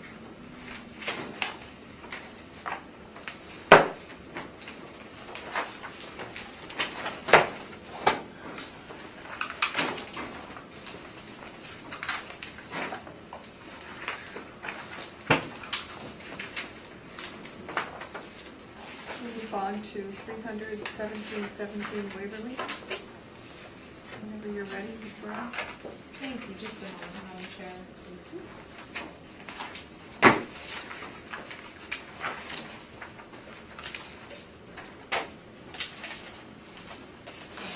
So we're looking at file number 19-289, roll number 03091297700.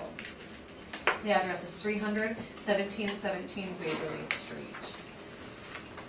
On page 2, you'll see this is an auto dealership built with an actual and effective year built of 2007.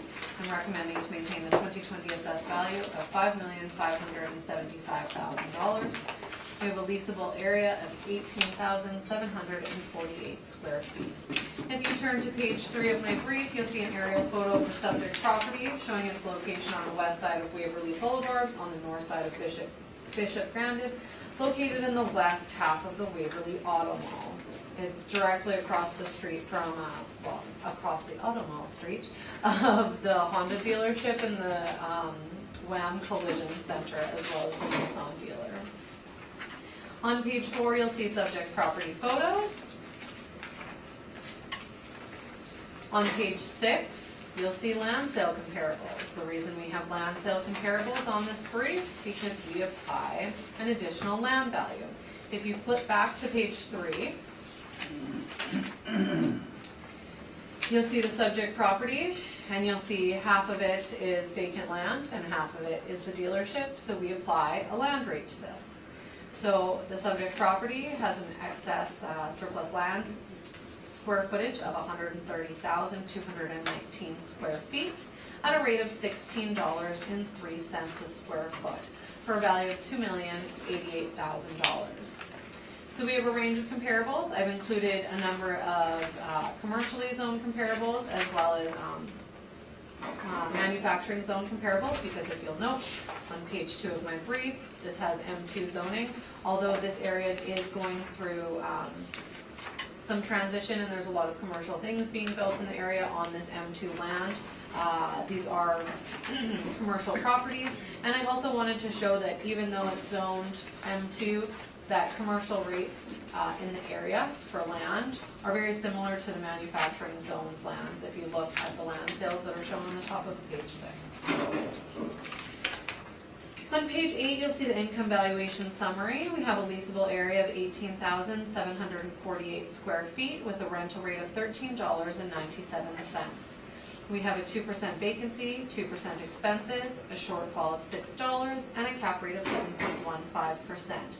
For a capitalized value of $3,486,559. We have an additional land value of that $2,088,000 that's in the income stream on the additional land value line, for a total estimated value for the property of $5,575,000. On page 9, again, we've talked about our rental comparables. These are all big box retail, located in good locations, similar to power centers. The Auto Mall, in my opinion, is similar to a power center for retail. It's a mall that has all the auto dealers you could possibly want in one area, so it is a good location in my opinion. We've talked about cap rate information at length. Page 13, we have our income and expense mailer that's submitted by the subject property owner. And we have the addenda at the end of our brief, and again, I would like to point out the cap rates that we have are on page 20, as well as our non-recoverable expense study on page 21. It's my presentation, and I'm happy to answer any questions. Mr. Nichols? Yes, same question, our model. Yes, all of it. Now, does the model provide an excess land value? That is our modeled excess land value, yes. And how does the model get told to do excess land? People who review our properties, they look at it, they decide that there is an amount of something that needs to be considered. They input that information in our system, and then our model calculates a value based on that information. So somebody manually put in an area of 130,000 square feet as being excess. I believe they would have measured the vacant parcel and put it in.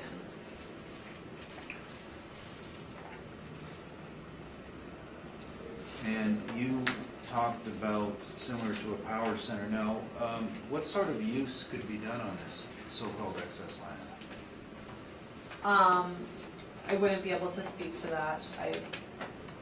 You didn't investigate the characteristics of the land? When you say the characteristics of land, what are? The legal restrictions, the legal rights that the land possesses? I do know that this is a condo title Right. that this is, the property's on, so that's about the extent of what I've looked into. Did you read the condo rules? Did I read the specific condo rules for this one? No, I did not. Okay. So if you have a piece of land with restricted usage on it to specifically auto retailing, does that not limit its appeal in the market?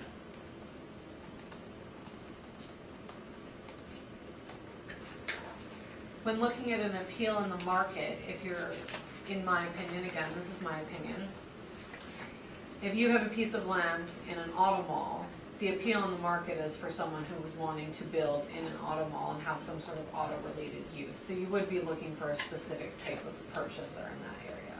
Right, and now, do any of your comparables have use restrictions?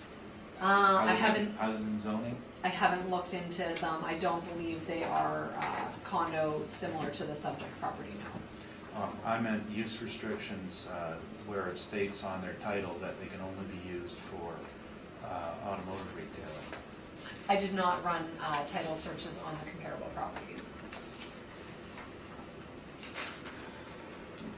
Now, in terms of the remaining land after taking out what you deem to be excess, how much land is left?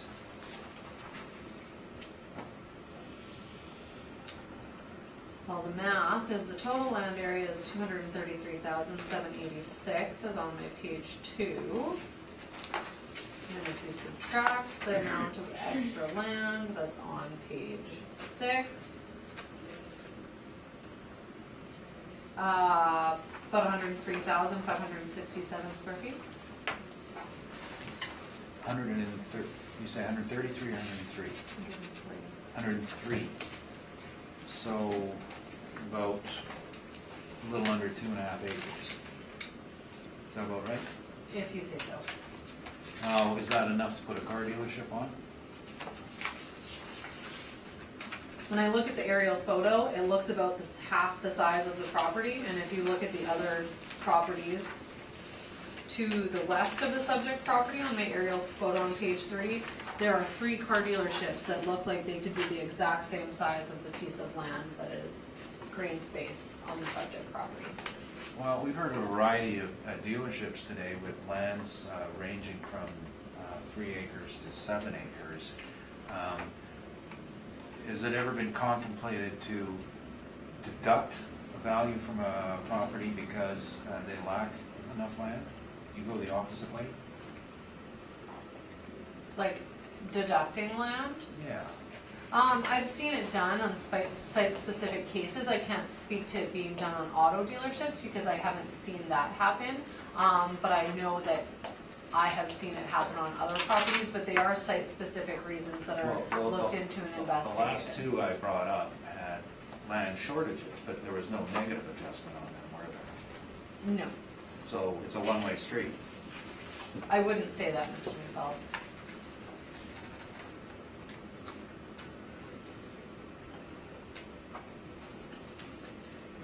And has the scope of your investigation been limited to looking at the file and a few aerial photographs? Have you been onto the site to look at what they do on this land? I see the site and I see it vacant because I take my car to the Honda dealership and I was actually there on the weekend because I had to get a tire fixed. It just, right now it's covered in snow and looks like a vacant piece of land. How long has it been what you call vacant? In the information in our system, Since 2007? I would have to read all the notes to answer that question. The notes in our system, the most recent note that I'm reading, for the 2016 Board of Revision, that's when it was determined to place the excess land on the property. So when was that? Sorry. In 2016 is when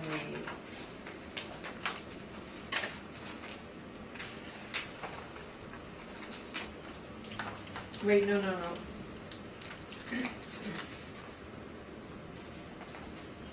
Just hold on one moment, I'm trying to. Okay, no, the way that note actually reads is it's just talking about the excess land, it's not saying that it was added in 2016, so I'll correct my previous statement.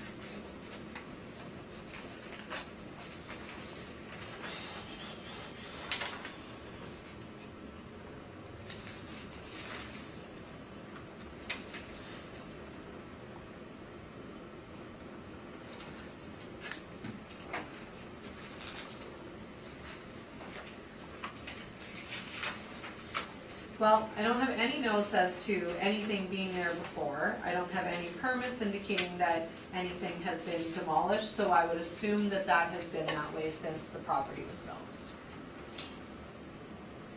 Thank you, those are my questions. Thank you. Mr. Whitmer? I have nothing, thank you. So you said you don't know whether this is the first time the surplus land has actually been assessed? The surplus land has been assessed previously, I just don't know how far back it goes. In 2016, I do know it was, we placed it on the property.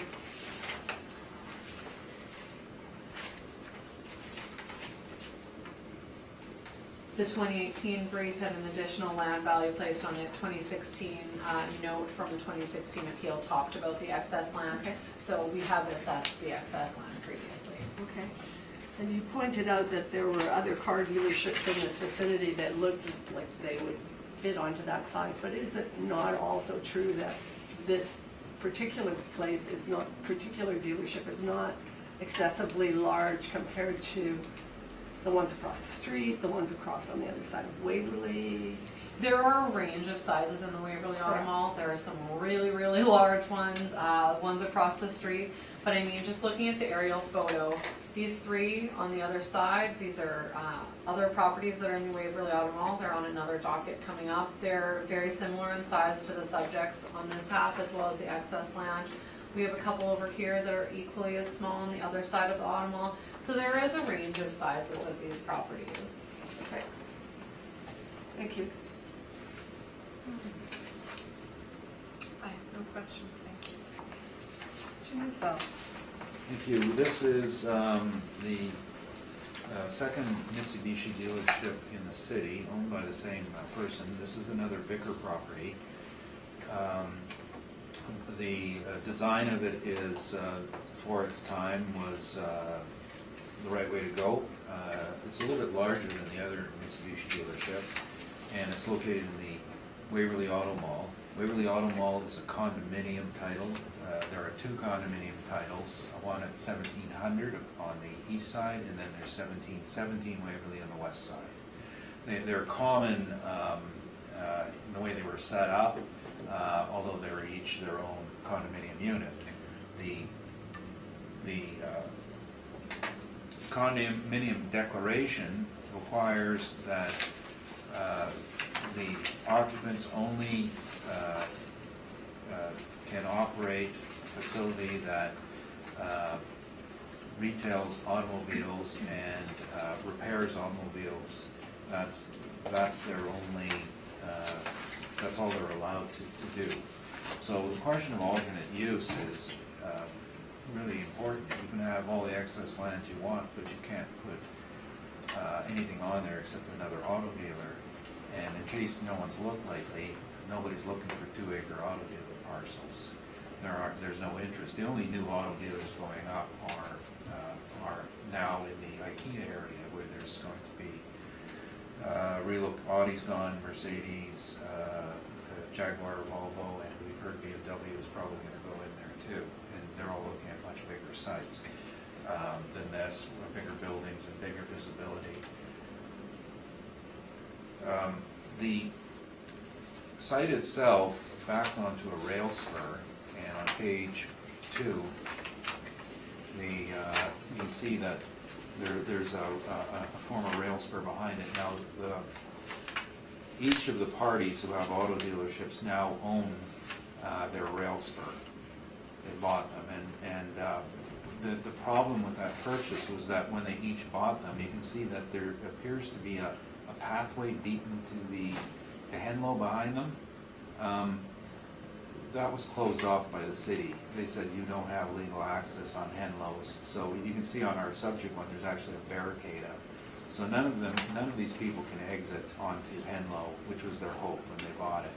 But it is useful for overflow and excess. Now, the Vicar parcel, if you'll see in the picture in page 2, is, at the time this picture was taken, had 2 full rows of cars on the east side. So this is what Vicar uses as a dumping lot, or not a dumping lot, a unloading lot. So when shipments of cars come in for multiple dealerships they control, they will park them here. And I mentioned earlier about Parkside Ford, so there'll be Fords here, there'll be Chevrolets and Nissans, as well as the Mitsubishis. This will be one of their staging areas for bringing cars to their other sites. So earlier on, when I was going through some of the other sites, and I made issues about needing an excess lot and not really pushing the issue that much, that's because this is their extra lot. So this is part and parcel of the economic units operated in the other sites. And for every year, we've been dealing with this property, which is quite some time. Starting, I read backwards. On page 13, so 2012. This ruling was, if you're going to assess it as a dealership, accept the land, no excess land removed. It was a very small amount that year. The following year, 2013, same decision, remove the excess land. That decision was virtually all removal of excess land. The following year, 2016, remove excluding the additional land value. So 3 decisions in a row, remove the excess land value. Now in the last hearing, they only removed half of the excess value. In page 7, the value was originally stated at $2,012,000, and only $980,000 was removed. Now, I don't mind giving my opinion on why that happened. Mr. Vicar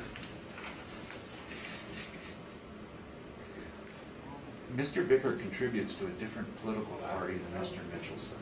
Mr. Mitchelson was doing payback. He's done it a lot. That's my opinion. Regardless, we appealed that decision because there should be no excess land value, because if there were, we would take it and ask for it to be reduced on the others. Let's hear all the properties the same day and put this all in one basket. If you're running an auto dealership and you're assessing as such, you have to put up with it. The first hearing we had today was, I talked about the need for land and how everything had changed. So when Reno, the manager, and I first met about 10 years ago, he said, well, yes, it's true. We did originally hope to put either another small dealer, or his dream was to put up more of an exotic sports car building, a smaller one on the site. And he says that we just haven't been able to because we're using this for overflow on the rest of it. We get a shipment in this, we have to take it. He says there's no chance of ever doing it anymore. And I make a note every time I drive by to take a look at it. Some days it's empty, some days it's full. So it's all part of their operation, which means if you are going to appraise it, assess it as an auto dealership, then you've got to remember that you need space, and you don't keep it full all the time because you sell cars and you bring new ones in. It's like your warehouse. Some days your warehouse is empty, some days your warehouse is full. This is a warehouse for cars. So the value we're using is I made a small adjustment on here because I was looking at the decision on the other Mitsubishi dealership, same ownership, same building, located on Regent Avenue. And that decision is on page 3, 950 Regent. And they used a cap of 7.5 and a rent. It looks like they worked backwards to 1044, but I believe that was actually 11. They gave us the 5%. So that's the same thing I'm asking here for. It's $11 with a 5% non-recoverable, and we're going to change our cap to match the previous decision, which, by the way, was not appealed.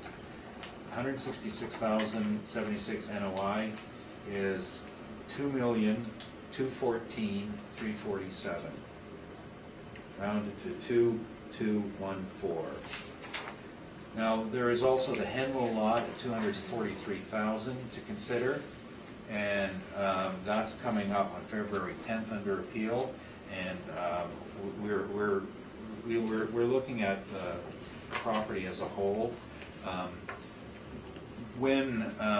For example, one of the reasons we appealed the decision last year is because we were looking at the total assessment of the Henlow lot and the 317-17 Waverly lot, and that they were both at a value that totaled about $4 million. And had that lot gone to zero, which is, we don't care how we get the number that we believe it should be, whether it's on one lot or both lots, we would have been happy with it. But we're not. We appealed that decision, and the other decisions have been nothing but completely in line with that decision. And incidentally, prior to the first order I mentioned, there never was an excess land addition on this lot. It had been none whatsoever. And so that was just something new that popped up in 2012. I've got a file that goes back quite some time here. So that's my presentation. Thank you. Questions? Mr. McBride? May I please have the revised NOI? But no, I didn't revise the NOI. I just, I'm trying to match the other one, which was listed at 1044, but it's not. It's 1044 after the 5%. So 11 times 0.95. Yeah, see, I don't know why Bram's doing this to me. He's just messing me around. Page 3, the decision on 950 Regent was $11 a square foot rent with 5% for the non-recoverables and a 7.5% cap, which I've replicated on page 1. I just changed my cap, that's all, to 7.5. 7.5. Yeah. Ah, okay. And that's how I get 2214. All right. Again, drastically lower than last year. It's a question of the excess land, pure and simple.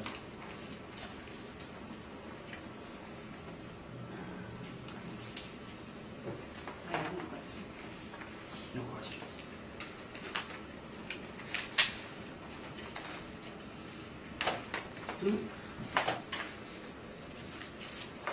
I got a love letter from him.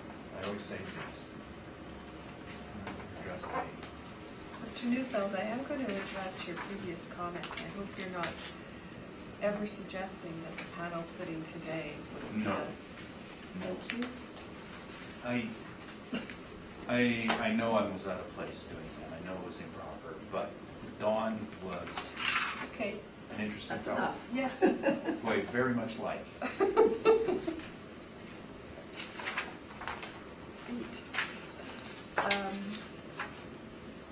So this is a question more out of curiosity then. You are suggesting that this excess land that this dealership is sitting on is going to solve the issues of, let's see, Main Street 2000 Main, and 964. 964 Regent, that they had to go and buy additional acreage outside of the city. Right. Dougald and West St. Paul. Well, no, the West St. Paul guy is McPhillips Toyota. He's a different operator. And, his is a different case altogether. But the bigger dealership, they have 1424 Regent, Nissan, and the two others in Regent, so they have a lot of land on Regent, and they like to deliver to Waverly because it's secure, like the condominium has their own security at night, they pay for their own, so it's safer to, when you get an middle of the night shipment, to accept at this site, and so they're brought there, stored, and then some get transferred right to a dealership, some sit for a while. It's sort of stock on the shelves. And yes, it does address the others. That's why I wasn't asking for deductions on the other ones. Okay. Thank you. Does anybody need a call break? You're good to go on to the next one? Okay. Go on to the last property.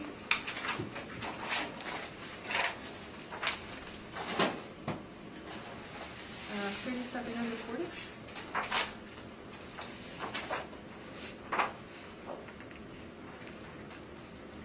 Just one moment, Madam Yeah. Chair, thank you.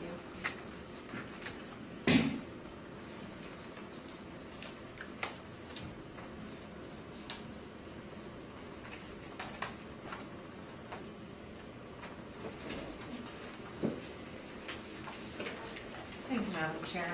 We're looking at call number 19-4407, roll number 07208-611-800. The address is 3700 Portage Avenue.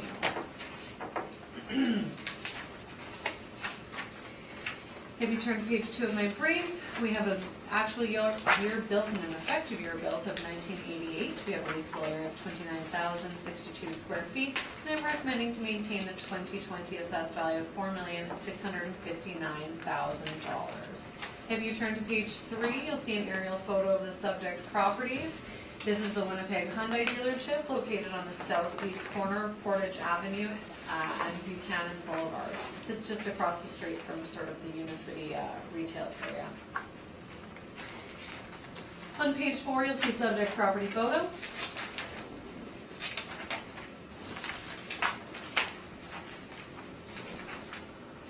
On page 6, you'll see land sale comparables. These are just a number of land sale comparables in the subject property area, showing the per square foot rate of what the land is selling for in the area. On page 8, we have a leasable area of 29,062 square feet, a rental rate of $12.31, a vacancy of 2%, expenses of 2%, shortfall of $6, and a cap rate of 7.3%. We have a value of $4,659,000. On page 9, you'll see the rental information that's already been discussed at length.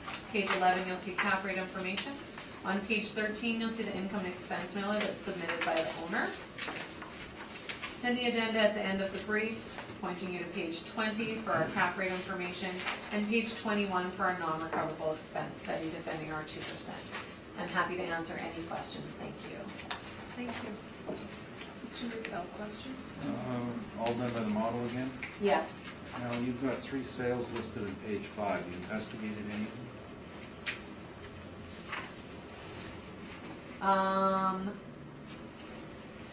Other than the notes that are on the file, no.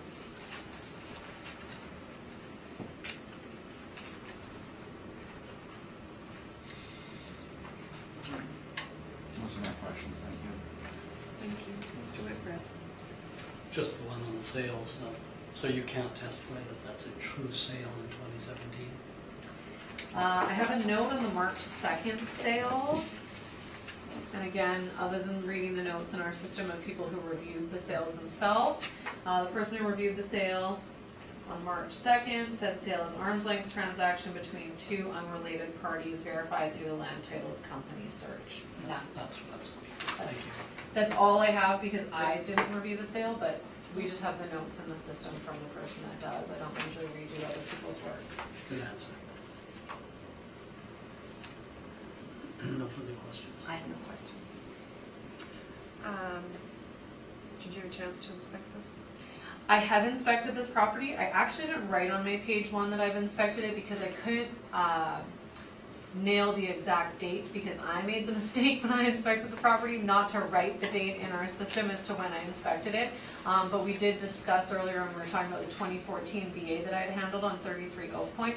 I also had done the BA on this for the 2014 appeal, so I would have inspected it somewhere either in 2014 or 2013 for that BA appeal. So I had done it prior to, if you look on page 4, you'll see the building is brown.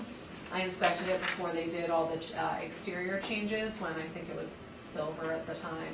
So I did go in and talk to someone. The guy took me through their offices. But I have not inspected it in some time. So this has an effective A&E of 88, but you're saying that the outside was replat? Yeah, and Mr. Neufeld has alluded to this a number of times today, and we're in agreement. A lot of auto dealerships do have to do a lot of interior and exterior renovations to keep up with branding and how the franchises and manufacturers want their buildings to look. So typically we have to be very cognizant when they're doing interior alterations and exterior work on properties, and we really have to look into what's being done to change ages with respect to the specific property type because of those reasons. You see permits all the time going through this docket and the other car dealerships I have, you see so many because they're having to keep up with those things. So I think that's why the effective age is the same, even though some changes have happened to the property. And this sold in 2017? Based on the information that's in the brief on the sale history, yes, that's what it says. And it was arm's length? According to the best. note that I read, to the best of my knowledge, but I have not reviewed it personally. So here, you have a dealership that is sold. That's all my question. Mr. Neufeld? No, she doesn't. The original construction of this building was for Woodhaven Toyota. They had previously been at 2675 Portage Avenue in a converted grocery store. Toyota required a move. They built this and occupied it around 88. And at the time it was prototype, the state-of-the-art for a new Toyota dealership, because they also got Lexus with it at the same time. So it was the first one in Winnipeg that had a separate showroom area for Lexus to separate them from Toyota. And it ended up a fairly good-sized, interesting showroom. The back of the building was split in half. The east half being body shop and the west half being auto repair. And so it was to be a self-contained dealership. It didn't last that long because it ended up being too small, and the service area was too small because too much of it was body shop, and the body shop was much too small because it was, today's body shop needs to have about 30, 40 bays, and I think they had 12, so it couldn't keep up. At the time, it was owned by Bill something or other from BC, and he sold his shares to the Chipmans. Chipmans operated it for a while, and then in 1999 they built a new building in Point West. Put this building up for sale, on the market for quite some time. The only interested party they had was, I think it was not Sobeys, but it was a grocery store. We're only interested in the land. They were going to demolish the building because they hated the siding on it. Eventually, Mr. Knight, used car dealer, bought it for $1,500,000 and ran used car. McKnight operated a used car operation out of it for a few years, 7 years. He leased part of it, and then he ended up leasing it for $6 a square foot. Eventually, Chris Damon came along, and he had a Hyundai dealership, and he bought it. It was for $2.5 million. So that was private, non-dealership to a new dealership. So those two sales showed the interest in getting a building that could be used for an auto dealership. So he ran it for 10 years, owner-operator, and then in 2017, Chris Dick and I forgot DeVito's last name, purchased it. The deal was they purchased the dealership, the goodwill, everything. They also at the same time bought 2 other dealerships, including one in Waverly West, which was the Kia dealership, and they bought the old Jerry Gordon site at 550 Pembina. The value that was arrived there was a value in use. And it was based on the goodwill and the continued operation and transfer of the franchise. Since it's out of the bag, I can tell you that I did the appraisal. So I knew firsthand that it was not a market value of the fee simple. That's how much the dealership is worth. In this case, a couple $1 million. It was comprised of business assets.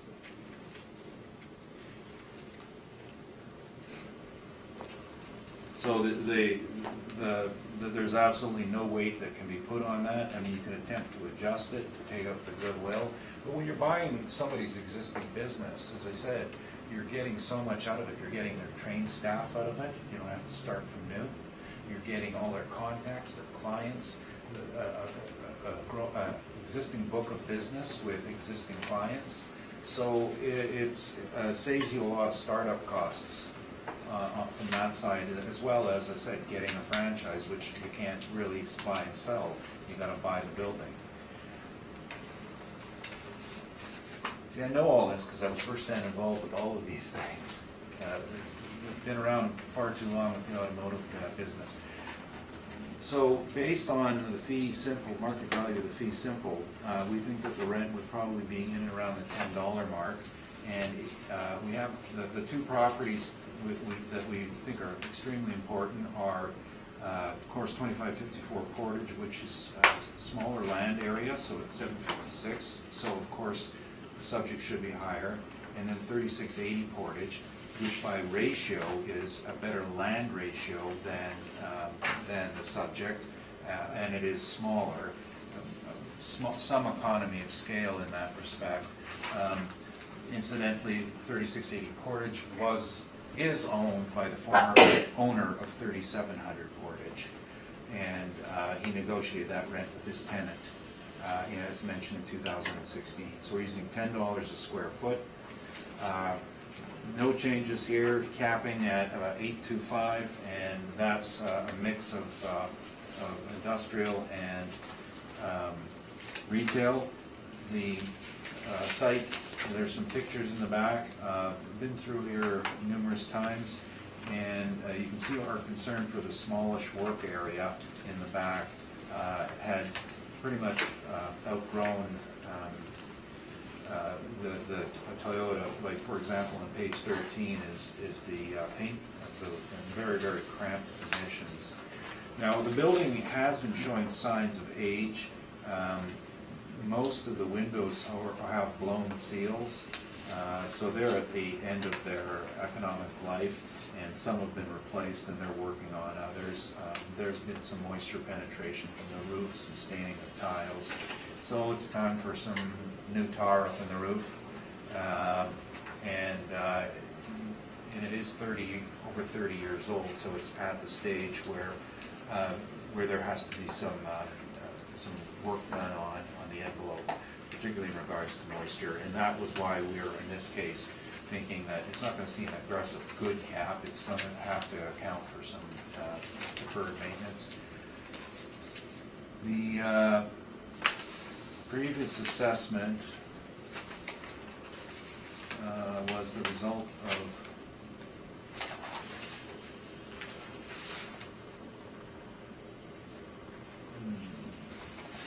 oh, look at this. I had a break in doing this property. I usually was doing it every year, but I think I skipped a year. No, the previous decision was reduction. Oh, here we go. Based on net operating income presented by the applicant with a cap rate of 7.75%. And what was that value, Mr. Greenfeld? $3,376,000.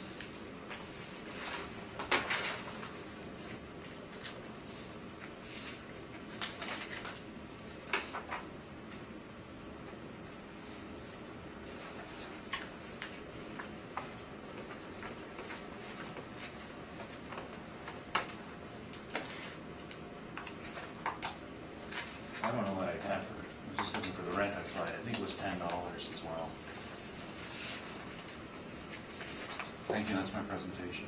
Thank you. Questions, Ms. Wagner? With respect to the previous assessment, Mr. Neufeld, did you appeal that to the municipal board? No. You have a lower value than the board decision from 18. Were you requesting, Updated inspection. We had a bit of a falling out with the owner because he didn't pay my bill.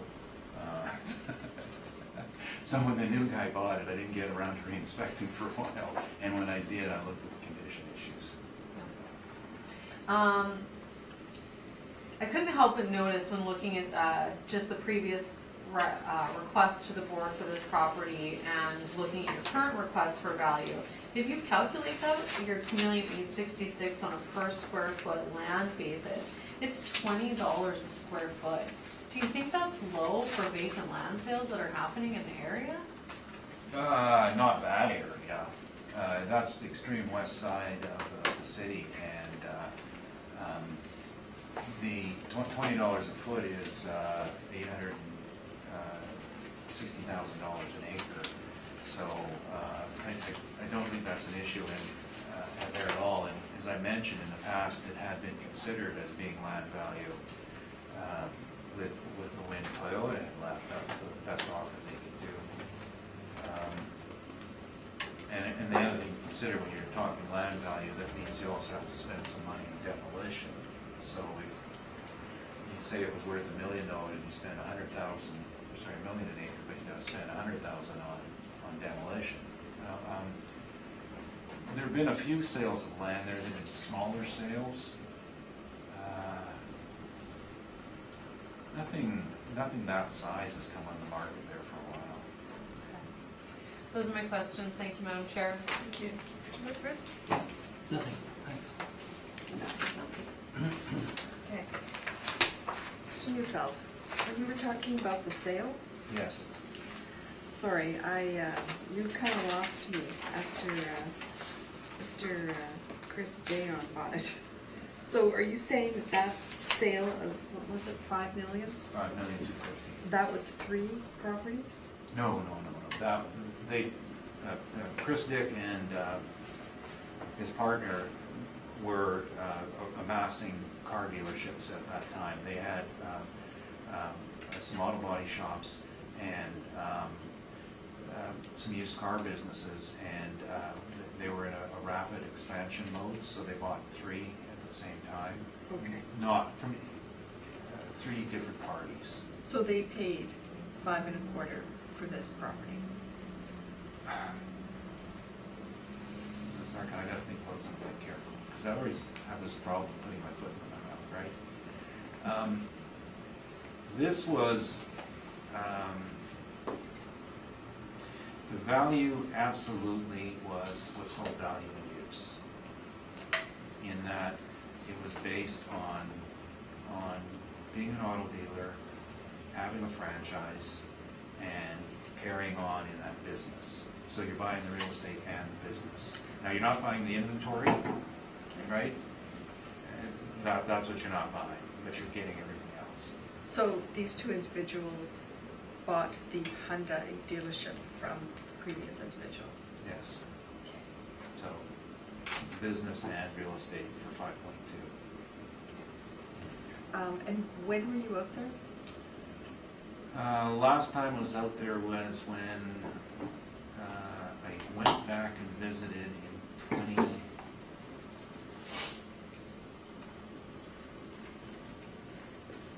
late 2018. And that's when you noticed the condition of the Wait. property, the windows? Right. And are you saying it needs an entire new roof? No. I'm saying that it's 30 years old, and it's at the stage where you're gonna have to start spending money. And the roof could be as simple as, say, doing the showroom portion, or maybe even just doing it around the outside. It is leaking in the inside. There's about 6 areas where the ceiling tiles are stained.